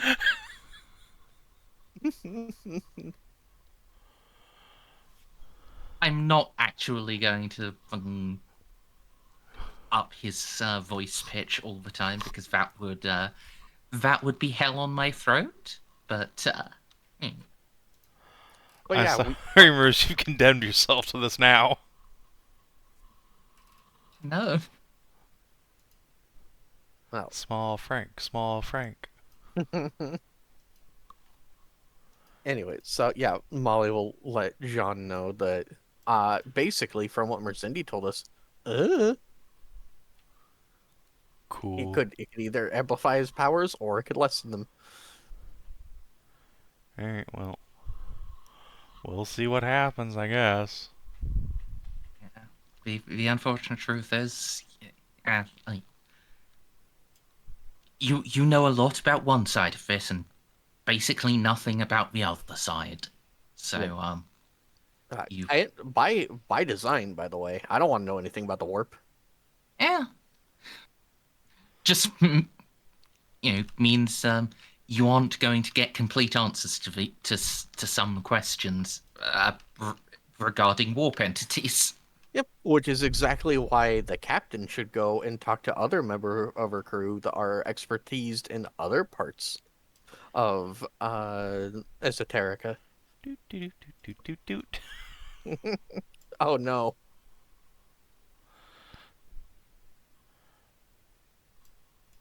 Time to open this can of worms. Did have something to say and I totally forgot where I was going with it because I got distracted with the mini Frank meme. Very early. Yeah, I can't think of anything else I wanted to say. I think I got. Oh no. This is actually a question for Merzendi. Merzendi, you would say that I've fairly well not only crossed the Crux Mechanicus but gone far beyond it, correct? Yeah, and you're about to fucking obliterate it and leave it in the dust. Yes. The only thing is, can I program a uh Medicae Mechadendrite to rip out my heart and replace it? I have a bionic heart without having to resort to letting Xiph get his blue fingies up in me. Because What? this is tech use, right? Yeah, it would be tech use. You could maybe, but that would be quite risky. Hmm. Wait, hang on. Do we have that other Mechanicus aboard the vessel? You do actually, yeah. Oh my god, he's also Xeno heretic. It's fine. Just gonna have him do it. Everything's fine, carry on. Well, he's nowhere near as good as you at actually doing things. Yeah, but I just get a bunch of people to help him with the tech use, and then I programmed a Mechadendrite to with my exact like physical specifications. So hopefully the heart replacement will be fine. Because I'm not as big as a Space Marine, I don't think I can just hook up another heart. Yeah, Why you can not? do that. Can I? Yeah. Just haul out one of your tits and put it in there. There's plenty of room. You have a fucking spider lower body that's not entirely used up by plasma coolant. This is Just true. shift some organs down into that, and then just, yeah, now you've got space for 2 hearts. Okay, fair enough. All right, well then I'm just going to start programming Mechadendrite to do that, but until we actually get I, the heart, do you want me to wait to roll? I would, yeah, but I will also say, the point of this is to preserve your soul when you transfer into a necrodermis body, right? Merzendi, I know what you're thinking. The reason I want to do this is because you have to attune to something like this, and Okay. I want to get it as close to my true flesh as possible, because I'm going to spend a little bit of time with it and then have it resonate at the same frequency as my own body, and then implant it within myself. Because you see, the Eldari are stupid. They have to spend like their entire lives doing backflips and stuff like that to attune to their crystals rather than using science and just ramming it in their body. Mhm. So yeah, my literal plan is to find it and then attune its vibrational frequency to my own body and then implant it. We're using science, baby. Yeah, that was my only question. Thank you.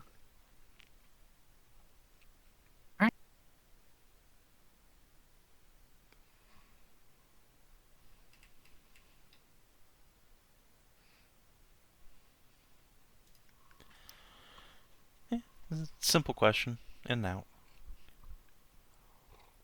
Well, yeah, because Yeah. I don't know anything about the warp, but from what I can figure out, a lot of it's intent. And so if I, as someone who is just obsessed with like science and stuff like that, do a sciencey thing to try to attune to the thing, it'll probably be work much faster than just going, oh, well, she's leaving. Well, it'll probably work much faster than just going, I am going to meditate on this still beating heart. Yeah, probably. Because that, you know, if it is indeed like binding your soul to something is like attaching like who you are to it. Who Molly is isn't sitting around and meditating on a heart and then prancing through a mental rainbow. Yeah, that's Jeanne. Yeah, Jeanne would be able to attune to an Eldari soul crystal real easy. She just goes to her happy place every time she goes to bed with it.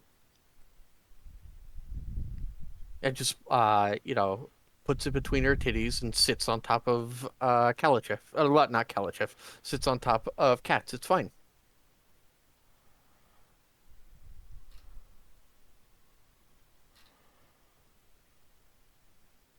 What we should do is eventually get one of those, have Jeanne attuned to it, and then when you die, put you in your own big titty Eldar mecha suit. You're right. We just need to start. Hold on. No, every time anybody on this ship dies, we should turn them into a Wraith construct. Slowly turn the Pride of Lethe into Crash-Rolled Eodin. Let's go. Oh dear. Hey, remember, they've canonized normal human dreadnoughts again in Necromunda. We could do that, too. Did they? Wait, Yeah. what? Yeah, dreadnoughts are back to being a thing normal people can use. What? Yeah, not like the same patterns. They have their own, No, mortal no, no, size no, ones. no. I understood that part.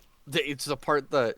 Wait a minute. First of all, humans used to be able to be in dreadnoughts, and second of all, what? Yeah, in the original Rogue Trader, dreadnoughts were a part of the Imperial Guard arsenal too. But Yeah, yeah, and Interesting. and even in modern fluff, like proto dreadnoughts existed and were used by like some of the techno barbarians during the Unification Wars.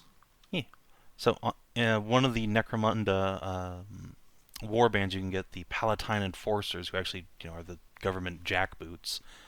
Whenever a warrior is severely injured or they just need heavy weapons troops and they have some guys to spare, they can take a dude's brain out and slap it into one of these bad boys. I'll be honest, this looks cooler than like 99% of the Dreadnought patterns there are. Yeah, Sanctioner patterns are cool as fuck. I like them a lot. It's a short night. Yeah, Yeah, it exactly. is. It has night vibes. Yeah. In addition to its power fist, you can either get it with a like grenade launcher man catcher combo or a power ram with a grenade launcher. They're pretty fucking sick. Nice. Ooh, or a concussion cannon. That's my favorite loadout. Man, if you could put a rotor cannon on that bad boy. Oh baby. Sorry, Merzendi's back. Yes, I return. I will go and use the restroom, grab a drink. So, what do people want to do now? Jeanne's going to talk to Meg. Okay. Oh boy. Time to take some crazy pills. Right. Yeah. You can go into your secret cell in the back of the librarium. John, I was expecting you. Hello. How's it going? Curiously. Oh. Things are starting to splinter. Before everything was together.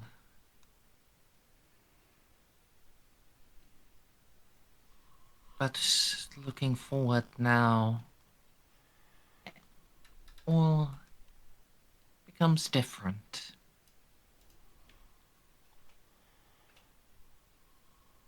Oh, good. That means we're actually making progress for once.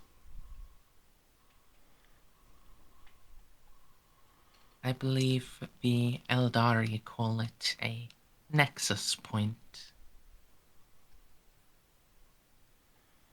where paths lead to it, and how it is resolved. Depending on how it is resolved, 1,000 separate paths may be spawned.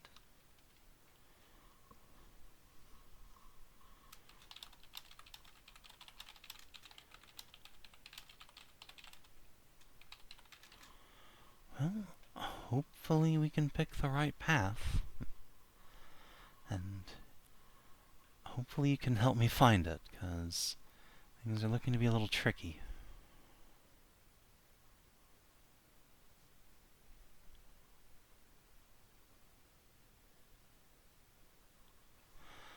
So, I'm a couple... What assistance I can give, I will. Great. So, first off, it appears that, this archivist, Totek, has set it up so that if we kill him, all the sons in the sector will just die. How and where can we turn that off or stop it from happening?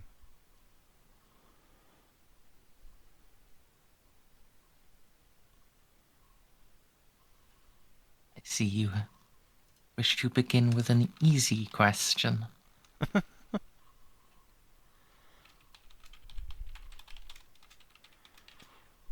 It is more complicated than simply his demise. Not even a Necron has that much self-assurance.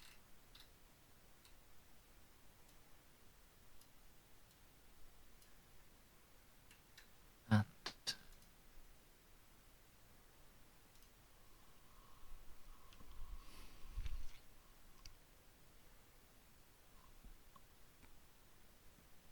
Much hair was artificially induced.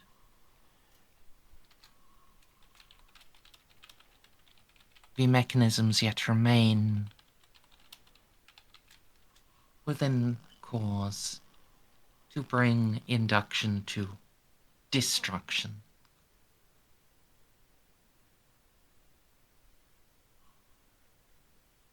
The control of that resides within the citadel.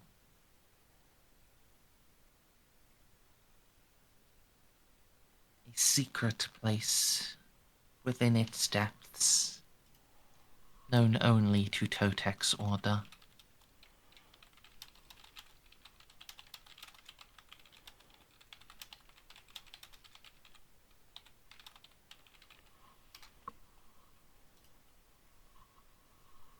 That's good. At least there is an off button. More, you can prevent them from pressing the on button.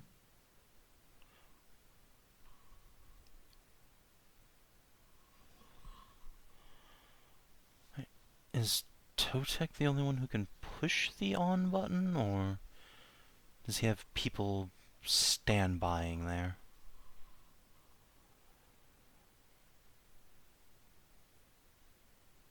His sworn guardian,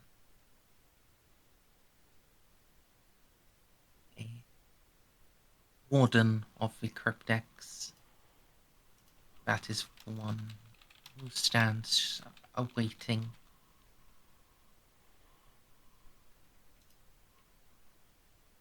long for the struggles it took Totek to separate himself from his guardian. But the forces with which he deals, one more warrior, will make little difference. And only the most loyal can be trusted with their own annihilation.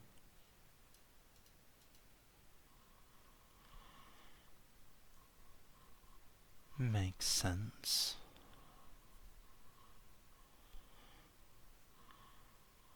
So, speaking of annihilation,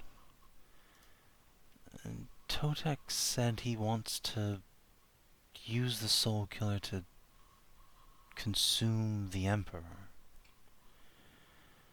It seems like he needs some sort of conduit to make that happen. Someone like me, perhaps?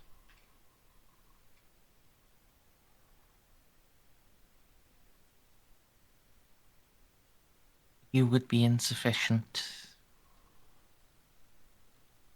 Though he does not yet know this.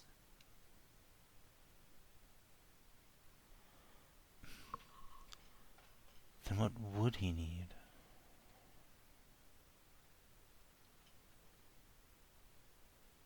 Your mother, the Astartes, Jacques de Phlegathon, those directly touched, they would prove adequate.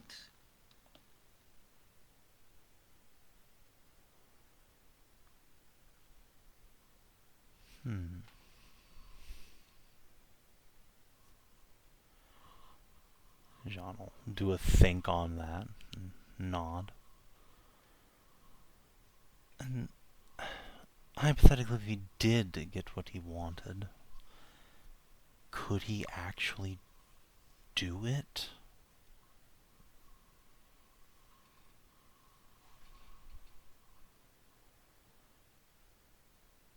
I do not know. I can answer you as to the paths that have yet been walked, the knowledge that has yet been written.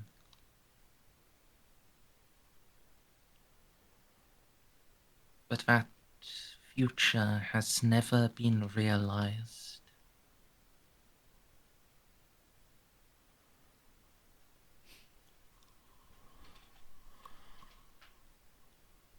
Well, that's good news.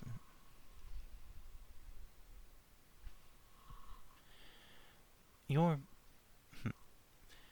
Your Akasha, it's been keeping track of things that happened in these previous cycles, doesn't it?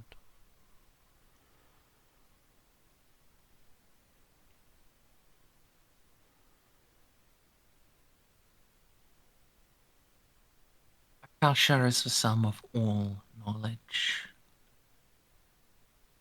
Anything that has come to pass, anything that has ever been known, it is written in Akasha.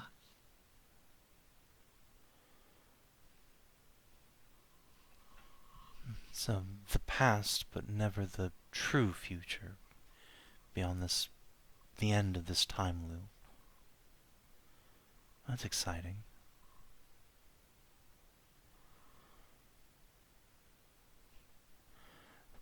It's like a gear turning in Jeanne's head, like, okay, so we end this time loop, and Akasha's understanding, like, of the future ends.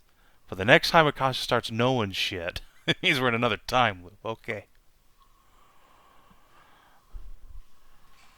I'm not gonna open that can of worms. She'll just nod at that.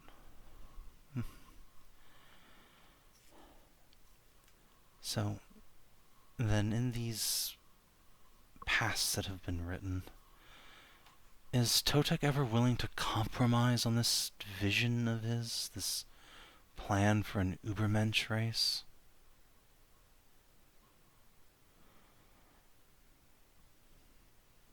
It took many cycles for that to become the plan. At least, for it to include humanity.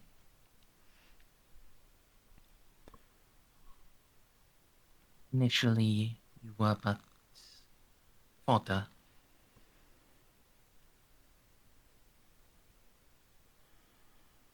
What was his original plan?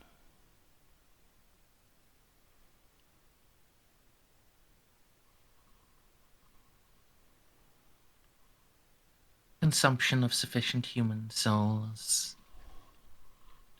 to generate soul stuff enough for a full restoration of the Necrontyp as they were. Augmented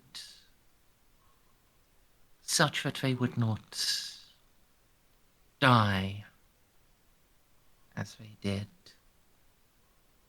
but changed in no other manner.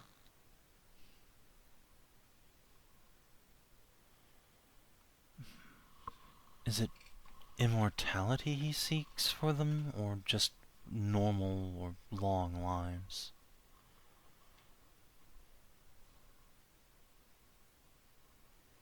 Functional immortality. Death at a time when they are satisfied, when they have lived to their fullest and choose to move on, fade into the cosmic background with their experience completed.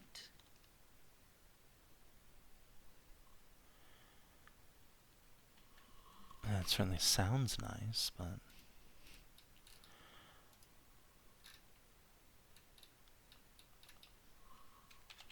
He wishes an existence akin to the old ones of yore. To live so long as they live, and to die when they are ready. And no, not a moment sooner.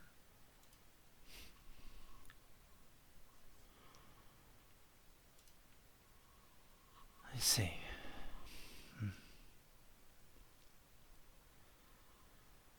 I suppose he's probably not willing to compromise on that part of the whole plan, huh?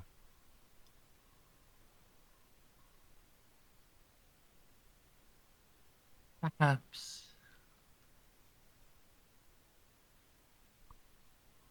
I cannot speak with certainty into his mind, but he has grown desperate across the cycles.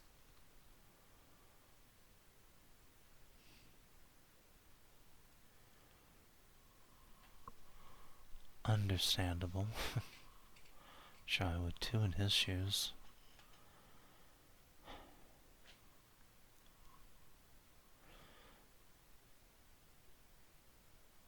The Necron have the power to transfer consciousness out of their original bodies into metal.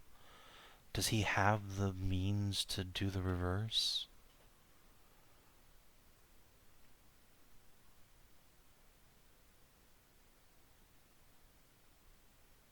He does not, but others of his race.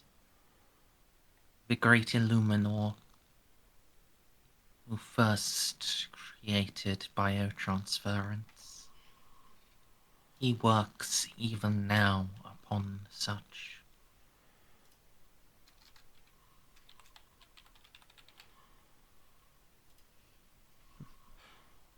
So this Totek's plan can't even really work even if he does succeed right now. Even if my mom just fell into his lap.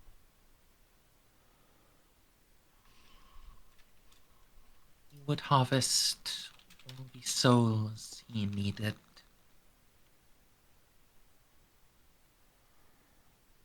He would have enough strength to re-embody his entire race, and more remaining for his experiments.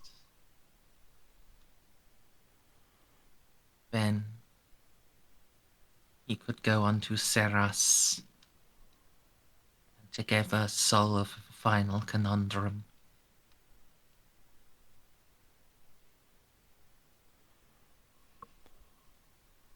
He believes together, especially joined by one such as Molly, if Seras could be made to listen,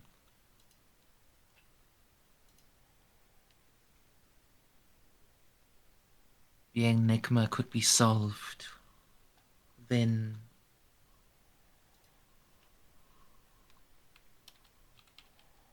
years, not millennia.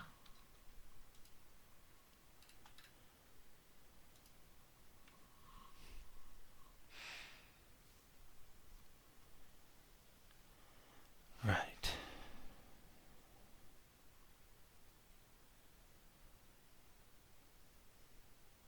I guess that time doesn't matter much to a Necron, does it?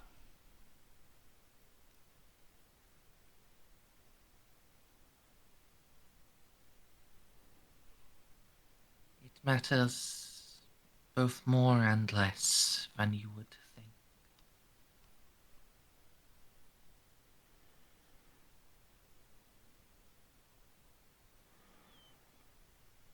Their minds decay. With each death they lose themselves.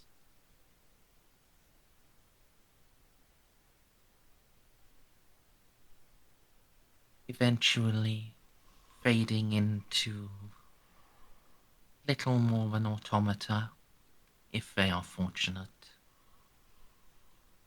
or monsters consumed by desires they no longer can fulfill, if they are not.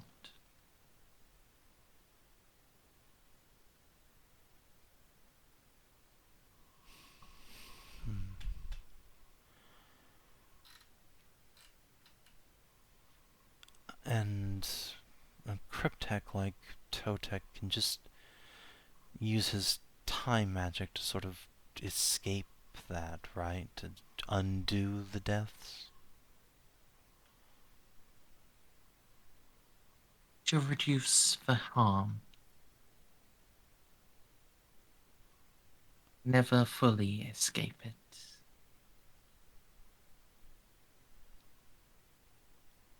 But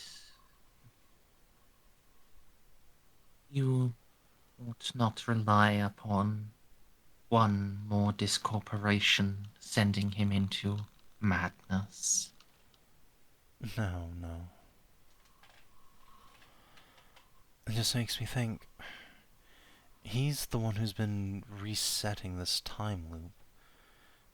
Do we have some way to stop him doing that? If he loses, what's to keep him from just hitting his panic button and sending us back to when Ella was born?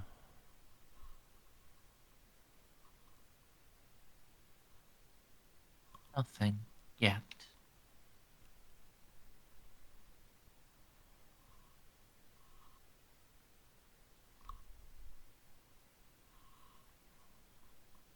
Is there something we can do to get the ability to stop him?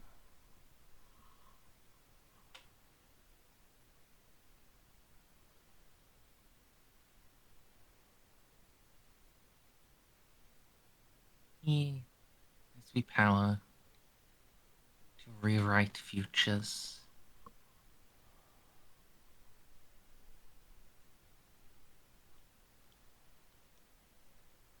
But Molly, too, under her guidance, you may see futures rewritten.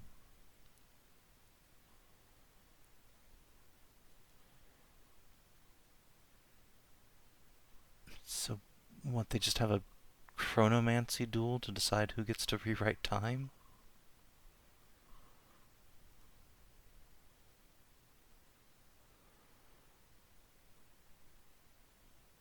Perhaps. Or if you are able to. Or she may.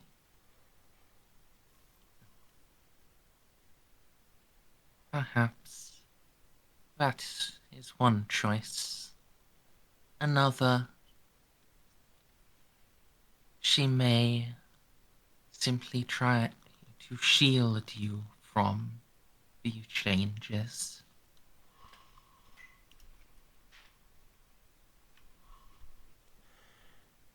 Though her influence could not reach far.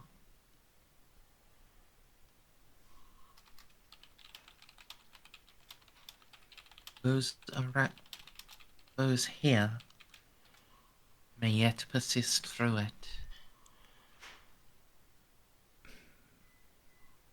That alone would confound Totec. That would also leave us stranded out here for, what, 40, 50 years?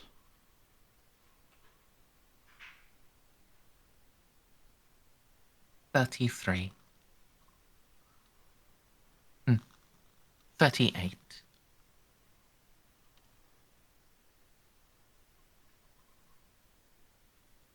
Well, out of character. How long does the Pride's fuel last?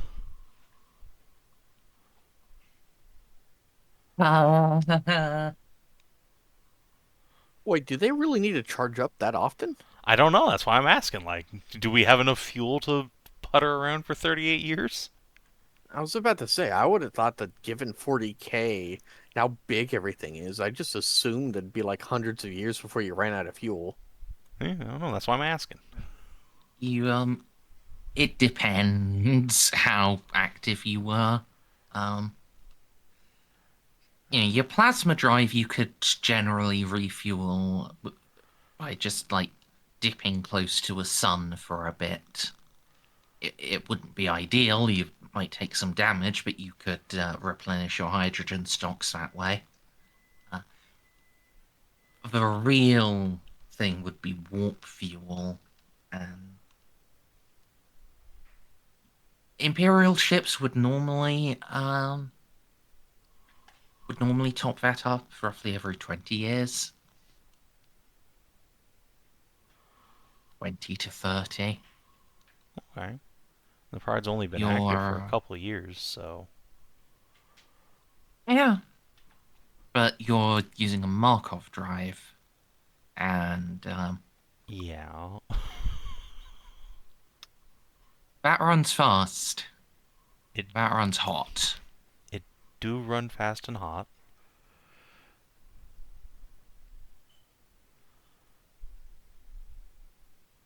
You may have some trouble Yeah. with your warp drive. So like, percentage-wise, how full are we now? Percent, probably more. 1995. Oh, I mean that's not bad. If we only make limit, like we couldn't go exploring the rest of the sector necessarily, but I could find a couple of planets to just lay low on for a while. I mean, also keep in mind that if by that point I have unlocked the third turn, I unlocked large scale object rewind. I could rewind our stores. Actually, Because that's a physical thing, not a warp thing. well, wait a minute, hold on. At that point, once we deal with Totec, you could just freeze the Pride in time and then let reality catch up with us for 38 years. Maybe. It'd probably be like a -60, but probably. Or we take this opportunity to go back and like bombard some orc planets and stop them from making attack moons. No, wait, that'll Listen, just fuck up there's the no timeline. yeah, listen, there's no point in having a talent called Harbinger of Eternity and becoming a Necron myself if I can't freeze us in time for a little bit. Okay, well, I mean that is certainly a potentially viable solution to this. Is just no sell I him rewinding us. High power abilities literally say in the text that one becomes a grand chronomancer. Yeah. I mean, listen, if one wrinkly old man could throw Demos into the warp for 100 years, then surely I can freeze one ship in time. Yeah, I Was mean, it Demos? Was it uh, Demos that he threw into the warp? Well, he put into a sub-dimension in the warp. I Not don't Fedora. know if Yeah, it it was was Demos or Phobos. It was one of them. yeah. He threw one into the warp, and then he put and then he like threw Pluto. Not he Titan. disguised. Huh? Like like he like the one he put into the pocket dimension. It was Titan, but Oh, Titan. Right. Yes. Okay. yeah. Although I do actually think he did shove one of the Martian moons with it because like that is now a dedicated Grey Knight's Forge moon. yeah. So it's like yeah. Actually, I'm not sure that went into the warp with it, but yeah, one of those moons is a forge moon for them. Yeah. He Anyway, either threw it into like a sub pocket of the warp, or he disguised it so no one could find out where it was. Either way, he did shenanigans. Yeah. And a ship is significantly smaller than a moon. So you could probably also do shenanigans. Oh boy, I love shenanigans. shenanigans. So do you have any more questions on Oh yeah, that? you better believe it. Uh, so changing tack, Jeanne will ask. So between us and the Green Moon, there's a fleet of Imperial Eldari battleships. It looks like there's something on one of them Molly wants, a sort of proto soulstone. Is it possible to even get on these things without them screeching at us like they did on Gilman's Ring? They are.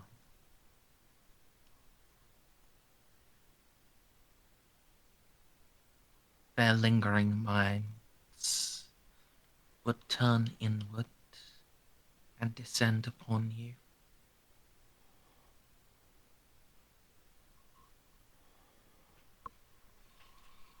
So, like, wraith constructs, basically? For those within,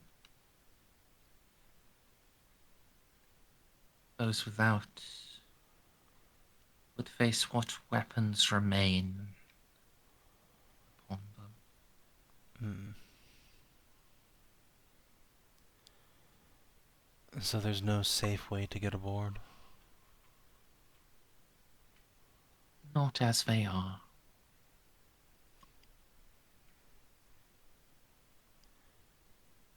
What if we lured that Necron ship into them?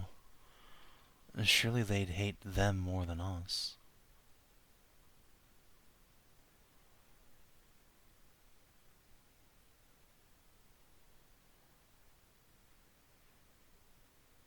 Awoken to a greater threat. The Blackheart Prince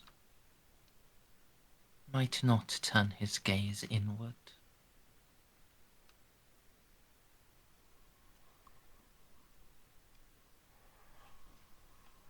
Jeanne will nod. Ceiko plan forming. Also, that is a badass name, the Blackheart Prince. Are you stealing that for your next great American novel?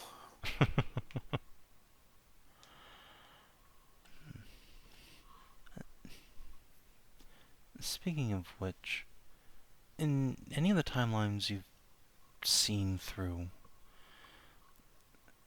the demon that follows my family around Apis, have we ever succeeded in, I don't know, embodying him and bringing him back to the light?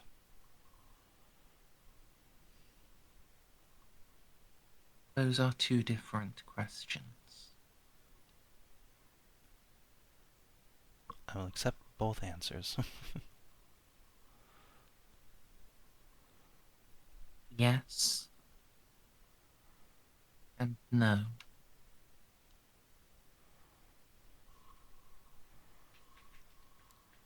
Have we just never gotten far enough in time to try the latter?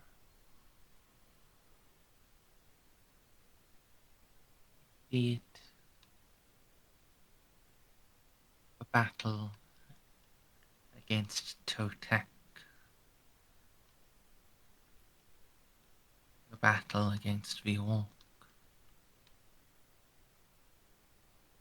a return and war against the Tyrannid. So many What? times have you been drawn from the path that would save him.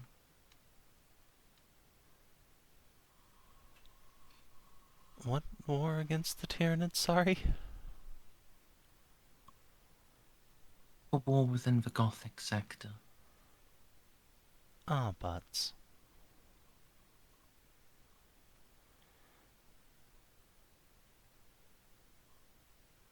Wait, and some timelines I've gotten pulled off to deal with that?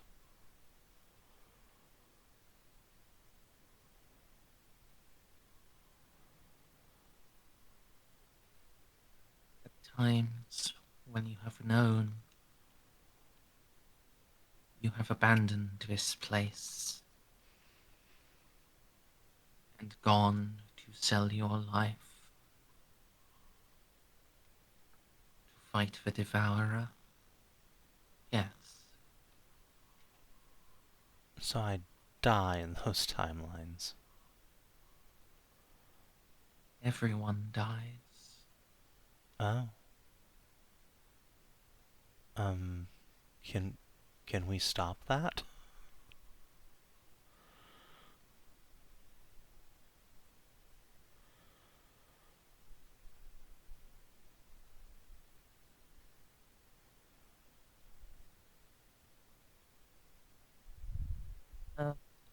Mortality is a key component of human life. Well, yes, but I meant more specifically keep the Great Devourer from killing everyone in the Gothic sector.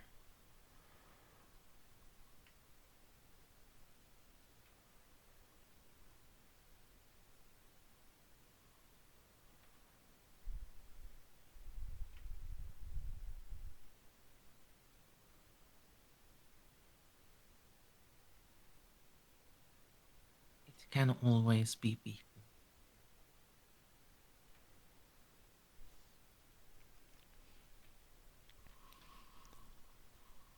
The price may be too high.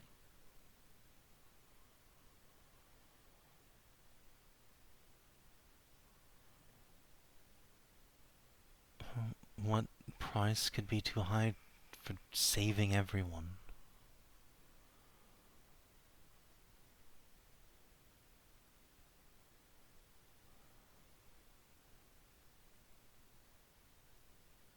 Truth, time has not gone far enough down that path.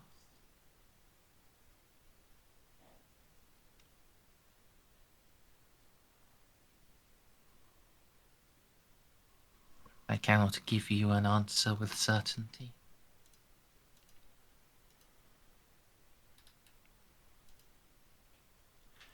Fair enough. Maybe there's something we could do with the Soul Killer to stop them?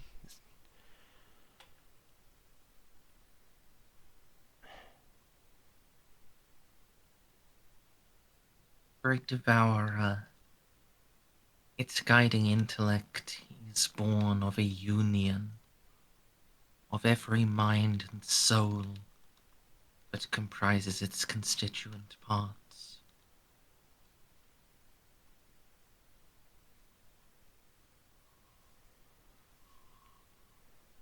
So if we could find some way to use the Soul Killer to disrupt that.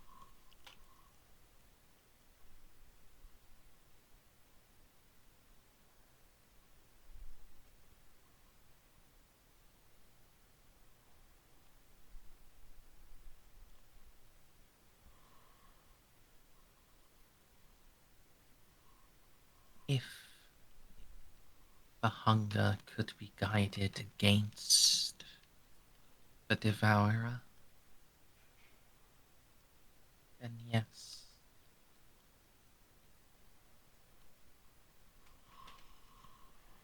It would lose itself and devour its own being.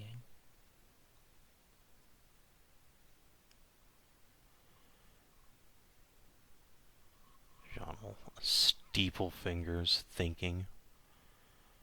But the last creations of vengeful gods are hard to slay.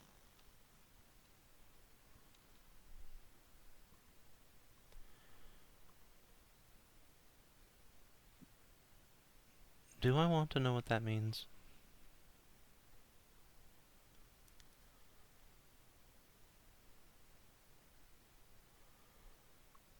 I do not know.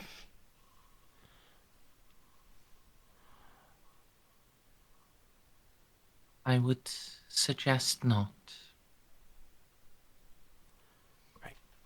Jeanne will just nod at that. Alright, you've given me plenty of food for thought already. Thank you, Meg.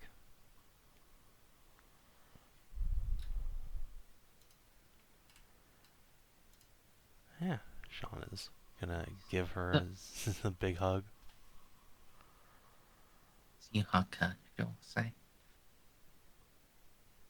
The Soul Killer is not the only one of the Necron's devices that might great help against the Devourer. Living metal is not biomass. But to achieve that, and especially to guide your allies in Gothic to accept it, You would need to walk down a most narrow path.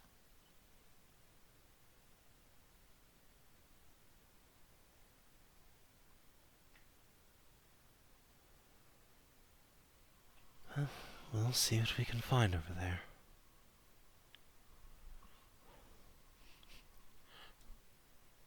For a brief moment, Jeanne has the thought of like, alright, so we just biotransfer the entire Imperial Guard, but have Juno keep on hand to keep their souls stuck in there so they don't turn into, mindless monsters.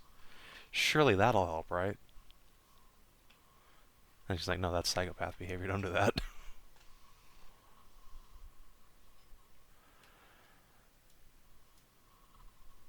Alright, well, that's sufficiently horrifying, thank you. Fucking buggos.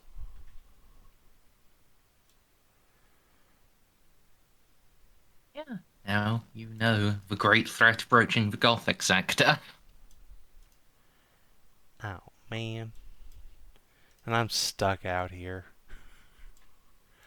Yeah, I can easily imagine, like, every timeline where Jeanne's made, like, no progress on this, soul killer shit. As soon as she finds that out, she's just like, alright, turn it around, fuck this place, we out.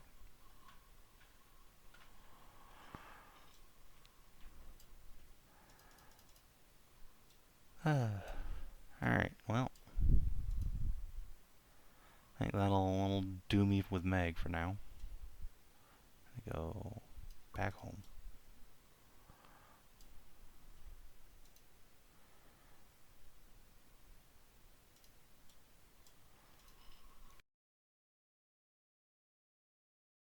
So, I think it's a bit too late in the day to go to the Moon of Angel.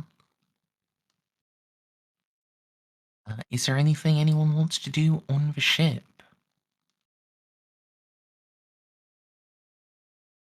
Set a course for the moon and do it anyways.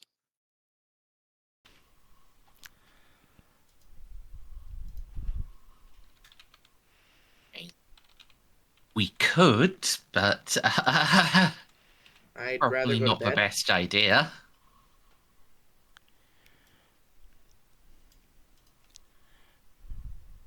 Yeah. Xiph, Oz, anything you two want to do? No, I'm good. I'll do the roleplay for us real quick. This is for Oz and if holy shit, this railgun's so fucking cool. That's the whole thing. Yeah. I love it. That sounds about right.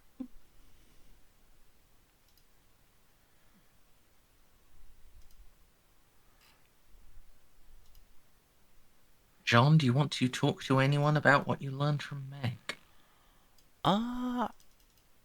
I could always go talk to Molly about, like, building the plan for later, but... honestly, I wouldn't mind just a slightly early, only 5 hour long session. All right. Then in that case, we can wrap up now.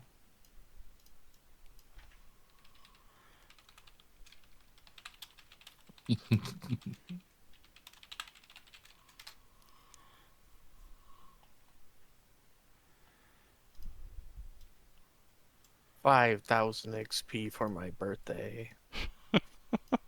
We didn't get extra 500 XP. XP. We didn't get extra XP for my birthday. You played on my birthday too, and we didn't get anything special. 600. I was being incredibly facetious, if you couldn't tell. I don't. Merz can tell you I don't do sarcasm. I literally said 5,000. But could be 5,000. I mean, it could be, but it probably Are isn't. we at? Could. Are You'd we have at? to play for like multiple days solid to earn 5,000. Are we at 2220? Yes. 22,200. Yeah. Yes, we are. So that's the next rank, right? Yeah, we've been there since last session. I That's how I had started just Spell enough Slots. to buy one funny talent from my new career rank. Merzendi, one of these days you're gonna have to give us like a 50, because I've had an extra 50 just lying around for forever, because nothing is like 50 XP. yeah, but there are Except a few things that are 250. they're all in the only things that are 50 in this game are the characteristic advances. I'll come to your house. Continue to Mhm. learn. Plus 10 is 300. Alright, well, if you're watching on the stream or YouTube, thanks for tuning in, and we will see you on Sunday for Scoundy. Till then, adios and do take care. Bye Sponsored by Gray's stream, bye birthday. YouTube.